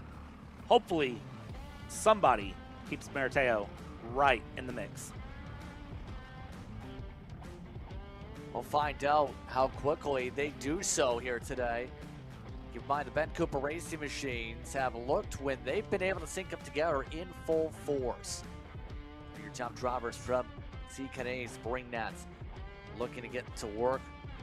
Teo looking to lead things off on the inside line here today. So here we go. We're just about all set to go for our entire field. As the drivers catch up to the tram lines coming up here down the back straight. Happy with us still here from our coverage on Kart Chaser.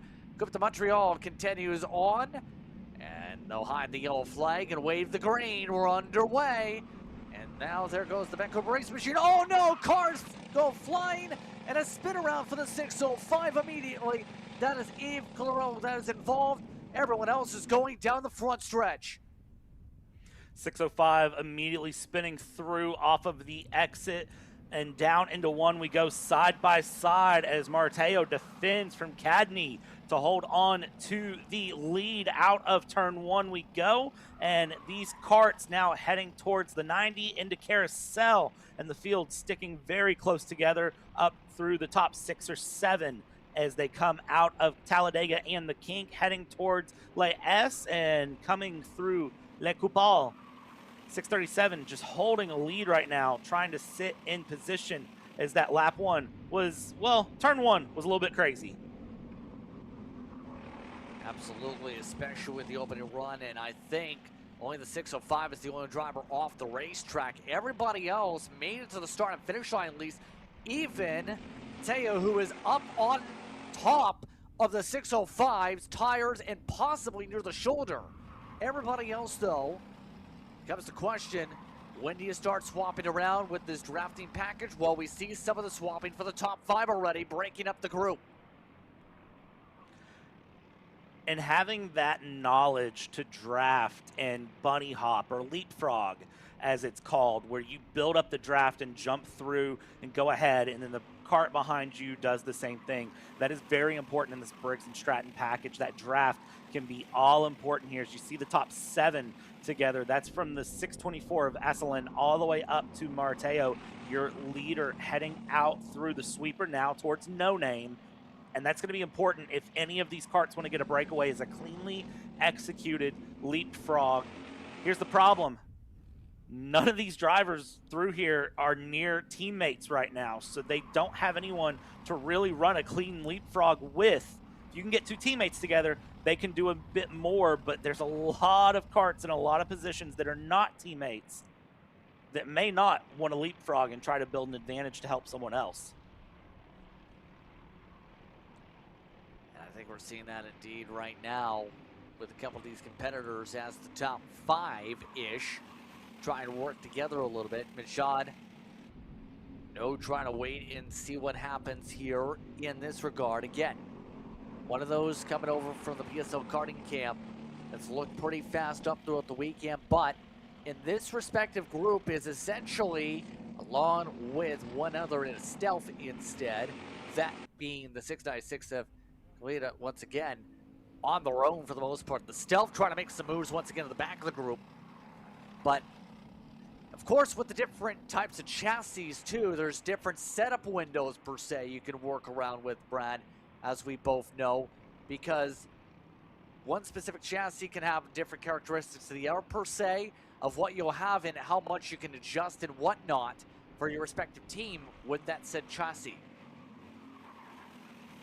Yeah, and the chassis setups can be so wildly different for how they feel. It can take a lot to dial in one chassis for a track, whereas the other one will just immediately set in. So there's a little bit of just knowledge of chassis, knowledge of kart, knowledge of track. It all comes together. You can have kind of a base idea of where a kart will run comfortable, but then getting that dialed in, finding those tenths and hundredths and thousandths of a second, that is an art form more so than a racecraft. And when you develop that art form in, it truly can make a difference in your karting game. As the karts up front, top 3 have finally started to break away from 4th place back, and they are doing a great job of just holding the draft. Right now, 4th and 5th are not that far off, though. If these 3 start to separate and battle a little bit, it will make a big difference for them, and that will let 4th and 5th close right back in.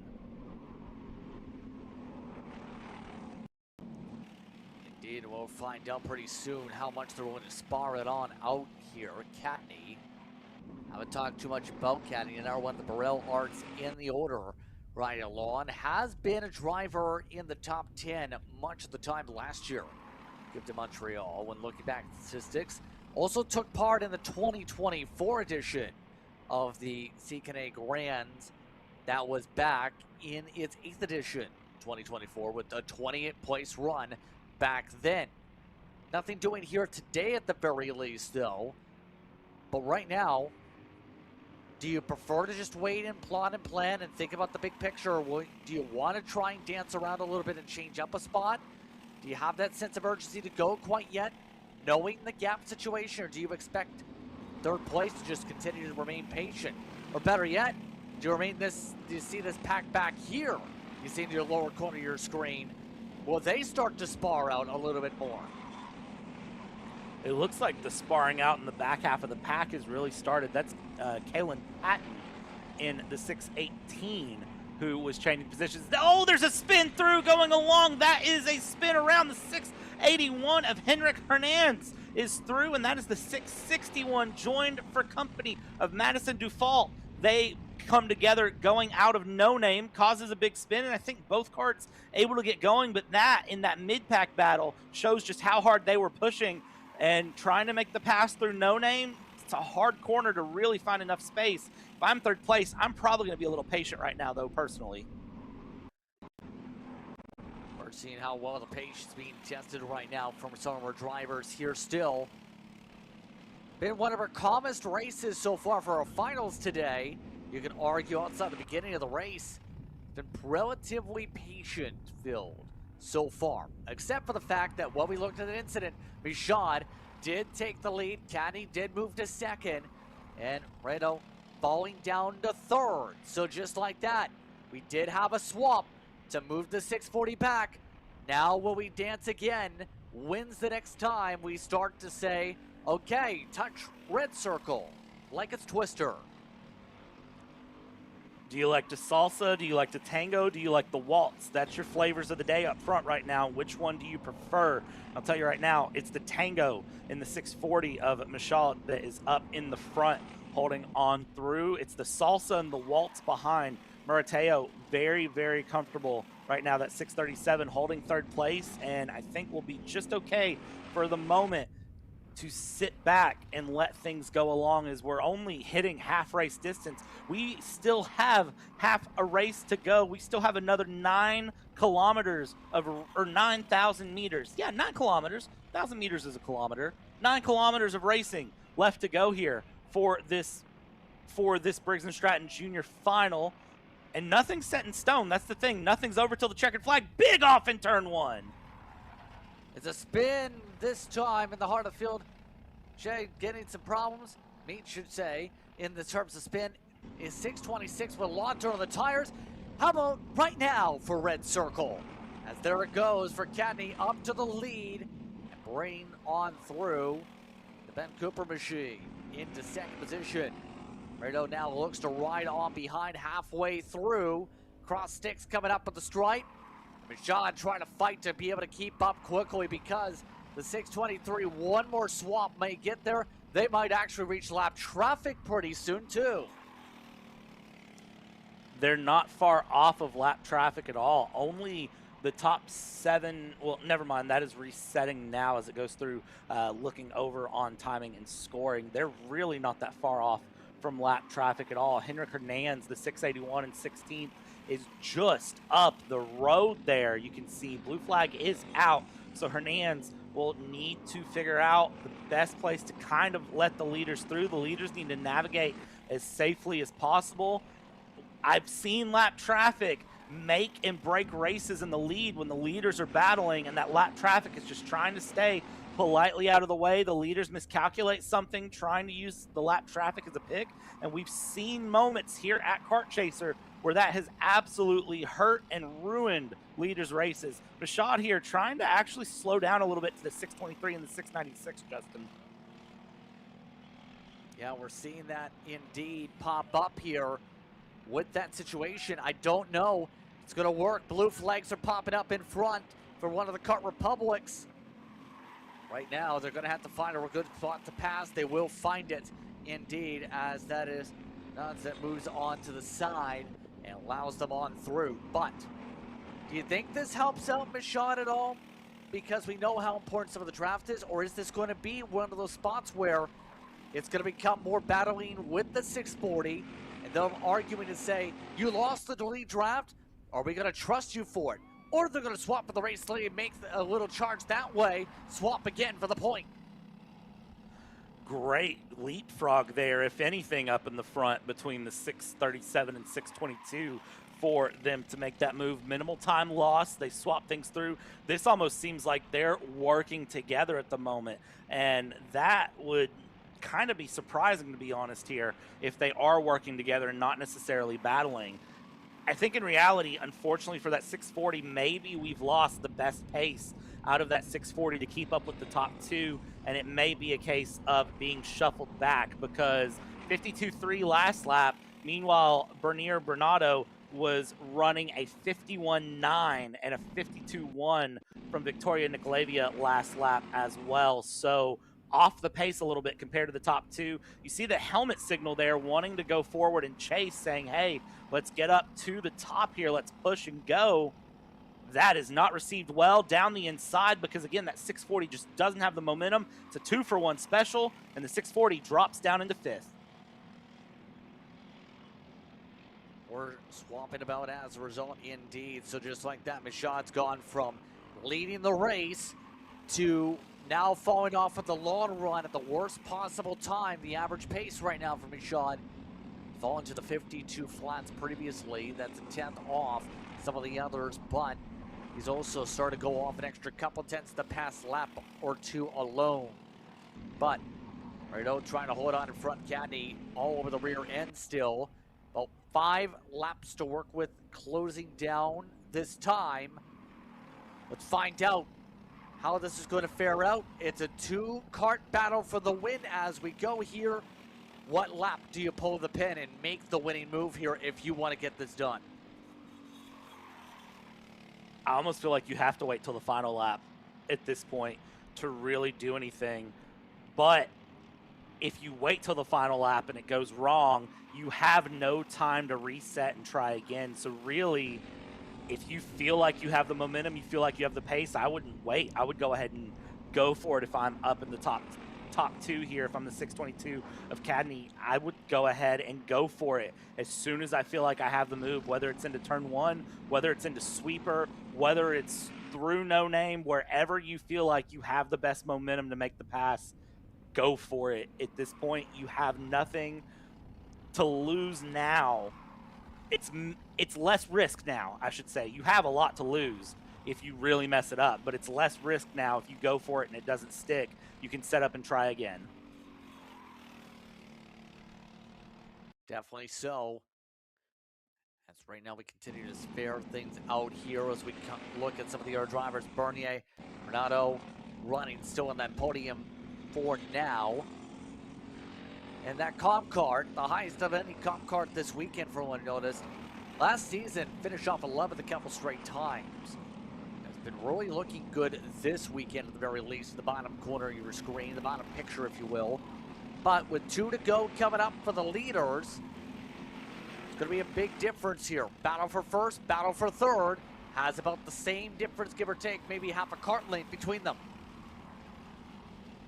Half a kart length between the two battles for first and third, but 3 seconds separating these two groups together. First group here in the battle for first, they are heading through Talladega right now, heading up into the kink, up through Les S, now through Les Coupales as we go down the back straight. And these carts still holding. There's the move. There's a look to the inside. Will it stick here for Cadet? Down hard on the run. We go. Hold the inside line. Inside will turn to outside, but it's cleared. And that's a swap for the lead here heading into lap 17.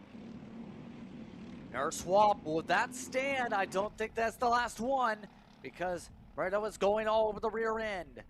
Cadet continuing to look previously over the shoulder as they make their way up to turn one. Separation now builds by a couple kart lengths as Cadet really looking to see if there's a big step up in terms of performance from last year to this year to end things off here today. Pick up a final. Was one of the drivers that has had experience running in CKA competition as far back as 2024 at tracks like Point Peely down in Essex County in Ontario. He's also been a two-time LRKC champion. Picked up wins on the podium in CKA Canada in general. Today, doing a good job in the Coupe de Montréal, coming up to the white flag this time. It's Cadet in front, coming to the white. 1 lap to go here left for the Briggs and Stratton Junior Final. Defense to the inside, swings to the outside, send to the inside for Marateo, trying to hold on the 622, bouncing in the seat. Cadet trying to get a return back into the 90. Not able to do so, though, and that is another swap through, heading through Carousel and Talladega into the kink now. That position is swapped. That gap is open. About 3/4 of a lap left to go here, Justin. How can this one play out? The biggest question, will anyone get back to him? Renato has the opportunity to close it on up. The 637 has been up front much of the day, has kept it up in the front at the right time possible. Coming up to the checkered flag. Moreno comes on through the final corner, give the win, possibly indeed to the 637. The fans go wild. And drag race side by side for third place as well. Bernier Bernardo into third with Nicolevia in fourth. Justin Michaud up into fifth. And what a charge from Kalen Patton, up 8 places in 9th place here. What a wild final here for Briggs and Stratton Jr. Yes, indeed. And now, on that note here, we got to find out how the rest of these races go. You have some of the drivers that can shot in the top 5. You have some of the others that will look to the drawing board after results. Everything broke down at least Look at that drag race for the last kart running. That was 10-1000, by the way. But up front, it's the 637 that gets the cheer.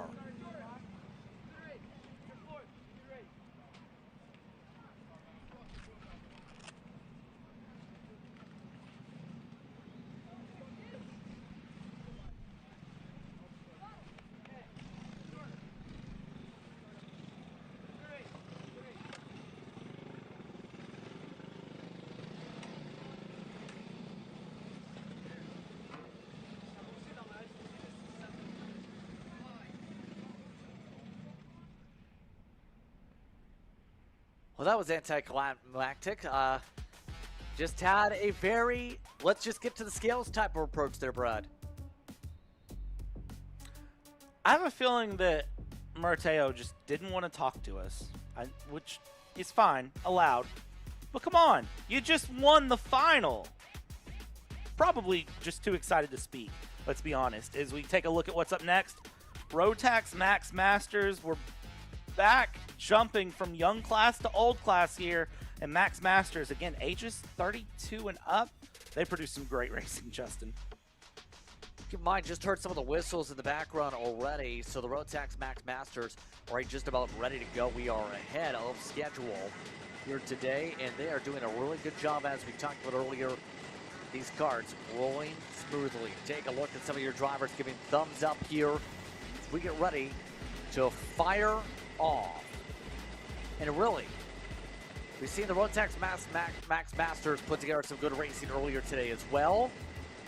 Big field, ready for some big moments as they wait for the final whistle before they get the roll. Here we go. Let's back it up and hit the track.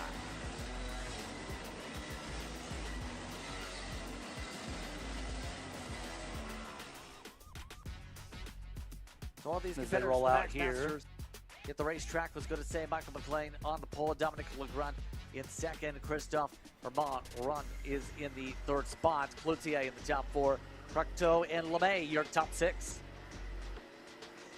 Not really a lot of penalties coming out of the pre-final. Simone Clark-Lintange picking up a two-place penalty, and LaFortune picking up a two-place penalty. So they will be starting in P12 and P16 respectively. This class here on the go, Justin, it's going to be all important for that outside line. Again, looking for luck and a lot of skill for that outside line to keep the battle competitive into the sweeper for the race start. And it's going to be an interesting battle for some of the drivers absolutely here today, as you see the rest of your order led at the back by, again, Gennard, who was a part of those with some of the incidents in the last race. Lamarche also had issues at the very end, but to get ready to double up in the next moments or so, the Rotax Max Masters ready to do battle here today. Let's find out who's going to come up with the top step of the podium here this afternoon as we double up. Good mixture of karts in the field, by the way, who's kept an eye on the weekend when looking at the Max Masters roster. Have a good mixture of Burrell Arts, Sony karts, some Kart Republics, a couple EOS karts in the mix also, as well as one or two Formula Ks. We even have a Red Speed from Sebastian Cloutier, who has one of those, the rarity in the field. Everybody else is rolling. Green flag is out. We're underway with some 3 wide of the back. The front already clear for the first 3 spots. And first 3 spots appear to be holding as they were. So that outside line able to muscle. Big spin there in the background. 2 karts go off along. That is the 86 who has spun through off onto the back of the run. And there was another kart involved as well. That's Christian Lafortune that was off through that we saw. There was another kart on the other side that also ran off. Did not get a clear indicator who that was, but up front, top 3 holding as they were. Top 4 holding as they were. So far, so good for everyone else up at the front of the field, at least. McLean is indeed building the buffer. The space put up. They will have yellow flags to deal with in the final sector, though. You have to get sorted out as you see some of the crew members discussing things as a result of those incidents. And those corner marshals being kept busy. Everybody else trying to zoom on by as they continue to battle. Other cart involved was the 99 of Martin Gilbert, was the other cart that was caught up in that incident as they continue to run through. Top 4, a little bit of a run there from Pertot in 4th to try to find the way along up into the top 3 down the back stretch. And McLean able to get a half-second breather here early on, and all of these carts early through getting a bit of breathing room up through the top 5, top 6, and just looking to run the rhythm here. It's a long final of 18 laps for this Rotax Max Master Final, so they don't need to do anything too unnecessary yet. Right now, just settle in, find a little bit of draft, take care of your tires that have been absolutely beat down this weekend, and be ready for the final run here on the day. Absolutely, and right now we're just seeing just how much Clean's been able to keep things clean indeed up at the front of the field. Everybody else marching forward. A lot more separated out compared to the pre-final early on at least. Joe, remember, I fought a couple times over just to be able to hold on to the respective spots in said pre-final. Is it getting the pull, though, that they're needing to move up? LeMay moved around with Param, by the way, down the order on the other side of the straight. So, at this point, what would you do if you are in particular this 93? Because we know last year absolutely had the speed when it comes to this class. We've talked about the point standings, was your champion, dominated most of the season. As hold on that point issues for Bataro, who's around down on the back on one of the straightaways out of turn 1. Everybody else, though, still chasing that 89 as they still cannot fire up that 2 machine. And Bataro is out of the session now. Up, cart pulled to the inside. You could see there was a little bit of discussion there trying to decide what was going to happen, and unfortunately, the 2 cart out and done. Top 4 here holding through 2x2 as you got to wonder for Michael McLean. Dominic Legrand is there right behind, still putting pressure through as Christophe Herant and Simone Pertot in 3rd and 4th. Sebastien Claudier holding 5th right now, fast on the track, not too far off, but Simone Pertot in 4th, fastest cart on track out of anyone. Yeah, remember, Pertot was the championship protagonist last season to the 93 machine. So again, it should be a surprise. Oh my, that was a little bit of a different line for Legrand. Took a little bit of a peek, but didn't fully commit to the send on McLean. So there is some little tiny send starting to pop up here. That cost at least 4 or 5 cart lengths with that lower line in the braking zone with the slide. Trying to just scare Michael McLean, I think, more than anything, into running wide through 1, thinking that Legrand was going to go for a move to the inside, trying to get McLean to run a little wide and be slow out of 1. And for Dominic Legrand, it's a great move. It's a great strategy, honestly, but unfortunately just did not work out the way Dominic Legrand wanted it to, which is an interesting thing to look at as Michael McLean, fastest cart on track, make that Sebastien Claudier fastest car on track. It was Martin LeMay in 6th. Here we go. Look behind, though. Martin LeMay looking to the inside there, trying to follow Pertot through around Claudier as they battle it out here for 4th place. Top 3 have pulled a little bit of breathing room here. Small little buffers, if you will, right now as we continue to go about here. But right now, nothing has really changed per se in these fights for the past little bit. Until now, LeMay got to the inside for a moment.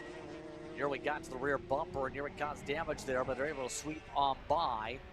As mechanical meatball flag coming out all of a sudden for one of those drivers. That meatball flag is going to make a big difference here in the run as the carts continue to fight their way along. That was for somebody up in the front of the field. We'll see what cart pulls off there. I don't see anyone with any obvious damage to call for a meatball flag. as the top two here, they are nose to tail heading down into the sweeper. Dive to the inside for Legrand. Legrand able to clear McLean, pass for the lead. My question is, who from third place back had a meatball flag? Durant is the one that picked up the penalty for the meatball flag. So, driver that was comfortably running third having mechanical issues. Well, Legrand is up in front, about the halfway point of the race. This upcoming time by complete. And now it's the 93, well in control. Now it's the question, will we see an opportunity for some of the others to peel on in if now the top two start to fight? Or does Legrand run away and make it simple? I don't think Legrand can run away at this point. I think McLean is right there in the mix. I think enough is left in the tires for a lot of these karts to continue to apply pressure. For Pertot and Claudier, though, the big issue is they need to work together. They need to hook up and start working their way forward, which, again, easier said than done, but that gap does appear to be closing slightly. 2.7 seconds here as it sits between McLean and Pertot. Will they have enough time, though? We're 8 laps to go around a 1,000-meter course. It's pushing it in terms of what's possible. It's not impossible, but it is pushing it. And right now, they have to find a way to go pretty quickly at this point. Here comes a shuffle. It's going to be Gauthier making the move back to third. And just like that, Pertot gets moved back outside the podium positions for the top three. Now, LeMay looking hungry, going hard to the inside for a moment. Now popped outside Pertot, lets LeMay take the send and goes on for the reset. Tries to cross him up, in fact. LeMay squeezes back and a back out for the 13. Very wise there from the 13 to back out of that, because that 11 was not going to give any room, and that would have ended in absolute disaster. Bit of a slide there from Pertot in the 13 coming out of the kink heading towards Lay S. That was almost bad, and that just goes to show how hard they've pushed these karts all weekend, how little is truly left in these tires, as these tires are surely just screaming for life at this point on the back end of this run here as we start lap 12 of 18 now, 2/3 race distance completed. Now we find out pretty soon how some of this is going to fare out for a lot of the other drivers. Keep in mind, as we go, Dominic Legrand still controls things now, 7/10 up. Some of the others that have gone on the move of this race, the biggest mover is in 15th. Simone Rodack has currently gone up to 15th. A couple drivers who had incidents in the early part of the day didn't even get launched. Serge Boisvert just had issues moments ago to be a second DNF of the weekend. And that's the thing, the resiliency of needing to make sure you have no mistakes with your kart so critical. It's one day of racing to do the job, Brad. We're seeing a lot of the karts starting to, in some cases, have some of those issues here. We're going to have a lot of pickup after this one. That we are. Every time we cut back to look out of No Name and we see those two Burrell arts sitting off to the side, it just makes me a little sad to see those karts sitting at the side of the track. But that's the thing with karting, is that mechanical failures are a part of it, incidents are a part of it, and moments are a part of it, and there's really nothing you can do about it except for pick your head up, move on, and go on to the next one, get your kart ready for the next time. But one day of action, it really does add the pressure into the weekend. You have to just be ready to perform right off the go. There can be nothing that you leave on the table. You can't leave today and say, well, the pre-final was fine today. I've got, a superheat in the final tomorrow and I can do this and that.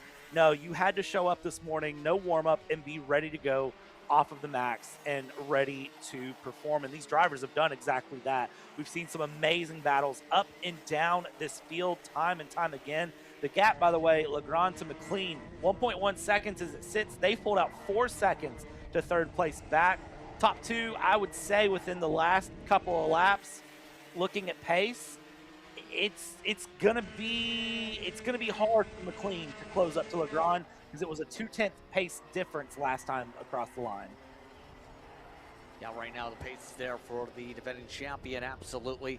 By the way, weather, oh boy. Look at all those spotty showers. They're everywhere all of a sudden. My question is, if they do end up hitting here, how is that going to impact the end of the day's races? It's going to become a challenge here if we do move to wet weather tires per se. Originally, we were talking about the radar at the start of the day. It was all to the south. Now it's slowly creeping in. You can see those winds really picking up, and depending on the winds, that's sometimes a sign of there's a storm coming in this area. Here's the thing, too, to look at. It's about 20 to 25 minutes to run a final here. 18 laps plus formation laps plus post-race cleanup. We still have 5 more runs to go. Rain is not out of the realm of possibility here, Justin. I very much would not be surprised if when we get down into probably Briggs and Stratton Masters, we see rain hit. It would not shock me a bit if our final few finals of the day have some sort of weather impact that comes in. Coming up to 2 laps to go, by the way. Taken by the race leader, seeing some of the errors as they go about. Dion, a very quiet round, has been able to hold on amongst the top 10. Mays held on to the top 5. Blue flags starting to fly for some of the traffic mixed in with some of the lead lappers. But overall, you have to say for the 93, stayed right behind McLean, let McLean burn up their tires maybe as the leader, and then took off in the second half of the race and showed, I've got the speed. A little adjustment to carburetor for good measure. But it has been a good day for the 93. One more time around to get it done in the Perel. And that one more time around going to be all important here coming through. 1 lap to go, almost a 2-second lead coming across the line. It's been a great day for Legrand to hold through and keep this pace alive heading into the run towards Talladega. And you can see just the smooth consistency has managed to manage not only themselves, but also the kart all the way through the run here, heading into the final half of the lap. I mean, what can you say other than just get up front, stay up front, Justin? Chances have been there all weekend long, and right now it's Legrand that will back up what was a dominant year last year with a stellar start this year. Legrand Checker takes it in the Rotax Max Masters. You hear the sea of celebration from the crowd as they come across the line. Everyone very, very excited to see their drivers coming through and hit the line, finish out their final. And what a great run from all of these drivers to go through. It was Legrand 2 seconds the final gap of battle over Michael McLean, with Sebastien Claudier in 3rd, Martin LeMay 4th, Simone Pertot 5th, Stéphane Perron, Taylor DeYoung, Rollabard, Clark Lantage, and Liviere, your top 10. And some of the errors, like Rasa down in 11th. Michel Legrand was in the field as well in 12th. And the rest of the order pops up on screen. We had about 15 finish. Take a listen on this celebration for Legrand.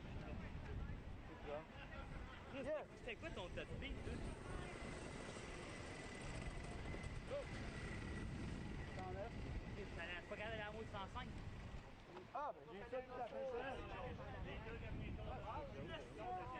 Ouais, j'ai rien. 45,07. Ouais, 45. J'avais pas de. Je peux quand aller chercher du speed. Et ça, jeudi, vendredi, samedi. Ben, moi, là. J'arrête pas de t'en parler. Hein? J'arrête pas de vous dire, c'est bonjour, je suis prêt à dormir de tête. Moi, j'avais aucune vitesse, là. C'est 105, 106, c'est ça, j'ai comme ça. Chris, 105, 106, pas que c'est le bac qu'on met en face. Mais c'est 109. Toute la fin de semaine, 110, 111. Couldn't tell if there were heated discussions or friendly discussions out of there, Brad. I took that as friendly discussions. I didn't take that as anything heated going through. I took it as friendly at least, but you never know. I feel like it would have been a lot more animated if it was not friendly. Yeah. Those who speak French will definitely tell, but we'll take a break. When we come back, we'll continue on. We're halfway through the finals. You're watching Kart Chaser. Massimino wins the Wisconsin Grand Prix. James Overbeck on start number 2 gets win number 1 in OKN Stars. On track or off, Brandon Jarscrack Racing delivers elite performance. Led by 4-time Pro National Champion Brandon Jarscrack, our team masters driver coaching, data-driven analysis, and mechanical precision at every national event. Contact us today at BrandonJarscrackRacing.com.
Let's go race. Come on, man.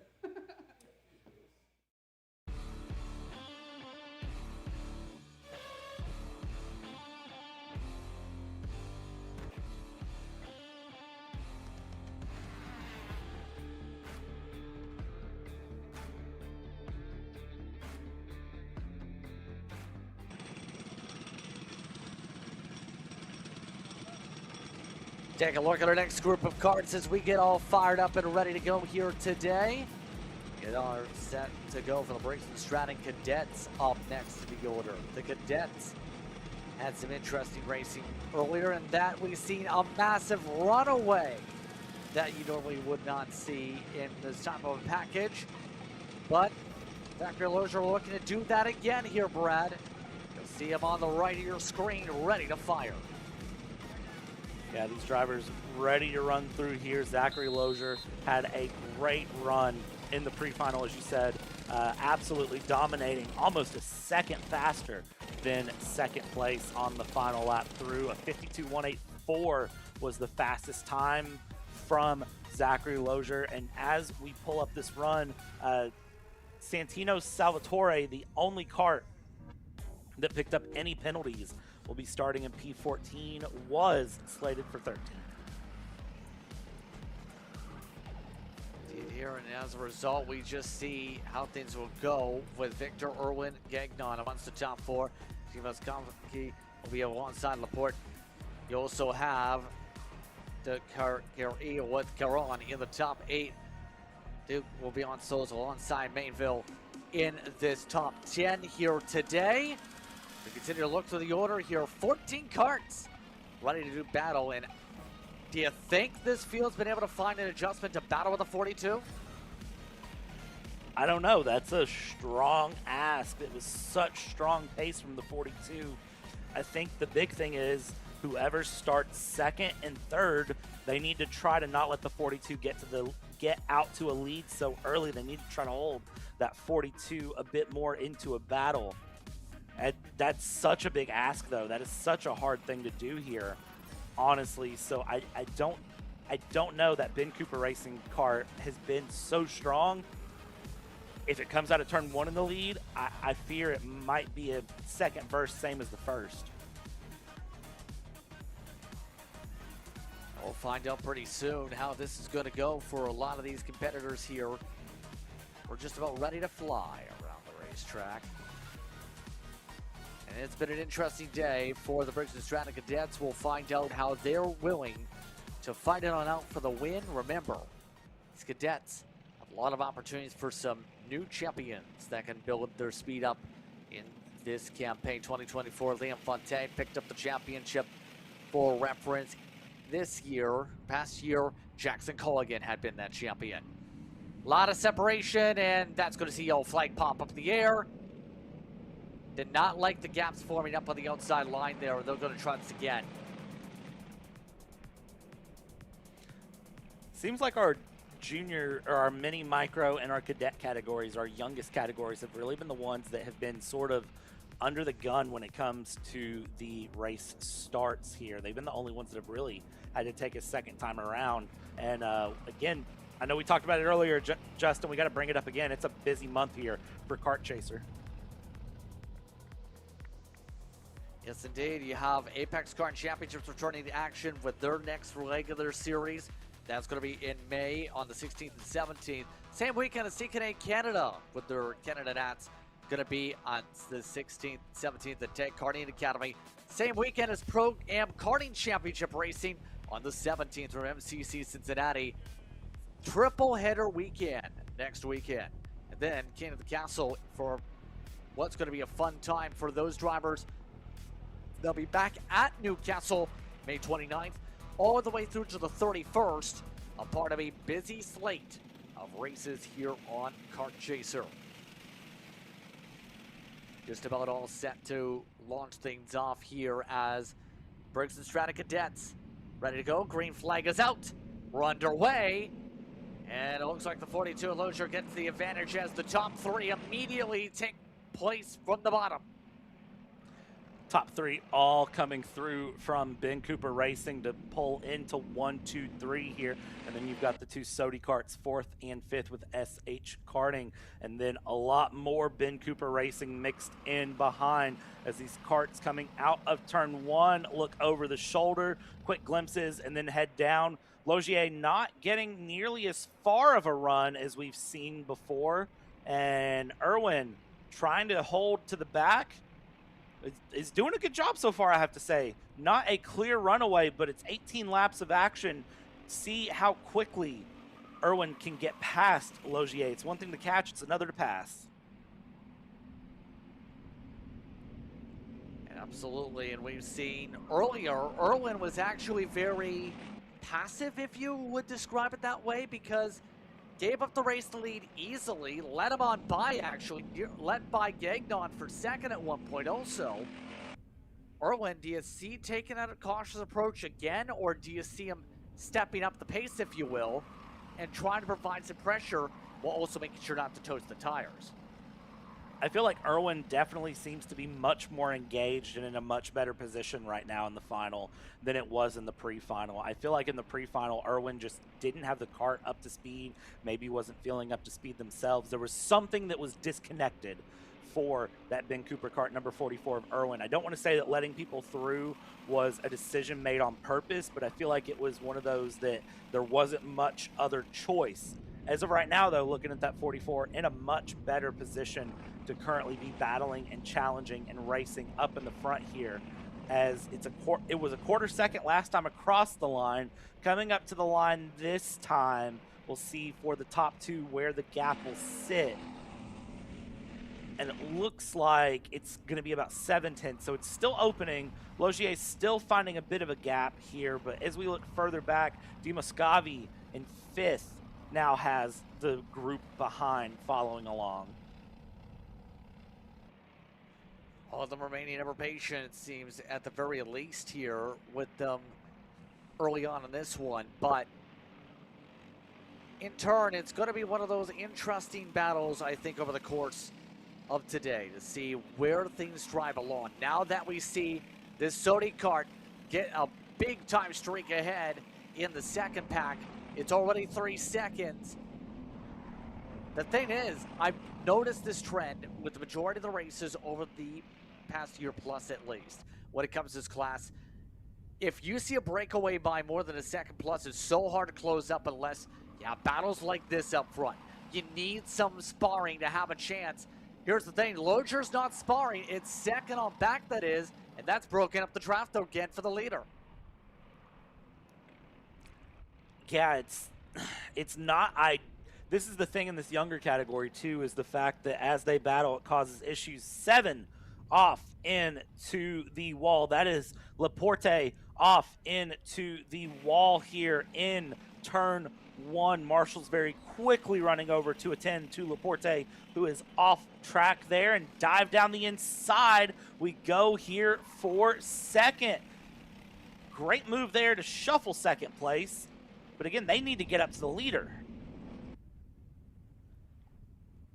Yeah, now they got to find a way to get there fast with a little bit of wiggles and squiggles. Gagnon holds on for now. Irwin still providing the pressure as they ride on behind Victor in the top 4 still. So, right now, nothing doing. By the way, you also had the 45 Duke have issues with that situation with the 7. They've lost at least 15-20 seconds as a result of an incident for them in this situation. But as things go about here on the racetrack here, keep in mind, you mentioned weather in terms of the forecast here for later on today. Wind's been a factor. Track temp, you have to think too. With the way things have been, that's obviously impacted the grip levels in general for how a lot of these drivers have set up their karts on the tire pressures. If you end up factoring in any more of a shuffle per se in that weather, it's going to make it much more difficult to be able to get the tires the optimal window, as third does not change yet either. Victor really trying to make the dive down the inside, and yeah, there's a little bit of, we always say that it's 99% luck, 1% skill in racing, and especially when it comes to setup stuff. I tend to try to lean on like 5% luck if I'm lucky. Setups have never been my strong suit in any sort of racing, honestly. It's one of those that you sort of lean on I lean on the skills of others and the assistance of others to really get that dialed in. But taking a look here at how the karts are going, yeah, trying to figure out what tire pressures to run is a very, very challenging thing, because the thing is, the track here, it seems unseasonably cool here in Montreal compared to what it seems like a lot of people are expecting. Plus, it's very, very windy going through, so a lot of these drivers and teams are catching themselves off guard here, I think, in terms of what they need to do to dial in their setups and dial everything in. And that can definitely make a difference in things, because you not only have to have the setup to where it's good on the run, but once those tires get hot, they've got to be at an optimal pressure and setup to where the tires will maintain the best grip and the best tire life. And that's where some drivers could be getting it wrong, and why we're seeing some drivers not able to maintain pace throughout the entire 18 laps. And that's, again, the importance of why so much of the practice was put in yesterday, to try and find at least a happy medium per se that's going to last for a next day, where you don't know where it's going to be until you actually get there, don't have an adjustment window per se to work with, like today or like yesterday, to be able to try and sort things out. So, about halfway through this race, by the way, in what has now taken the ground as the calmest race of the day, let's take a look at some of the packs here at the facility. This is for 7th, by the way. Garon is the one that was leading it previously, but it's more so, I think, for 8th. Mateau is back there. Simard, Mudstone's trying to recover back. Yeah, Mainville up there also. A few others also in the train. All of them well connected. A lot of different team members scattered amongst it as well. Yeah, it's so interesting to see just the variety of karts running through. Of course, the majority of this field is Ben Cooper Racing, but you do, of course, have CEF Karting, SH Karting, and SAS Karting running out as well, represented and having the go. And a little bit of contact there in the battle for 7th going through. That was Samard in the 21 with a little bit of contact going along and trying to challenge through. That was almost a bigger moment there than I would have thought, as the 88 of Mainville and the 21 of Samard had a moment there. As the battle for 2nd is still heating up. Irwin and Gagnon still sticking nose to tail here. A lot of these karts just very patient right now here on lap 10 of 18, and that's uncharacteristic of Briggs and Stratton Cadet Racing. Typically you see these drivers very feisty and ready to pass and run, but a lot of these drivers being very cool, calm, collected, and calculated, and not forcing the issue. I think we've seen that in the front pack on the top window, especially here today. Go back to that front group right now for the time being and how things are squared away there. See them still with Gagnon and Irwin riding ahead. They are building a buffer to Victor. I think there's a bit of a fake coming up for one of the SH Karting machines. So the gap is already starting to open up here when it comes to these separations here. Again, Briggs, Stratton, Cadets, an interesting class with what we've seen here today in terms of the action. Tom Gagnon still rides on and tries to make sure there's no respective issues here. Does have some of the various tapes they record. They keep track of everything they appear on in the past. That is a kart that appeared in some of the previous races, if you look to the tape, in terms of CKA competition in the past few years as well. They should put every single highlight up. They raced in Jacksonville for a little bit. They've made appearances in Daytona. So they've raced in a fair amount of spots in the States on top of here in Canada. It's really cool to see the international run here and see drivers from Canada coming down to the U.S. and vice versa, drivers from the U.S. coming up to Canada to compete, because it really does expand your skills and your temperament and your knowledge and your partnerships too. Who you get to know, what you get to know. It's always exciting to see drivers be willing to make that trek through. It's not an easy trek to do. Look at the fake from the 44 of Irwin there on the 9 of Gagnon. It's not an easy trek to do, I will say that. But if you are willing and able to make that trek, it definitely can open up avenues for you that may not be there otherwise. We see a lot of times drivers in the U.S. will expand and go over international to Europe and try to race and try to run. And trying to expand their horizons, as you see a lot of the fans watch you along. They have been phenomenal this weekend. The grandstands and the fence line have been packed just about every single race I've noticed this weekend with various teams. And hold on, we have a stack up. Trouble in the bottom corner. At least 3 carts around. That is the 21 and the 88 and the 14 who have all come together and are out on this go. That is Samara, Mainville, and Beauchamp. And that is Beauchamp we see off on the corner of turn 1. They're trying to get that cart worked back around and pulled to the infield. Major damage on that cart on the back end there of Beauchamp. That bumper is disconnected. Yeah, that's going to be trouble, absolutely, with some more pickup coming up for some competitors. Don't know if they're going to do rock, paper, scissors like we've seen about a week ago out in Louisiana. But today, we're seeing just how some of these drivers are thinking about where those rock, paper, scissors types of moves come into play up at the front, because we're coming up to 4 laps to go.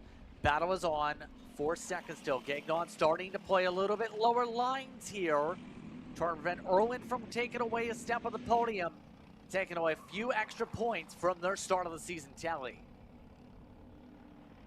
And those points, you never know in the end of the season, could make a difference through. It is a 20-point spread from first to second, second to third, and third to fourth, and fourth to fifth. So that could be a big difference in points. We saw championships last year come down to minuscule amounts that could have been the difference of just one position. So this is an interesting situation to find yourself in. It's a double-edged sword. You don't want to fret about losing out on a position here and, you know, risk things out and cause unnecessary risk to yourself or others trying to go for a boneheaded pass, as I like to call them, passes that shouldn't be attempted, but you do out of desperation, not necessarily because they're there. But at the same time, double-edged sword that you never know where those 10 or 20 points might make a big difference at the end of the year in October. That's my thought too, is don't want to leave points on the table. May as well fight for every last point. Yes, in some circumstances, the pre-final positioning in terms of line so critical in the first place, but as well, there's points attached to that. Keep in mind, you're talking about the pre-final up to 100 points. 90 to 85 is the difference between second, which will put you outside on the front row, to third on the inside of row 2. So those little differences can stack up if you think about it that way, where you prefer third places to seconds. You add that up over the season of 6 rounds on the track. Well, guess what? You end up burning a grand total of at least 30 points, potentially, on the schedule over the course of that run, at the very minimum. So, 2 laps to go, though, and look at the traffic there, reaching lap traffic galore with some of the drivers running in the teens, or rather in the 8th spot on back. That's actually caused a little bit of swapping here, if you will, with some of the various other lappers mixed in. Yeah, it's making some interesting moments for sure as these carts work their way through Lay S down towards the backstretch to head towards the sweeper. And you can see the 88 of Mainville here is the lapped Sodi getting out of the way. Now we'll get behind a teammate, but that has allowed the 32 of Victor to close up to Irwin and Gagnon, and that will allow possibly Victor to try to have a move here through the final lap. We cross the line. It's 1 lap to go. Logier 6 seconds in the lead. Dominating effort today, to say the very least, for one of the drivers we've seen earlier, battling it out in some of the young categories. Up at the front, some blocking. A little bit defensive yet again for a couple of these competitors. They still try and see, is Gagnon, is Irwin going to get the second step of the podium to start off 2026 for this series? They work their way on through and get the chance to fight it on out. It's the 42 in front. Zachary Lozier putting up a dominating effort. Zachary putting together an absolute masterclass domination station for Kart 42. What an amazing job from 42 here. His second, third, and fourth coming across the line. They are going to come through. It's a drag race out for second place, but they will hold the position there. Half a tenth separate them out there, Justin. Very close battle, but Gagnon, Irwin, and Victor all stay single file for the most part in that fight. Gary will finish off in the top 3, Dakari should say. Then you have Logan, D, Moskovicki inside the top 6, Caron, Mathieu, Duke, along with Salvatore amongst the top 10. We had a fair amount of DNFs that race, actually. Only a grand total of about 9, believe, come across, maybe 10 on your order. And we had carts lapped in the mix there, too, in the late going there, Brad. Yeah, and those lap carts can make such a big difference. Here is the 42 in. I tell you what, Zachary Logier looks very happy to have the win here.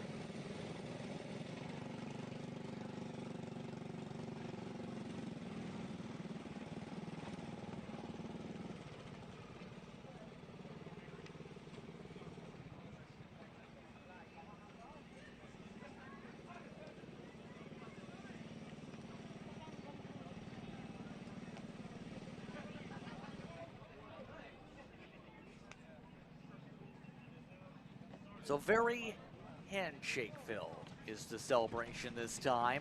As we'll take a bit of a break, some cleanup coming up.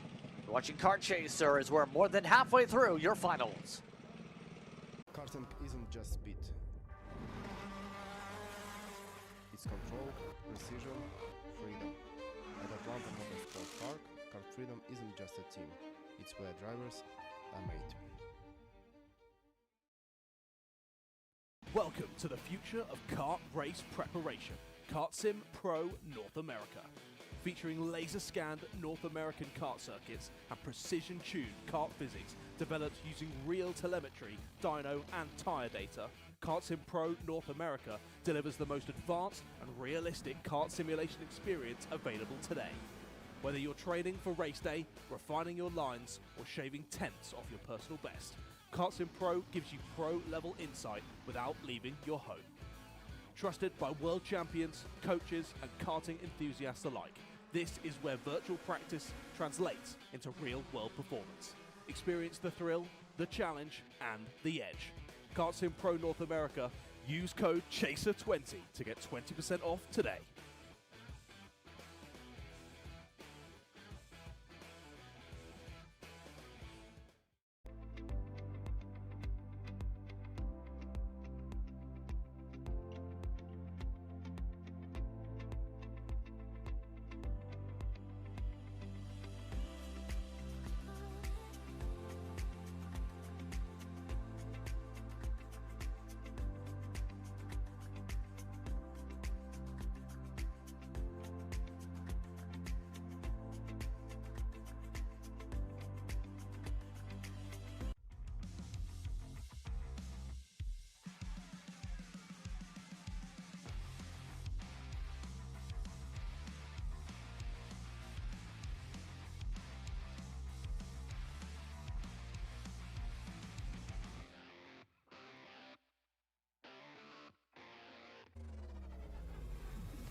Cat food marketing. $9.99 a month. Dude, Caleb, wake up. Dude, we're live in 5 minutes. Let's go. Come on. What are you doing? Dude, I'm so sorry. Xander had me in a cat food marketing meeting till like 2 a.m. last night. Come on, man. Do you have anything I can drink? Dude, I got the perfect thing for you. Perico. It's a healthy energy drink alternative. Perico, non-GMO, gluten-free, kosher, magnesium, B12, B6, Yeah, it's good. B5, biotin, and 0 sugar? Pericazo! Try Perico, made with natural ingredients, organic caffeine, and supports your metabolism. Try the new official energy drink of Kart Chaser.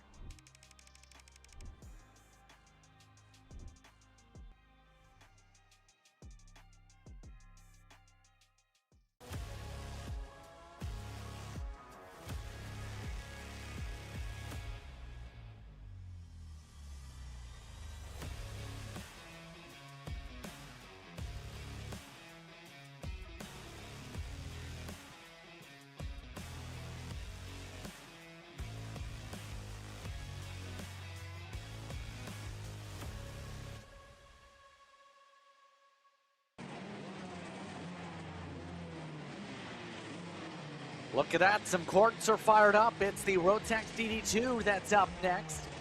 As these drivers get ready to fight LaRoche amongst those who are looking to try and carve their way through in amongst the fights. Happy to have you with us once again here on Kart Chaser. We have 4 more finals to go this afternoon. We're underway for our grading procedure for Rotax DD2. A lot of these carts being careful here, Brad, as we get ready to fight and see just how things are going to go here today. By the way, hearing it is getting colder out there. Good news for those on property, if you like jackets. Is that good news? Is that good news? It's positive We'll find news. out at least. But I will say, as we go, Alex Marcel Perron put together a stellar performance in the pre-final. Rock will start alongside LaRoche in second. Then you have Burloff, who will start in the 3rd spot. Boisvert in the top 4. Then Rio and La Pola in the top 8, top 6. Few drivers to watch out for here through this run is going to be David Bitton, one to watch. The 418 was up 12 places, was your hard charger up into 9th place in the pre-final. I would imagine we'll have another charge. Felix Menard Leberque also will be one to watch, starting in 10th place. Some drivers that had less than ideal runs, Cedric Catafard and Mathis Fontaine, starting 21st and 22nd. They will be ones to watch as well. Don't forget Alexis Bayurjan, who had some issues, also going to start this race 18th. And they're all going to take some time as a little bit of gap formed up for a split second. They slowed up so much, heading off towards the back straightaway. We'll make the rumble out of turn 7. And we're all set to see if we get the green. Yes, we do. Green flag is out. An immediate charge up to the front for Zipperon. Everybody else gets through cleanly for now as they make their way to the front stretch. Marcel Perron able to hold on to the front here. You've got a mixture of carts in the mid-pack back, side by side for second place we go. The 460, the 473. Burleff trying to get past LaRoche and make a move forward. Meanwhile, Marcel Perron up front, not even thinking about looking over the shoulder, just trying to take that DD2 Rotax and get a move on in the front. Just flying is what you can really describe. Stellar start, stellar speed for a kart that we've seen be fast today so far. Part of those in terms of the Kart Republic side for HM Propeller.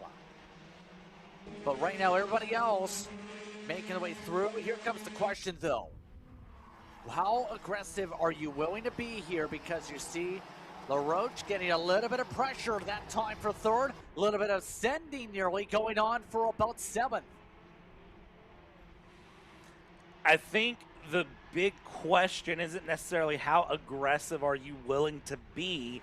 It's at what point do you decide to start your charge? At what point do you really want to try to be the one to make a move and start pushing your way through? Or are you willing to wait a few laps and be a little patient? Remember, this is 18 laps of racing. You're not going to win it on lap 2, but you can certainly lose it and have a big problem. For Marcel Perron, I think the obvious answer for that 498 is go as fast as humanly possible. As there's the 447 of Boisvert getting a point by there to go down the inside, being allowed to get passed by LaRoche and move forward into third place. For now, that's that little bit of racecraft and patience coming in here in this DD2 category, which is ages 15 and up. So it's drivers with a bit of experience that are willing to compromise one lap for the better run later.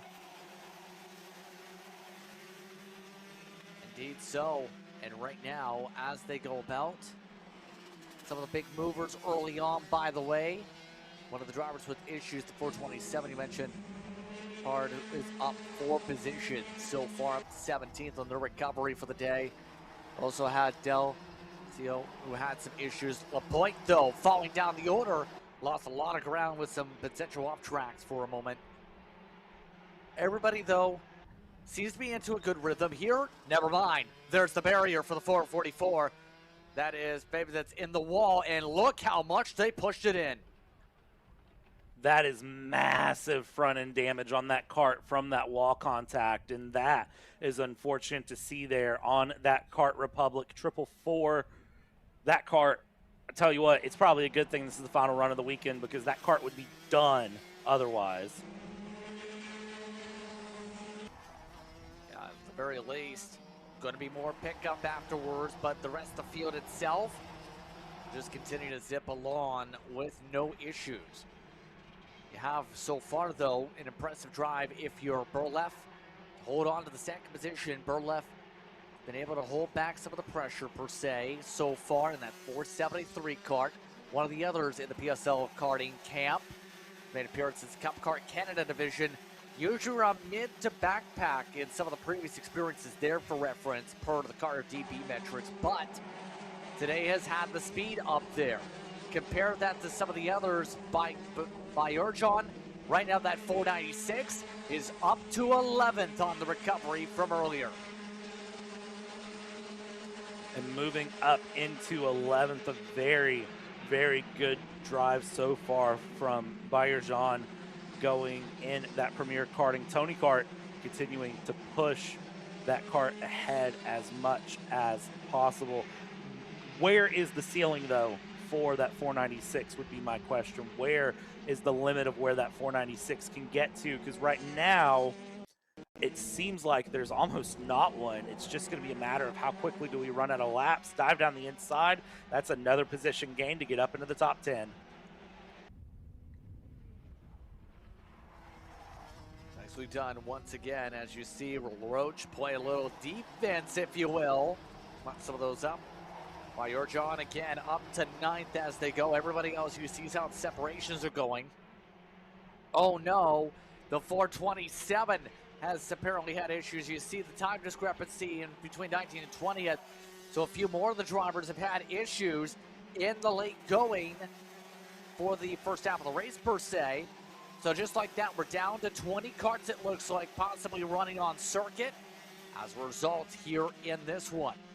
But let's think about things, though, if you're in the position of Boisvert in this conversation here. The 447 here, that SAS karting machine looks solid. One of the drivers that's finished as high as 6th last year in the Coupe de Montréal. Top 10 in the Canadian Open. Keeping the pressure high here. It's going to be potentially a big improvement compared to last year's some of the finishes. Yeah, and keeping that run through to find improvement this year over last year. I mean, you don't want to think about last year to a degree if you're running well up in the front. You want to leave last year behind. Let this be a new season. Let this be a new year. But it's always going to be there in the back of your mind a little bit of just the suboptimal year that was had before, and keep moving, keep grinding, keep finding your way forward. Try to have a better year this year than you had last year. If you were a mid-pack driver last year, your goal is to move up to the front. Look at the hand signal there from Berlef. Just a clear signal to Boivet to move forward and continue to challenge, build the gap to the cart behind, try to close in on Marcel Perron that has a 5-second lead right now, if it's possible. We're half race distance now, so you've got to just sort of watch and wait and see where this can go. We'll see where this really picks up here, too. The lead has gone up to more than 4 seconds. Mind you, too, it's important to mention one of the interesting things to keep an eye on. First of all, Soberin defending second place in the title fight. The highest one of those here today, 278 points back last season, is right now holding on to 7th. Going to be already on the pickup to try and claw away, but remember last season, let's limit down the order in the final anyhow to start off the first round or two. Something they can come back from. They did so to get the second before. Second, defending series champion. You know why they're not here? They're running USF Pro this weekend at Indianapolis Motor Speedway.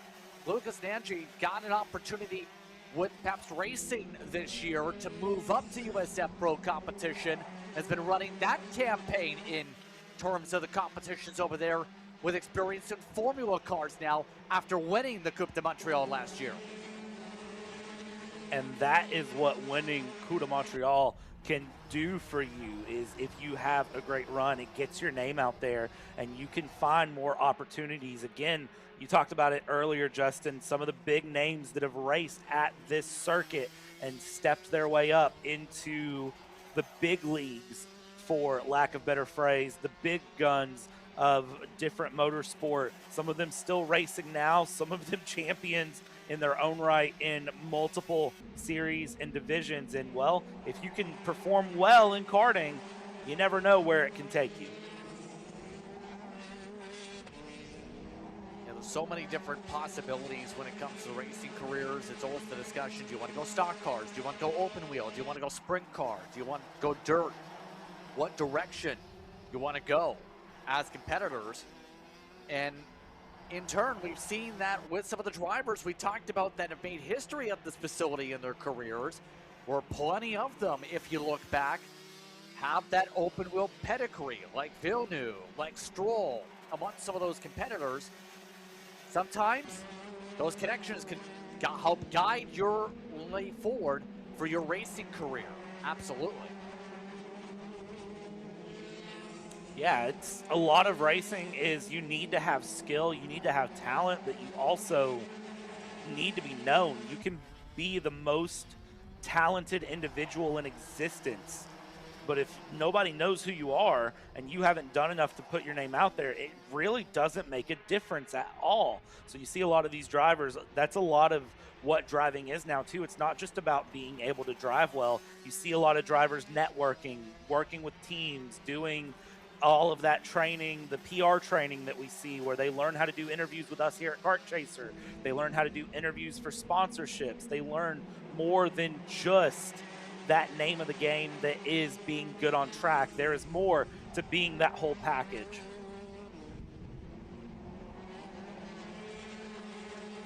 We're seeing that indeed with some of the drivers, by the way. By Urjan, his drive is up to 7th, by the way. Just got around Soberin in terms of those efforts.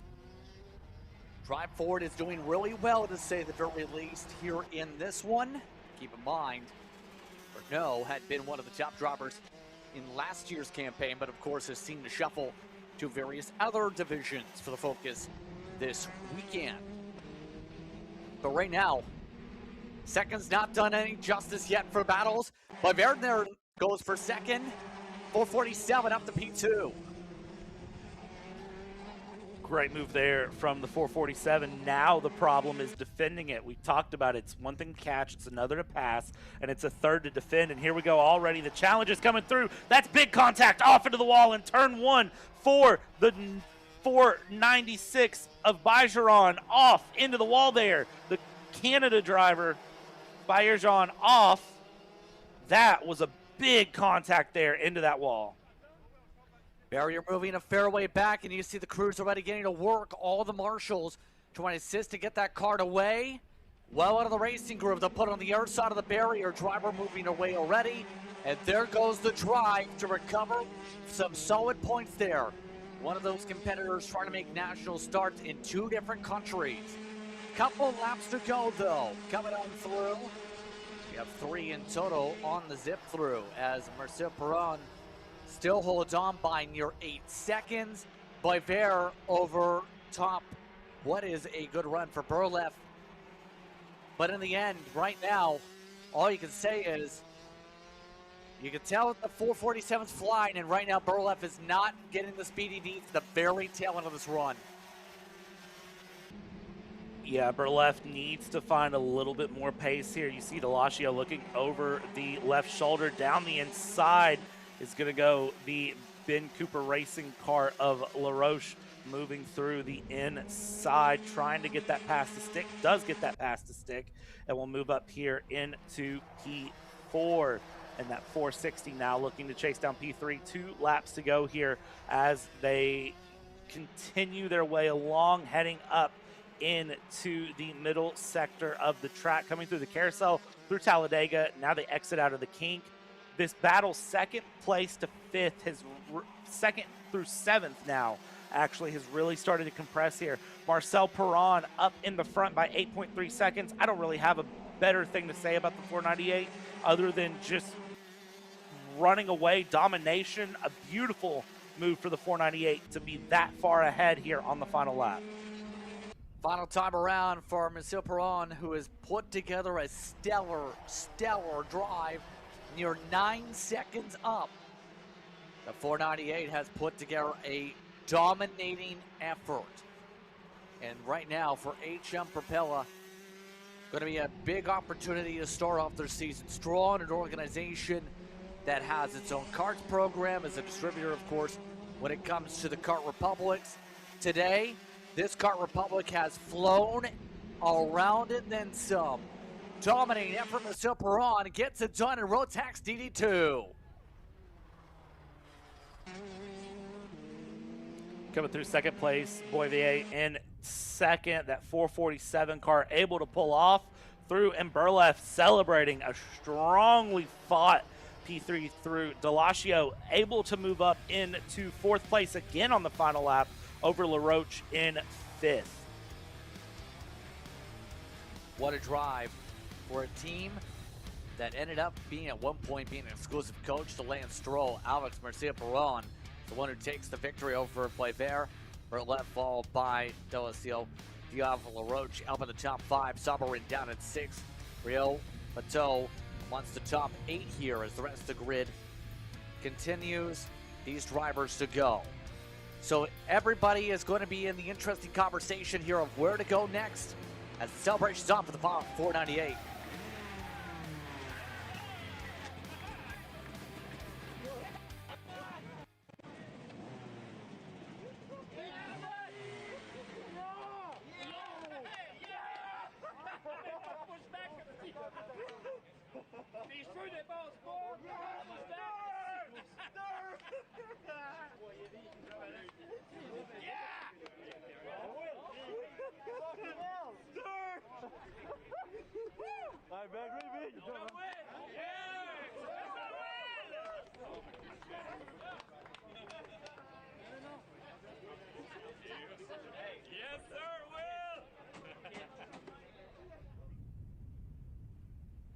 So celebrations very pumped up, more so for 2nd in the mix of that.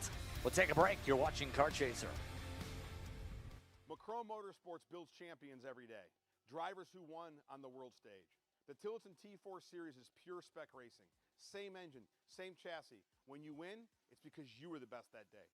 Your edge is not the kart. It's the setup, the strategy, and the race team. With our Arrive and Drive program, you simply bring your gear, we provide the equipment and the championship-winning support to every event. Stop wrenching, start racing. Your path to the T4 Nations Cup in Spain starts with us. For more information, contact us at macronmotorsports.net.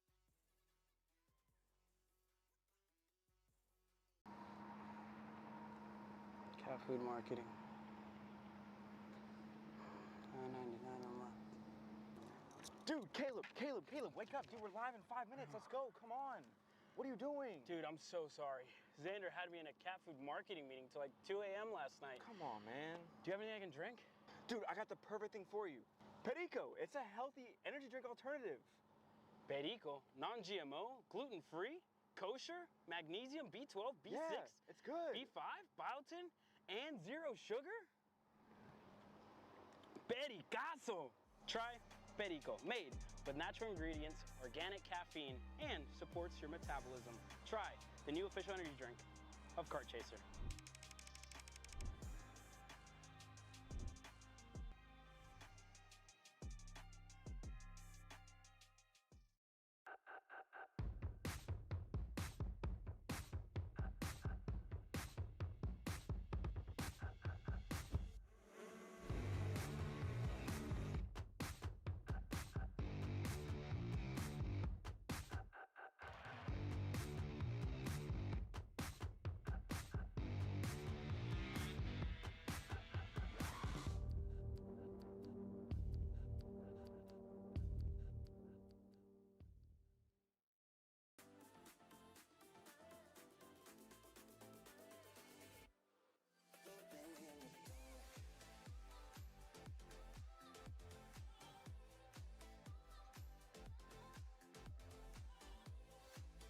Are you looking to take the next step in your racing journey? Well, look no further than PitFit.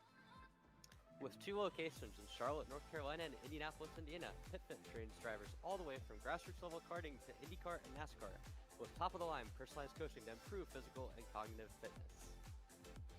For more information on programs, check out PitFit on Instagram or Facebook today. Hey guys, I'm Chris G. I'm Kart Chaser's driver fitness coach, and today I'm going to give you 3 tips on how to strengthen your shoulders for more endurance and better stability in the kart. Here we go. Okay, so exercise number 1 is the front rope pull-through cable raises. Okay, now this is the upright cable row. What you are doing here is you're picking a straight bar, as you see, and we're working the side areas of our shoulders, the medial. Exercise number 3, the dumbbell shrugs. As you guys can tell, I like to pause at the top before releasing. It's great for your strength, for that wheel stability. It's great for those shoulders and that upper back area. Chris G coaching, race ready training that carries into real life. That's what we do here. See you on the next one.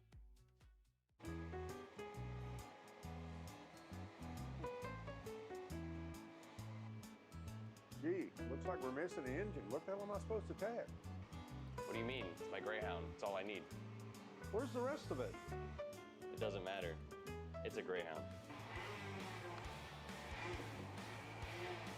You gotta make weight. Okay, you're good. I'm sitting by here with Kyle, our race winner. Tell me how you did it. You were blazing fast out there, and I mean, you don't even have a go-kart, man. Tell me about it. Yeah, you know, Norberg, Schmorberg, the Greyhound-powered Greyhound was great today. You know, it makes the difference. And the team's been working really hard back at the shop, and, you know, just shout out Greyhound. Thank you, Kyle.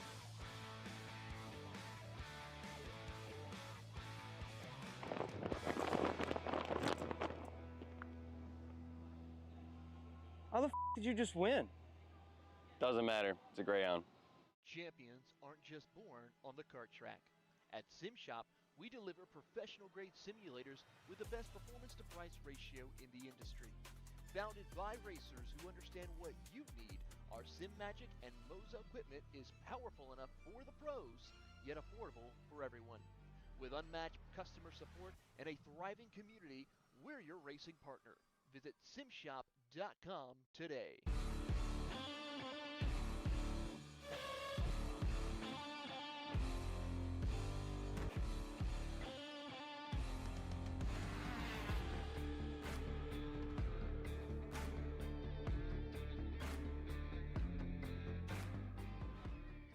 Are you stuck with your kart racing? Not sure the ideal kart setup? Or going to a track for the first time? Well, Kart Class has the answers for you. Our online portal has a wealth of experience and knowledge to help your kart racing. From kart setup advice to track guides that are targeted specifically to your circuit, or the driver coaching aspect with mindset, racecraft and driving techniques. If you want to take your karting to the next level, visit us at kartclass.com.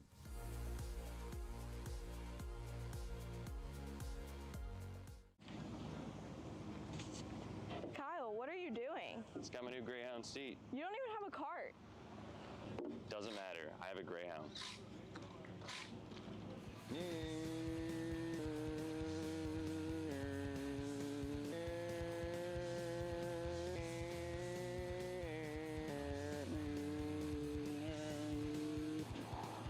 the f is Kyle Cuthbertson?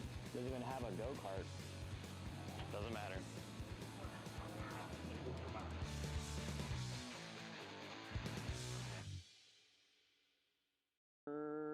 Cuthbertson through on Turney. Turney in the dirt. Are you ready to get behind the wheel? From Formula One to NASCAR and IndyCar, all the pros start here.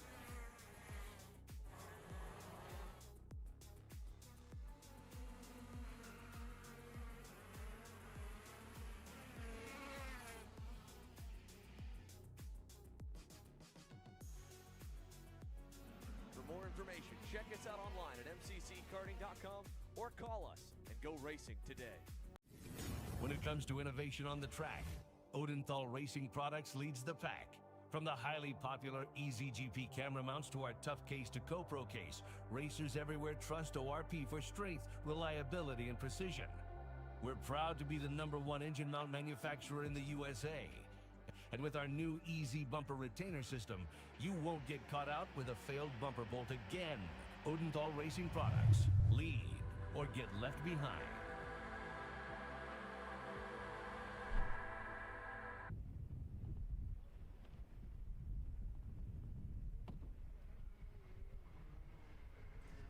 Well, welcome back everyone to today's coverage of the Rotax Max Juniors, brought to you by Premier Karting. Now we're on the facility's property and ready to go. It's been an exciting afternoon of racing. We've seen how these karts have been out so far, but Leo Da Silva lead things off. Olivier Chesse starts off in second in this one. Jaden Colgan will start alongside William Dion. Then Sanguinetti and LaRusso, Nicholas specifically, will start off in your top 6, Brad.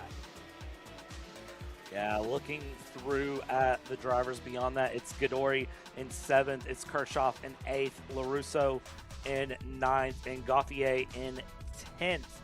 14 karts will be taking on this run, our smallest field of the weekend, but definitely not our least competitive here for 18 laps of action going through on this 1,000-meter circuit. It's going to be exciting to watch and just see how they handle things through. The pre-final was very, very exciting for these karts as they went in Rotax Max Junior. Again, as a reminder, this is ages 12 to 15 that will be battling it out here, and it was 0.2 of a second, the gap between first and second at the end of 12 laps. Gonna be fun to battle it out and out. You have Da Silva that's had some phenomenal speed this weekend in the past few weeks and months in terms of his karting side. You have Chesse coming off a few months ago. Road to Racing Canada nominations. We're underway for the karts though as they battle it up at the front of the field. Da Silva gets the better jump and leads them down to the front stretch. Da Silva, great move there, defending into the sweeper and able to hold on through no name. You see a little bit of a wiggle there heading into turn 1, though, on the kart, having to kind of catch the back as we've got 4 karts off in the background here. The 217 is off as well. That's Bajic off going through as they try to get the Sodi, the 211 of Besner, back around in order. And that's another one for that 217 of Besnick. As again, involved in contact here this weekend. It's been a rough weekend for them. But everybody else up front sees Kovakin getting to work. Look at Jaden trying slice and dice already. Has picked up series championships in the younger categories before. Now as a junior, looking to provide the pressure to Da Silva. Takes the look to the outside in the Barrel crossover to the inside. Got checked up though in the middle of the corner. Da Silva doing a great job there of defending into turn 1, slowing down just enough. Didn't compromise too much on the speed, but was able to just park the bus in the right place on the apex of the corner. And it caught Collagen off guard there. Chesse now trying to hold on as well in 3rd. And look at 4th, 5th, 6th, 7th, 8th, and 9th. Nobody's safe here right now as the top 9 all within a camera picture of each other. Here we go, dive down for second place. Chasse trying to make a move. This gives De Silva the most breathing room that's been had so far, and considering the gap is like half a second, it's not a lot of breathing room still.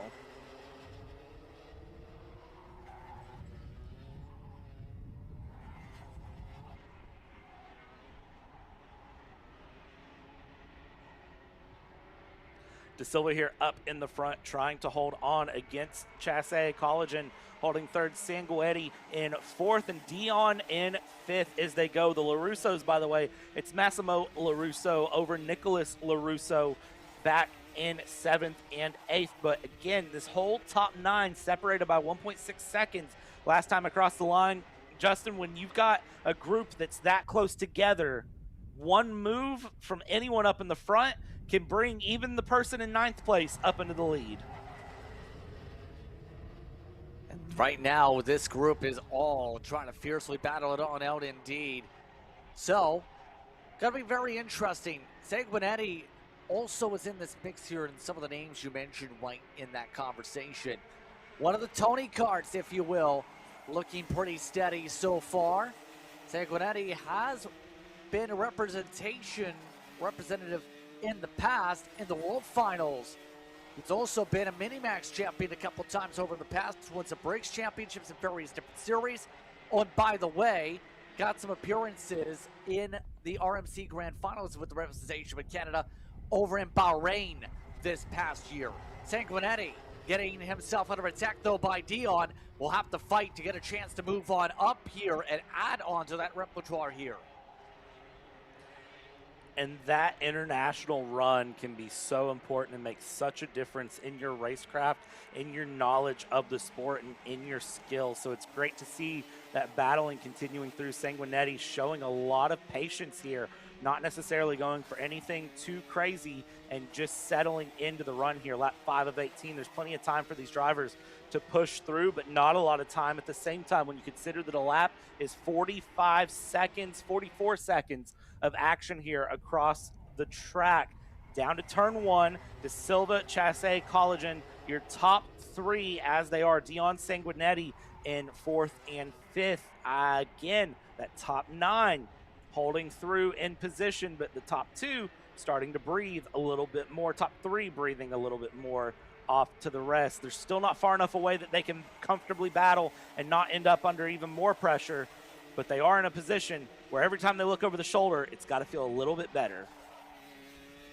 Definitely helps so, indeed, in that conversation. But, again, as we come up towards the start of lap 7, this time through, a little bit down each time they go to the front straightaway. There's been a better run for Chasse to close up, but the technical areas for De Silva haven't that much stronger here. How do you find that extra little bit of bite you need for that line to help yourself to keep up with the 218 while in their wake here in the technical areas compared to the clean air?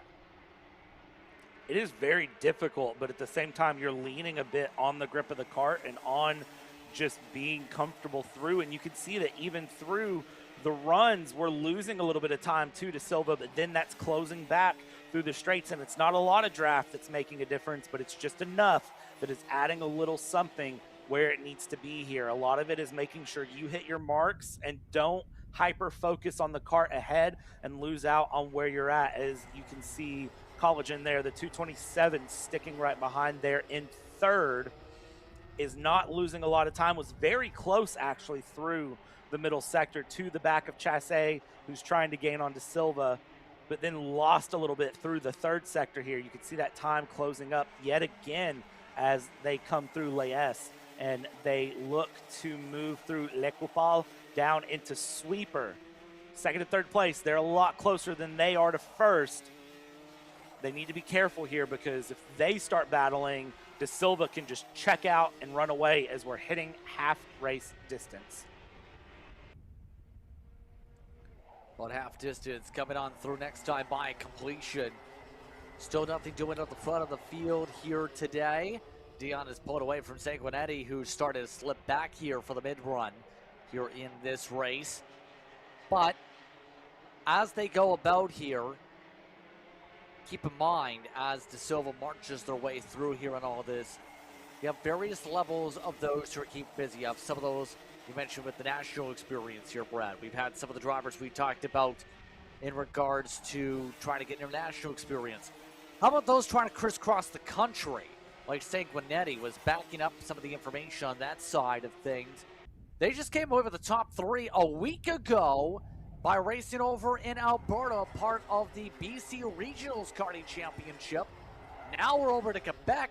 Sanguinetti is keeping very busy by going crisscross everywhere. All of this as well, by the way. They were trying to race that track first time in the opposite direction.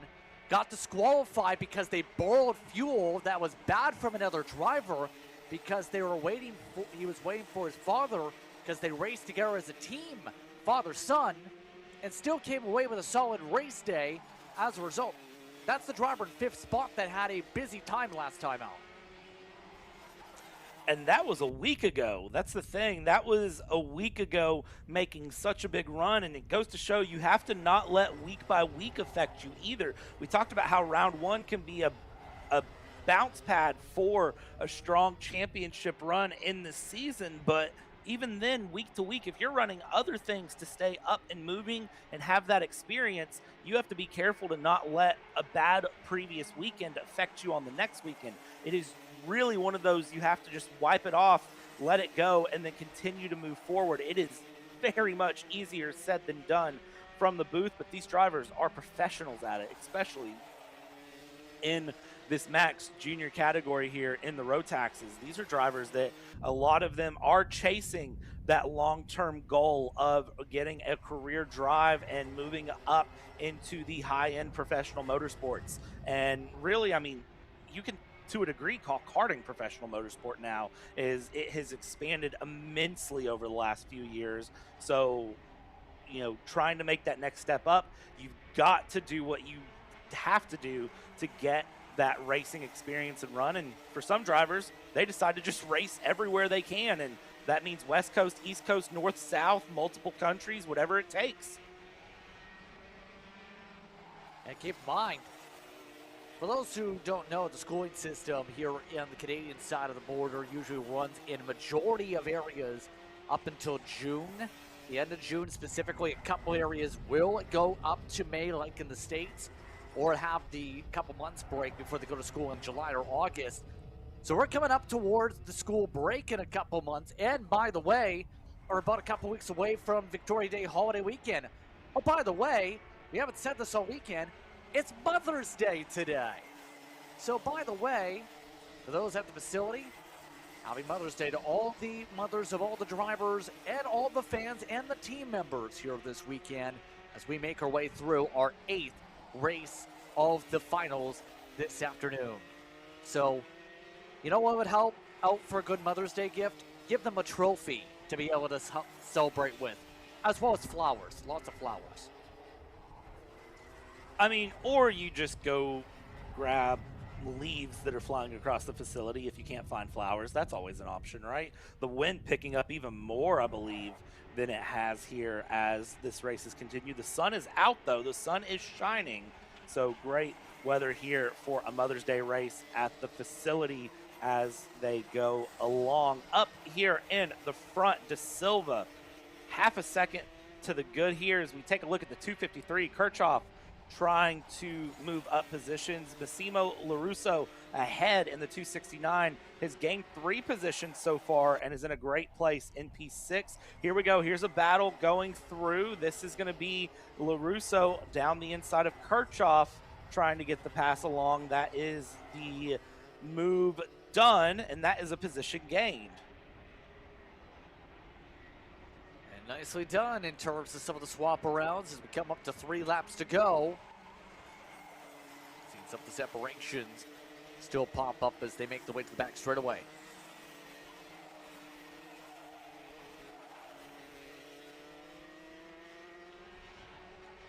And as we go about here in the final few moments here, De Silva's done what we've expected this weekend here, but Chasse and Colgan have also done some phenomenal driving, I will say, throughout the course of this entire event. Long-term potential, so critical to develop as a driver, keep in mind what Jesse has appeared as well. We talked about with races down in Europe in the past, actually months those a week ago was a part of those over in terms of racing in Wackersdorf. It was over in Germany. Busy schedule on that side too, and obviously going back home to compete here locally, having a chance at the podium positions at the very least. Going to be happy about that with 2 laps to go here this afternoon. Colligan still looking back just in case as they continue to make their way through to the front stretch.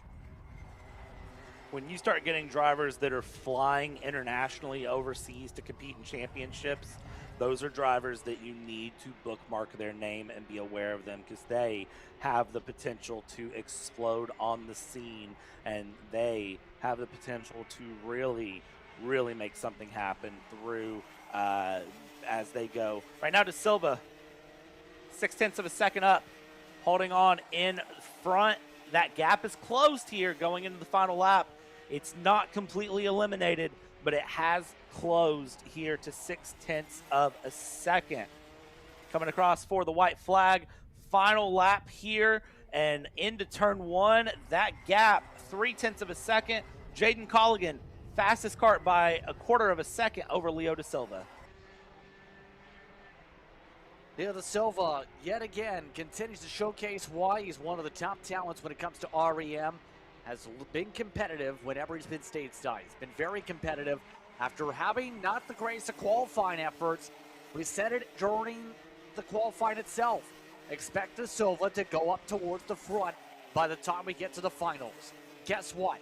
Got to the finals, immediately set the tone, made it difficult to pounce. De Silva zooms away, holds on, put it on the board. It's De Silva who wins. And a great second place there from Jaden Colligan. You saw the fist go up right there. Drag race across the line for 6th. Massimo LaRusso will overtake Evan Kirchhoff at the line. 66 1,000ths of a second. Separate out 6th and 7th here. Top 5 though, De Silva, Colligan, Chasse, Dion, and Sanguetti. All this as well with Massimo LaRusso down with Kirchhoff down in 7th. Nicholas LaRusso down in 8th. Gauthier and now amongst those in the top 10. Angelina holding on to the 10th spot, but we had only one driver out, Kingston Gondori, who had some speed earlier in the day. Take a listen to the celebration.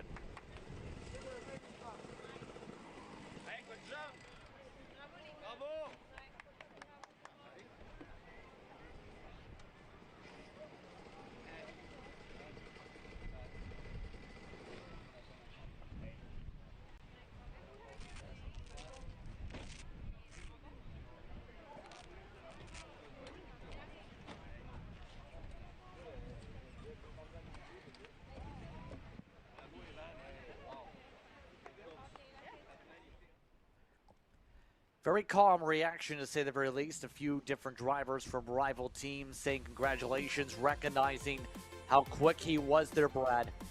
We have 2 more finals to go there, though, here this afternoon for the inaugural round of the season for the Coupe de Montréal. The opening round, I think I should rather say, for 2026. And remember, there's a busy schedule when it comes to the races, because up next, Briggs and Stratton Masters, they've already fired up. They'll hit the track in a moment.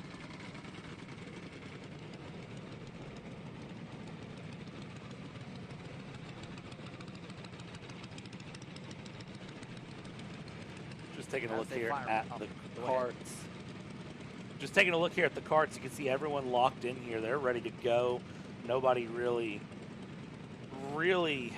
out of run here. And I mean, we saw a crazy pre-final here from this Masters group, and well, if the pre-final is anything to go off of, this Briggs and Stratton final is going to be absolutely wild to watch. There's a good opportunity. Remember, we seen just earlier today how eventful things got absolutely for this field. The Briggs and Stratton Masters penultimate final of the afternoon hits the track as everyone gets free leaves. Everybody gets a Mother's Day gift. In all seriousness, though, we'll find out how they're going to start here in the next moments or so. Eric Lessard and Jessica Ponte were up the front of the field earlier today. They'll be 1 and 2. David Bergeron, followed by Mike Roach, followed by Vincent Novak, who gets the 5th spot. Then it's Mario Martin starting in front of Marco on her Henry. Then it's Charbonneau, LaPerriere, and Beltrami again in the top 10. About how they qualified, in fact, for that row number 5 earlier today here, Brad. A lot of other competitors are in this field.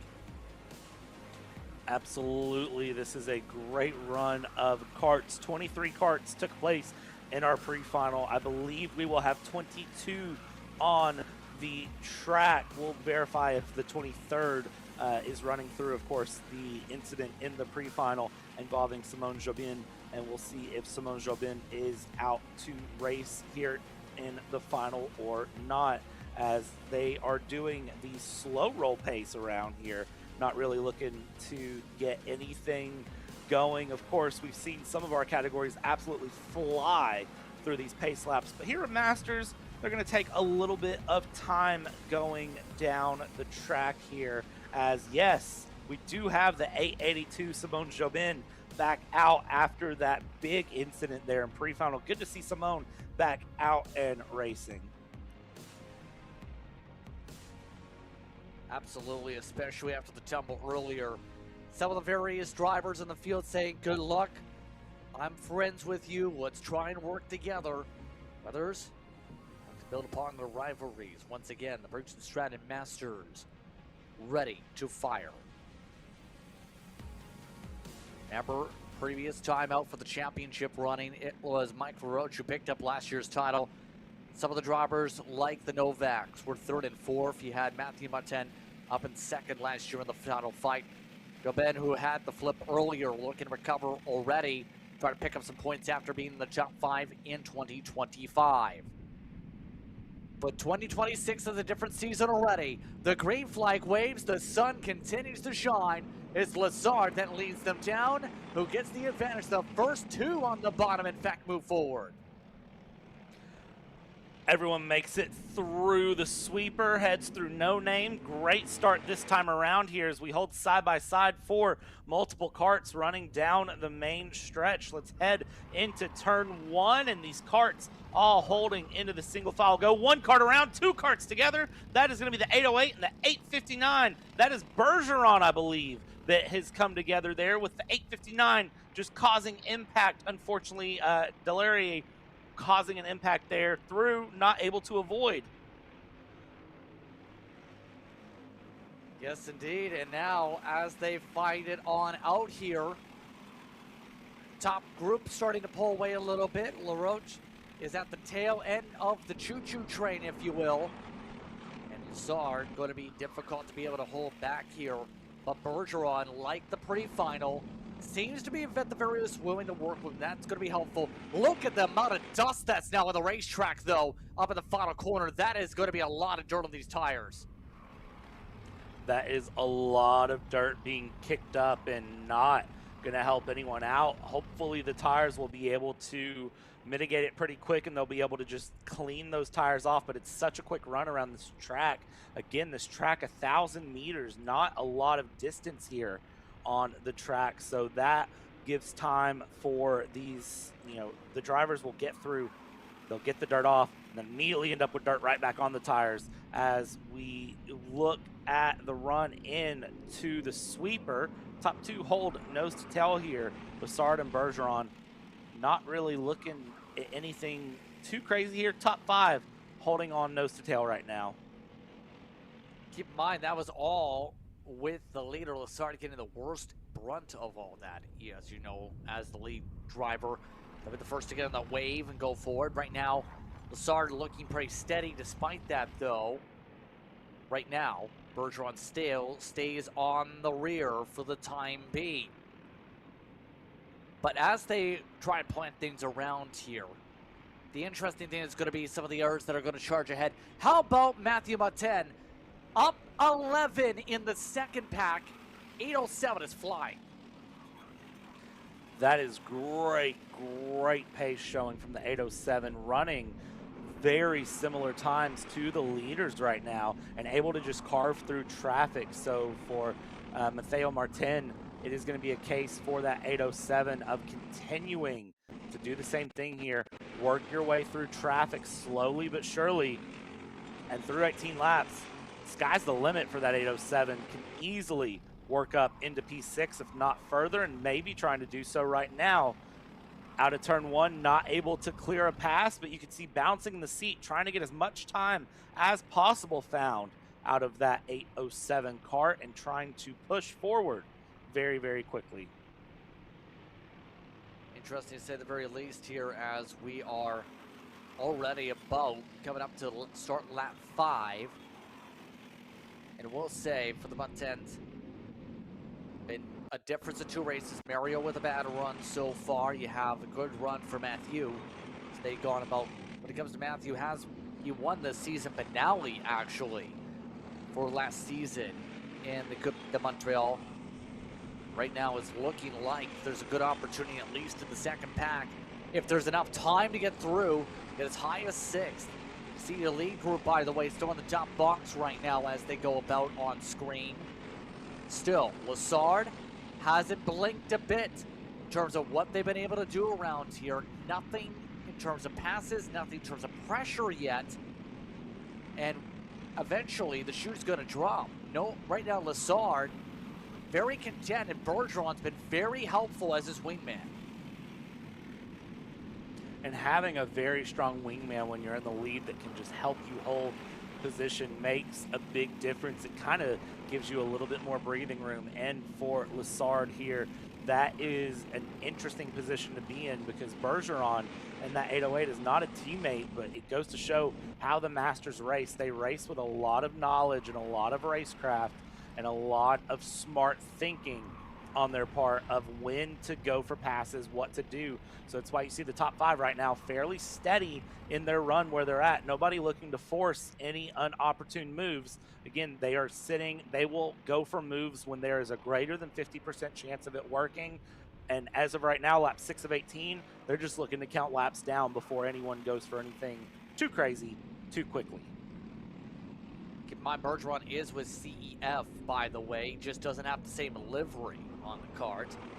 When he took part in Cup Kart Spring Nationals earlier for Cup Karts North America at Charlotte, that was early March, he picked up a 17th place run on part of the field during that one.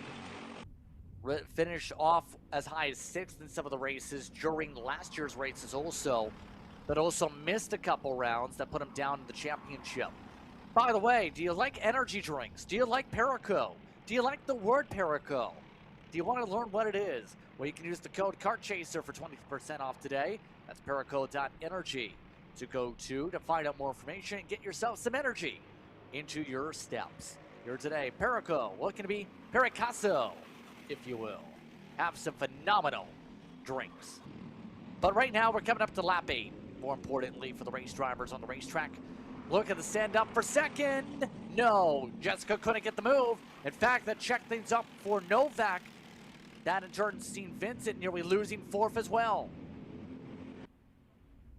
That was a strong move there from Jessica Plante, not able to make it stick. 893 now, looking the same way into 1 here. Novak thought about a move into 1, not able to make it stick. It loses a little bit of time here to the top 3, 4th and 5th here. Novak and La Roche holding in their positions, and top 3 continuing to go through. Weather update, by the way. Scattered showers all over Canada right now. We are about where the O is in Montreal on your weather radar. It's nice and sunny. I do not believe we will have any weather issues during the final 2 runs unless there is a sporadic random pop-up shower that cannot be predicted. Otherwise, we may be able to get through, but during teardown, there will be some sporadic rain that will start to hit here in about 2 hours is what I'm seeing on my side. And so about the time we get things finished, should be clean and ready to go here for today. Sun staying out for as long as it can here for the time being. They continue to march around amongst the Masters and remain patient. 1-1 to go. By the way, Martin's charge is stopped at 7 behind Henry in terms of the move. Also, Dominique Droulet in the second and third groups. It's up 8 in 14th for the check-ins so far. You see some of your big movers on your pylon. So, that's kind of why we emphasize the importance of qualifying. See the difference? Right now, Matthew Martin, one of the faster karts on the racetrack, averaging speeds quicker than the leaders, by the way. There's not much you can really do when it's only a couple hundreds, though, and you are already in another pack that's lost 5 seconds to the leaders because you have had to fight to get there. Well, they've just remained patient and carried the same draft everywhere up front. Yeah, qualifying can make a big difference. It's one of those, you never want to let qualifying make or break your weekend, but if you're going to run a representative time in qualifying, that is the place to do it, because if you don't, it really does hurt and cause some big problems all the way through the weekend, and we've seen that throughout every class. Drivers who are showing amazing race pace, they did something, dialed in a setup overnight, whatever it was they did, they were able to capitalize through. But unfortunately, because of how qualifying went yesterday, it hurt them through. That you can name a name in almost every class, if not multiple names in every class, that we're seeing that be the true story, and it hurts. But you take it, you learn from it, and then you do the recovery drive through the weekend, and that is what you want your story to be about. Not your bad qualifying on Saturday, but your great pace on Sunday to recover up from Saturday. And so far, we've seen just how much some of the drivers are saying, we got to get the heads down, we got to dig. Henry in particular is trying to go hard on said digging. That is one of the Mac Minerales that you have in the field. Don't see too many of those stateside, but that is a karting brand that's 100% family owned, if you will, in terms of that respective line. Having the blue variant, they have carts in variety different series, so to speak. So you'll have those different carts that pop up in terms of popularity on the Canadian side. In particular, we're seeing that here today with those leading the second pack, with that respective chassis here still being the choo-choo train for Henry. Yeah, it's always exciting to get to see some of the international karts and see some of the different karts and family-owned teams and different organizations that are into karting that have really started to shape things in different ways, and it's helping promote innovation and different thought processes and really help expand the world of karting and force some more innovation up and down the field in the design, in the setups, in what the karts run, what they can be. It's really, really fun to see these drivers and these teams be able to push more and more time after time, as we're lap 13 of 18 here. Top 5 still holding their way nose to tail here on the run and coming out into lane S. Top 3 really close together. I would expect Bergeron here sometime soon to decide to dive to the inside, possibly heading towards sweeper, heading towards turn 1, and try to get that pass done. Same thing in that second pack. I would expect in the second pack at some point. There it is. Never mind. Spoke about 5 seconds too soon. That is a pass from Mateo Martin on the 812 of Henry to move up a position into P6.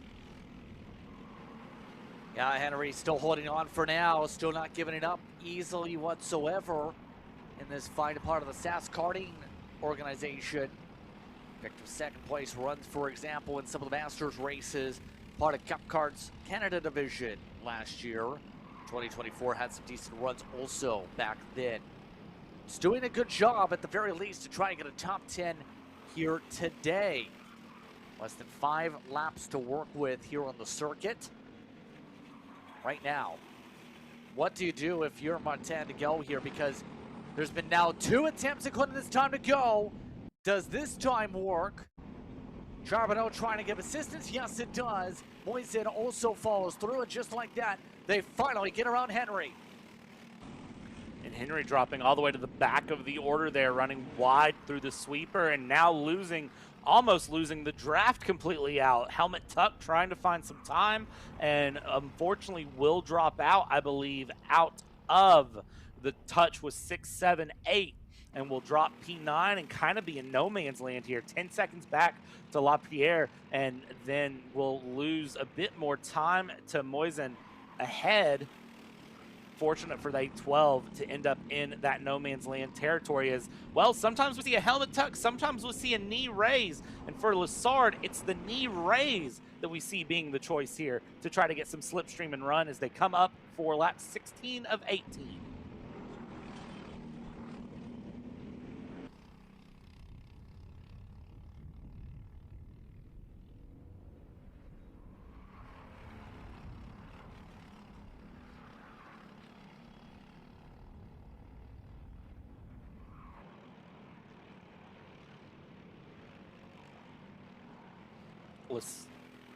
Lessard here holding on right now against Bergeron as we're lap 16 of 18 with Jessica Plante behind in the Tony Kart, sticking through nose to tail down the back stretch. Again, you see the knee tuck up, which is another style of slipstream that can happen.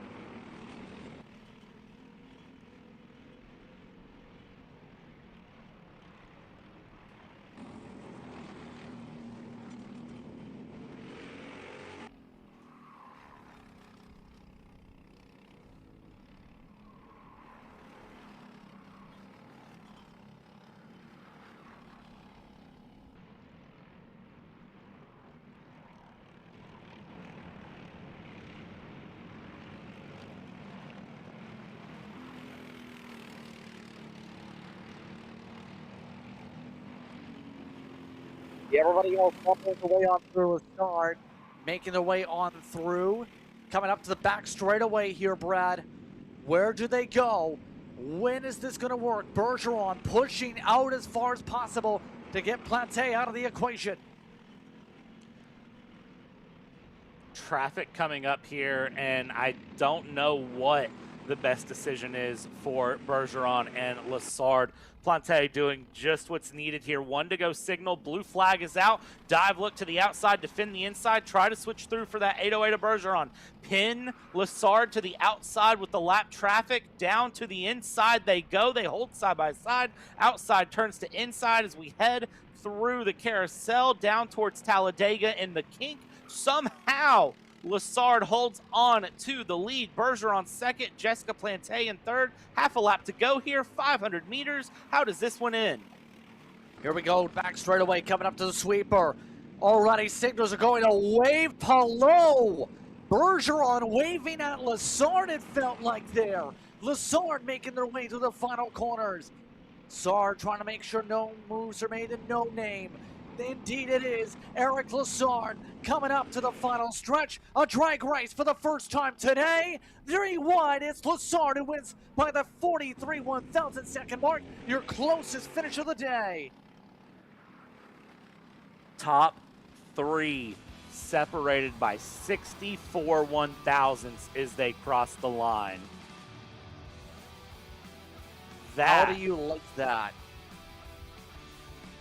Wow. I said yesterday that something somewhere would make me say wow and be speechless, and right now, wow. That was a wild end to this one. Roach Novak amongst the top 5. Matthew Martin stops at 6 for his progression. Some of the others will see some slip back, like Mario Martin with some DNFs or incidents. Guillaume Levaillec having issues as well in part of that one. But it's Lessard, one of those that looks drawn. He knows it. He's happy. He's got a W.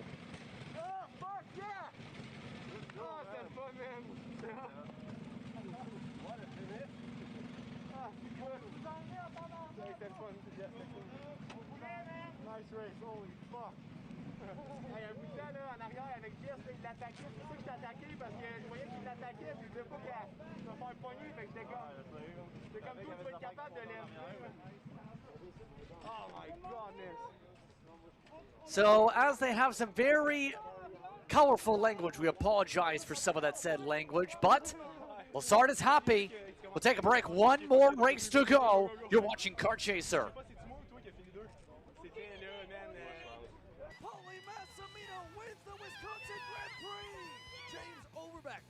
Start number 2 gets win number 1 in OKN Stars. On track or off, Brandon Jarsekrak Racing delivers elite performance. Led by 4-time Pro National Champion Brandon Jarsekrak, our team masters driver coaching, data-driven analysis, and mechanical precision at every national event. Contact us today at BrandonJarsekrakracing.com.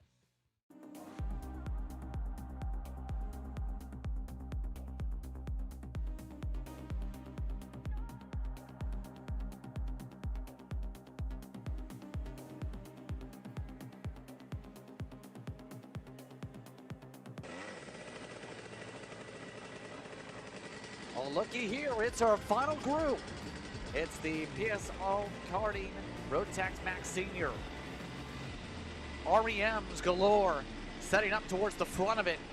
But right now, the fight is on to see who gets the top step of the podium to close out the Coupe de Montréal season opener here today. What a weekend so far, Brad. This is our show capper. Are you ready? I feel like I don't have a choice but to be ready here to watch this duel at the front between William Boutte and Aiden Ingrata, Jeremy St. Cyr, the top 3 with Leopold Trevel in 4th. This is going to be an interesting one to watch as the whistle blows, the karts pull out. Watch that 315. If you want a kart to watch, the 315 will be the one to watch. Sabarin and Mustafa disqualified from the pre-final. They will start tail end Charlie on the field. We'll find out how quickly we get to work here. Here's your results. Villiers and Ingrata. That's going to be a duel to watch for today. Sensior and Trevel amongst those in the top 4. Then Bayerjon trying to recover after a wreck in his previous race today. Turcotte in the top 6 here today. Constantine Sasso, Christopher Goulet in the top 10 with some of the penalties. Then it's Measley, Jacob Measley inside the top 10 as they are quickly working to warm up these tires amongst your top 10. Some of the others, I'm keeping an eye on Stokely up 13th, was one of the drivers who was slicing and dicing in the pre-final. Yeah, keep an eye on Ellie Savard as well at 16th, was up 10 in the pre-final. You've got a lot of strong karts up and down the field, and then you have all of the karts back from P20 on who just need to try to have a better final than pre-final as they went. They had an interesting time in the pre-final, being caught up in incidents, running off, whatever it may have been. We have multiple karts failed to attrition in the pre-final, so here in our final, they are going to have to get it through. And look at the tire warm-up still going on, swerving left, right, left, right. I mean, this is an absolute contrast to what we saw the Masters doing. I mean, max performance, the better. After all, it is Rotax Max. And right now, they're getting ready to get a chance to double up, waiting until after we get all the way through 7 to do so. And you see the race officials making sure they know that signal. A couple of the drivers had gone a little bit earlier in the pre-final. Let's see. Now we should see them start to phase out. Yes, indeed we will, for the travel lines with the field size. And it's going to be a pair of teammates ready to do battle up at the very front of your grid. Again, been happy to have you with us this weekend. We're underway with the inside line of the jump. And Grata on the outside trying to battle one spin at the back of the field for one of the other REMs. But everyone else rumbles their way through. REM 1-3 to start. Shuffle up at the front of the field, the 397 able to move up into second, make it move up into first, dive down the inside, contact. Both of the REMs in the front are around along with the 307. More karts pile in from the back of the field. Absolute parking lot as Bedoya and Ingrata are both collected. Multiple others slam on in, and it's at least 7 different karts stuck together in the back of the field. Absolute pandemonium has now given this up at the front to Jeremy St. Cyr up at the very point amongst all the fast drivers. What a wild start after a parking lot as we see everyone else try and settle on in. We'll see how things sort at the line. Well, I had two race favorites. They were running 1 and 2, and they both ended up in turn 1 Calamity Corner taken out as the field resets through. Jeremy St. Cyr up in the front with Alexis Bergeron in second, William Turcot in third, Carlos Sasso fourth, and Liam Constantine in fifth. Talk about a shuffle. Joshua Sumvalis in 10th, up 12 places so far.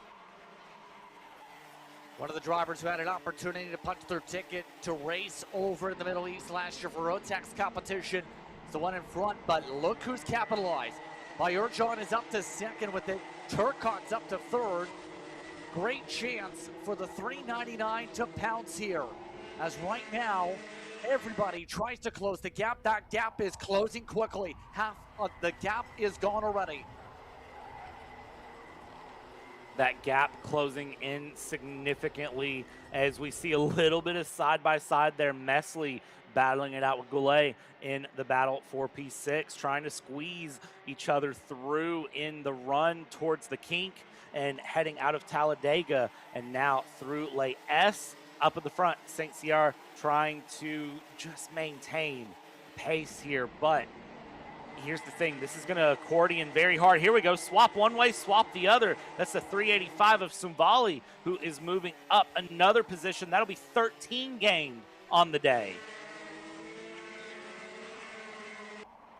Just like that, we see just how much some of the drivers really try to get the 385 involved in trouble. Remember earlier today, right now doing a great job on the drive back to get some points here. But we look at some of the others as they sort themselves out here. Right now, what do you say and think about at this point if you're along those in the pit wall to say, what signals do you give to your various drivers at this point with how wild this start has been? Breathe, reset, continue to push. That's another off round, and you can see the frustration. That is the 385 of Sumvali, who was pushing so hard trying to find position, overcooked the rear tire, spun it around, was up. Watch out for this front battle. That's going to get active pretty quickly here. Keep in mind, some of the drivers in the conversation, like Sasso, though, for the first time. Carlo wants those towards the back earlier. Right now, is amongst those in the Coupe de Montréal that had some decent speed last year, but is also a driver that finished up in the top 5 of the Canadian Open in the Rotax Seniors last season. He's joined in on that drafted pack 2. Leading pack still on screen, though. You can see Bayurjan trying to find a way to go. Stays within a kart length as they rumble the way to start lap 7. Starting lap 7 of 18. We're over a third of the way through this race. Dive down the inside from the 399. Going for the pass, makes a beautiful move, and then makes it stick. That is the bigger problem sometimes with that turn 1 move is, does it stick? The answer for now is yes. So Bayurjan able to move up into the front here. You see the slide adjustment there from the 397 of St. Cyr, making a minor adjustment there over on the engine, trying to find a little bit of power, trying to just manage the kart to get through 18 laps. Big dive through again as these karts continue their way through, keeping an eye on everyone as they move along. The pace is very up and down on the field. Well, say Pernod might, you could argue, some would say, could get there on pace. Now things are closed up. Got to get around some of these drivers battling in front, obviously, quickly, like Constantine. But Pernod definitely is flying. He's gotten fastest laps and is your hardest charger. His average pace is 2/10 quicker than the race leader right now in some of these cases. There's still plenty of time to move up if you are Pernod, and I would not be surprised to see Pernod continue to charge here. The thing is, it's one thing to catch, it's another to pass this traffic here, trying to find a move around karts consistently lap after lap is a lot to ask through, and trying to make it happen at the end of the day, tucking the helmet here down the front stretch, dive down the inside into turn 1. That is another pass through on Goulet, and that is a move to get into the top 5 now. Now here, you're in the top 5. There's a little bit of room, about a second and a half or so to Sasso and P4. Watch how this pace manages. See what happens here. Pernod not out of the run of things. And for those of you wondering what happened to some of our drivers that were up in the front, well, Sumbali, after the spin going through the sweeper, is down in 14th and holding back in position. And Grata, after that incident there in turn 1, lap 1, is down in 20th. Just how things really shuffle as a result of things, to say the very least. And now, going to put them on the back foot if they want to compete for the championship. Past the halfway point already in this one. Pernod, with his charge, needs to close up another second to get up to Sasso, who's lost a second to Turcotte. Right now, Bayorjan is your leader, though, as we go by 3/10.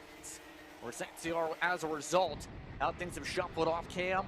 So right now that 399 looking to try and find a way to get some clean space to run away as everyone else sees the compression. Look at how much some of the marbles have built up just outside that racing groove. It is massive. It really does show that through sweeper, you need to stay in the racing line. Yes, you can charge for a move. If you push someone out, they can end up way off. But through sweeper, you need to be on the ideal line if that is where you want to try to make a move. It's really about, can you do that little fake that we've seen everyone do the half in, force the defense, and then push your way to the inside and really complete the pass. Easier said than done, that is for sure, as we see Pernod Goulet still closing in gaps here to Sasso. They are working to close them. Right never now, mind, as we correction here. It's Pernod catching Sasso here, moving for P4. Yeah, I was about to say, that gap has grown to Turcotte now to almost 2 seconds in terms of that margin here on the racetrack as we go. So at the moment, it's going to be interesting where things size up with some of the air groupings now. Oh, wow. The lead stays tight. So, overall, though, you have to say at the very least, it's been an entertaining racetrack for the fighting. It's been technical. It's been tricky.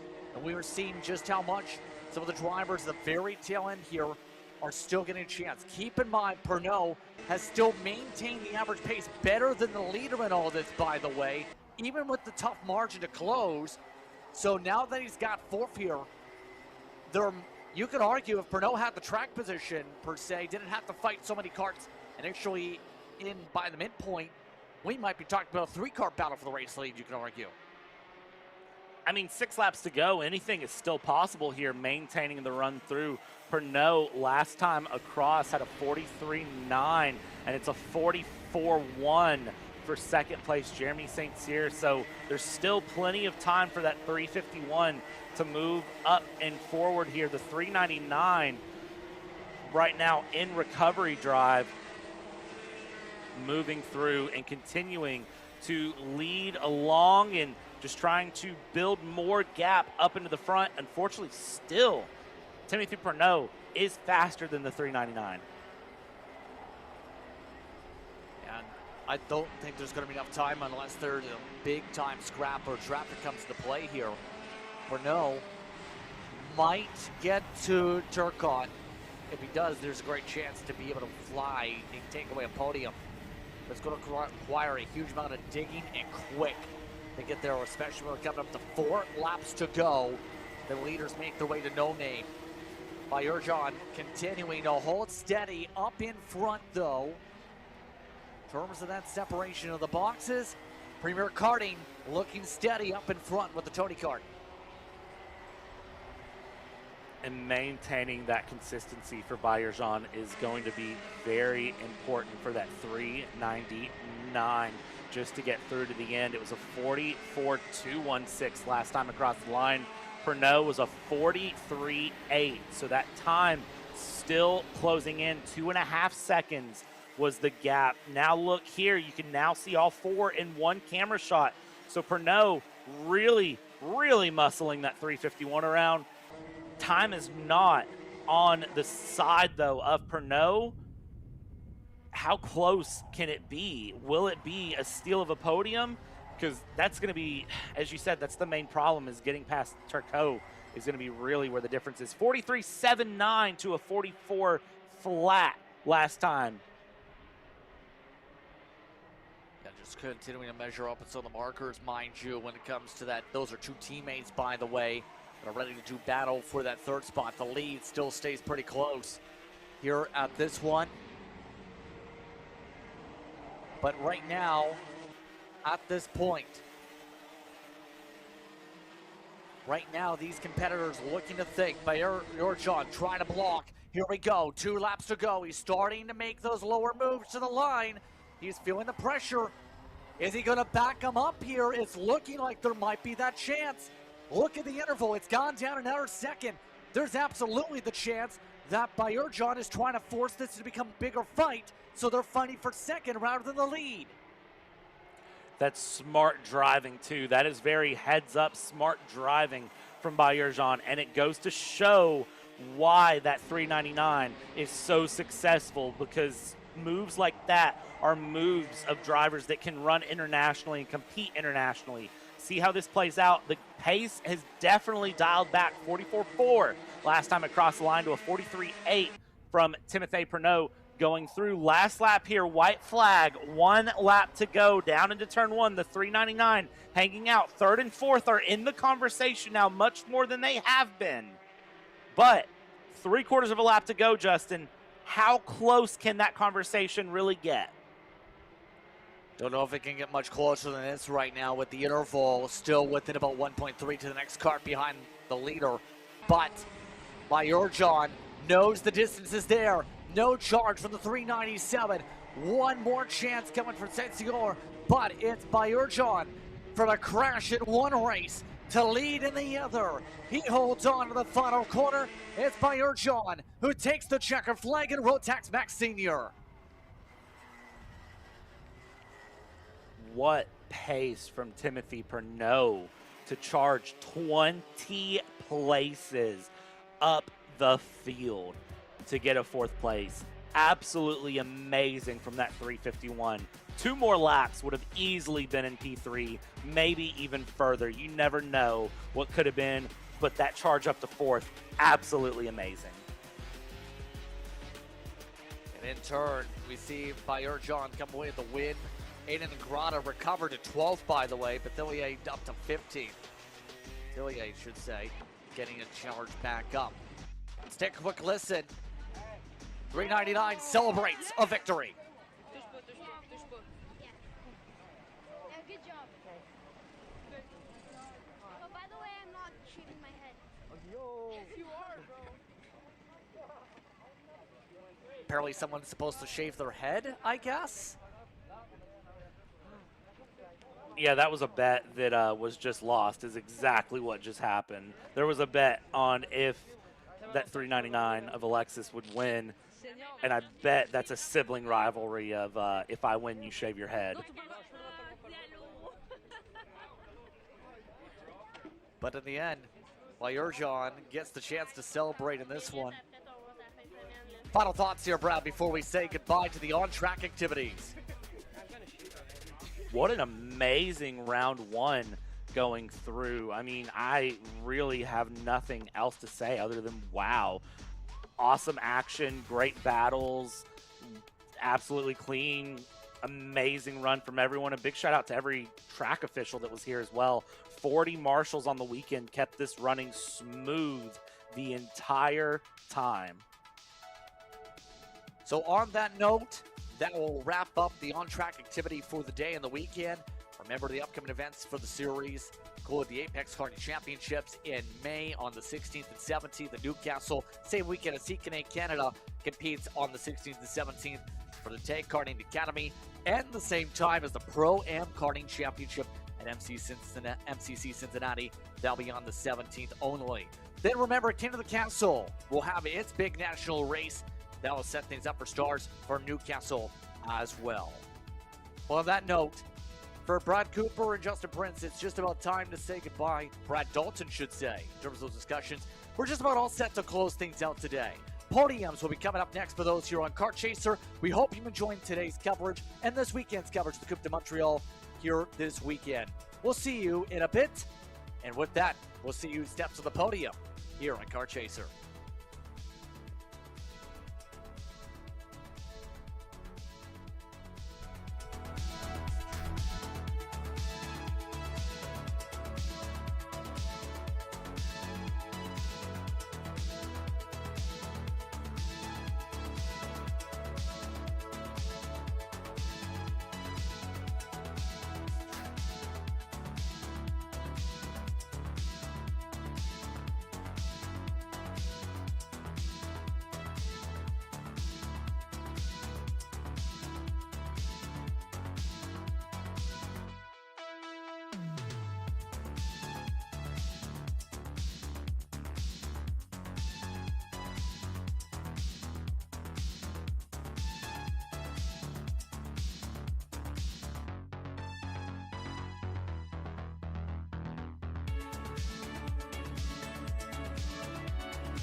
Ça prend un course de DD2 et il a gagné par une minute d'avance de Briggs. Il a gagné par 10 secondes, n'importe quoi. Là, il est bien comme là, les deux autres ont ramassé ce qui reste.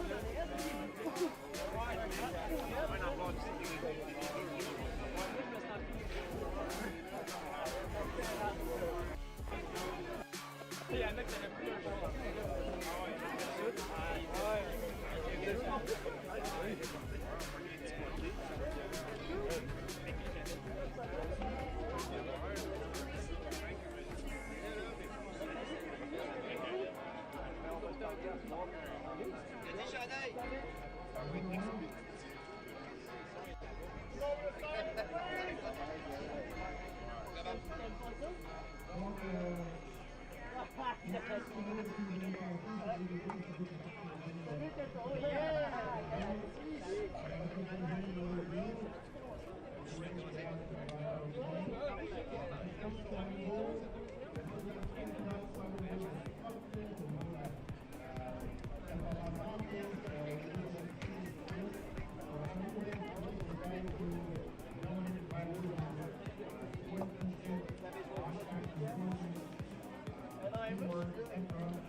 Geneviève? Ok.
de bon truc pour se faire arroser, ça, hein? Un estique de bon truc pour se faire arroser?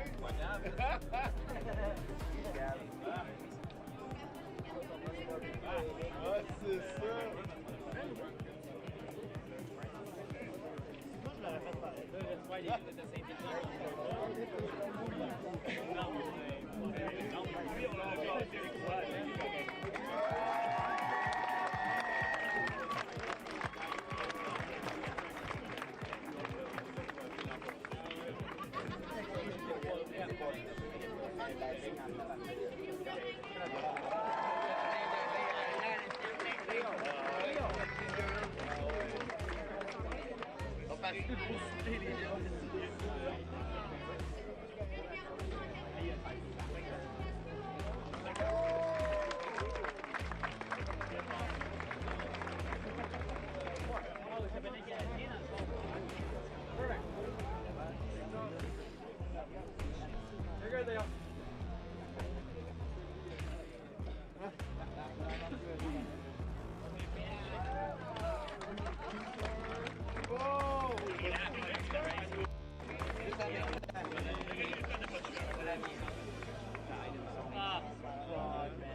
When that happens, just way fast and it goes.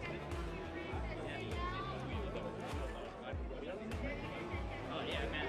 Yeah, I was like, oh, yeah, Nick, if you finish one, I'm pretty sure you will have to. Oh yeah, this bumper, so we don't have to do it. That's good. Yeah, I see.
Fucking good.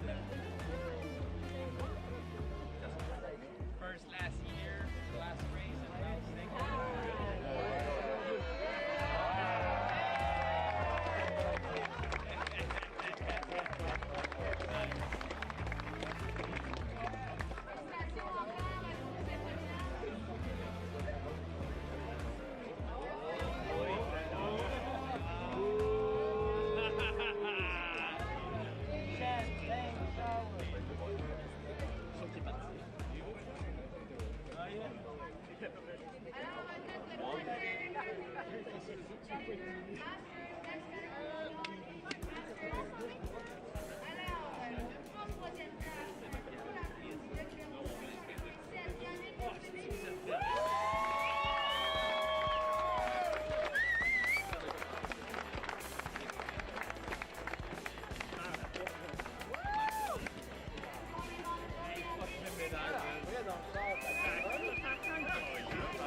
l'océan qui s'est ouvert devant lui, puis envoie la tête du dernier, puis il est passé.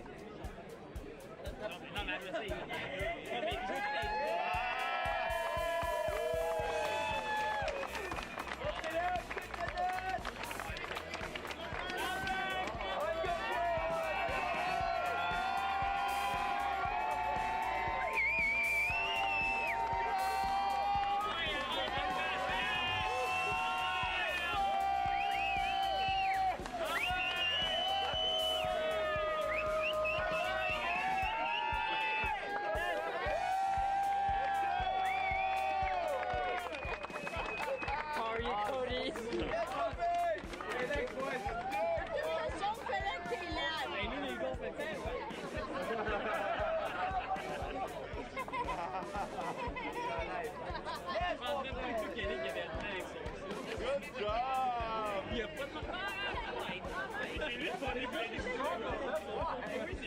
lui le premier qui a vu la nuit. Le gars, il arrive sur le podium avec son rain suit. Moi, je suis prêt, man.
Video.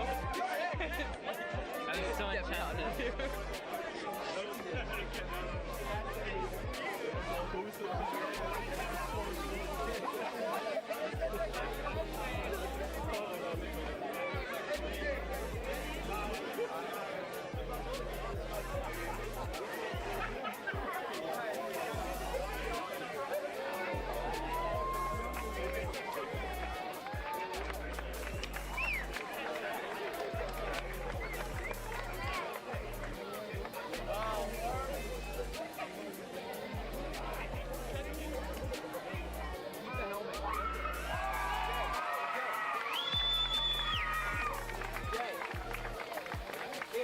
Give me your helmet.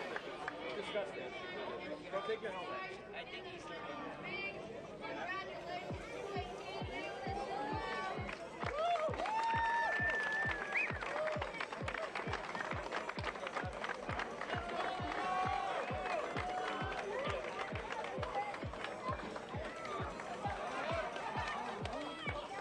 Hey, at least hold it. Hold it up. Come on.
Alexi, smile.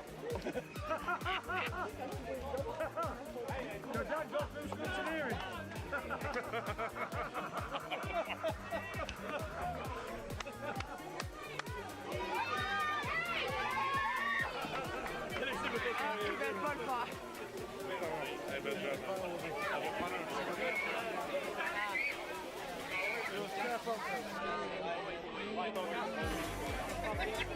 Come on, Mark, get everybody. We need everybody. Come on, look where you're good for fire for good.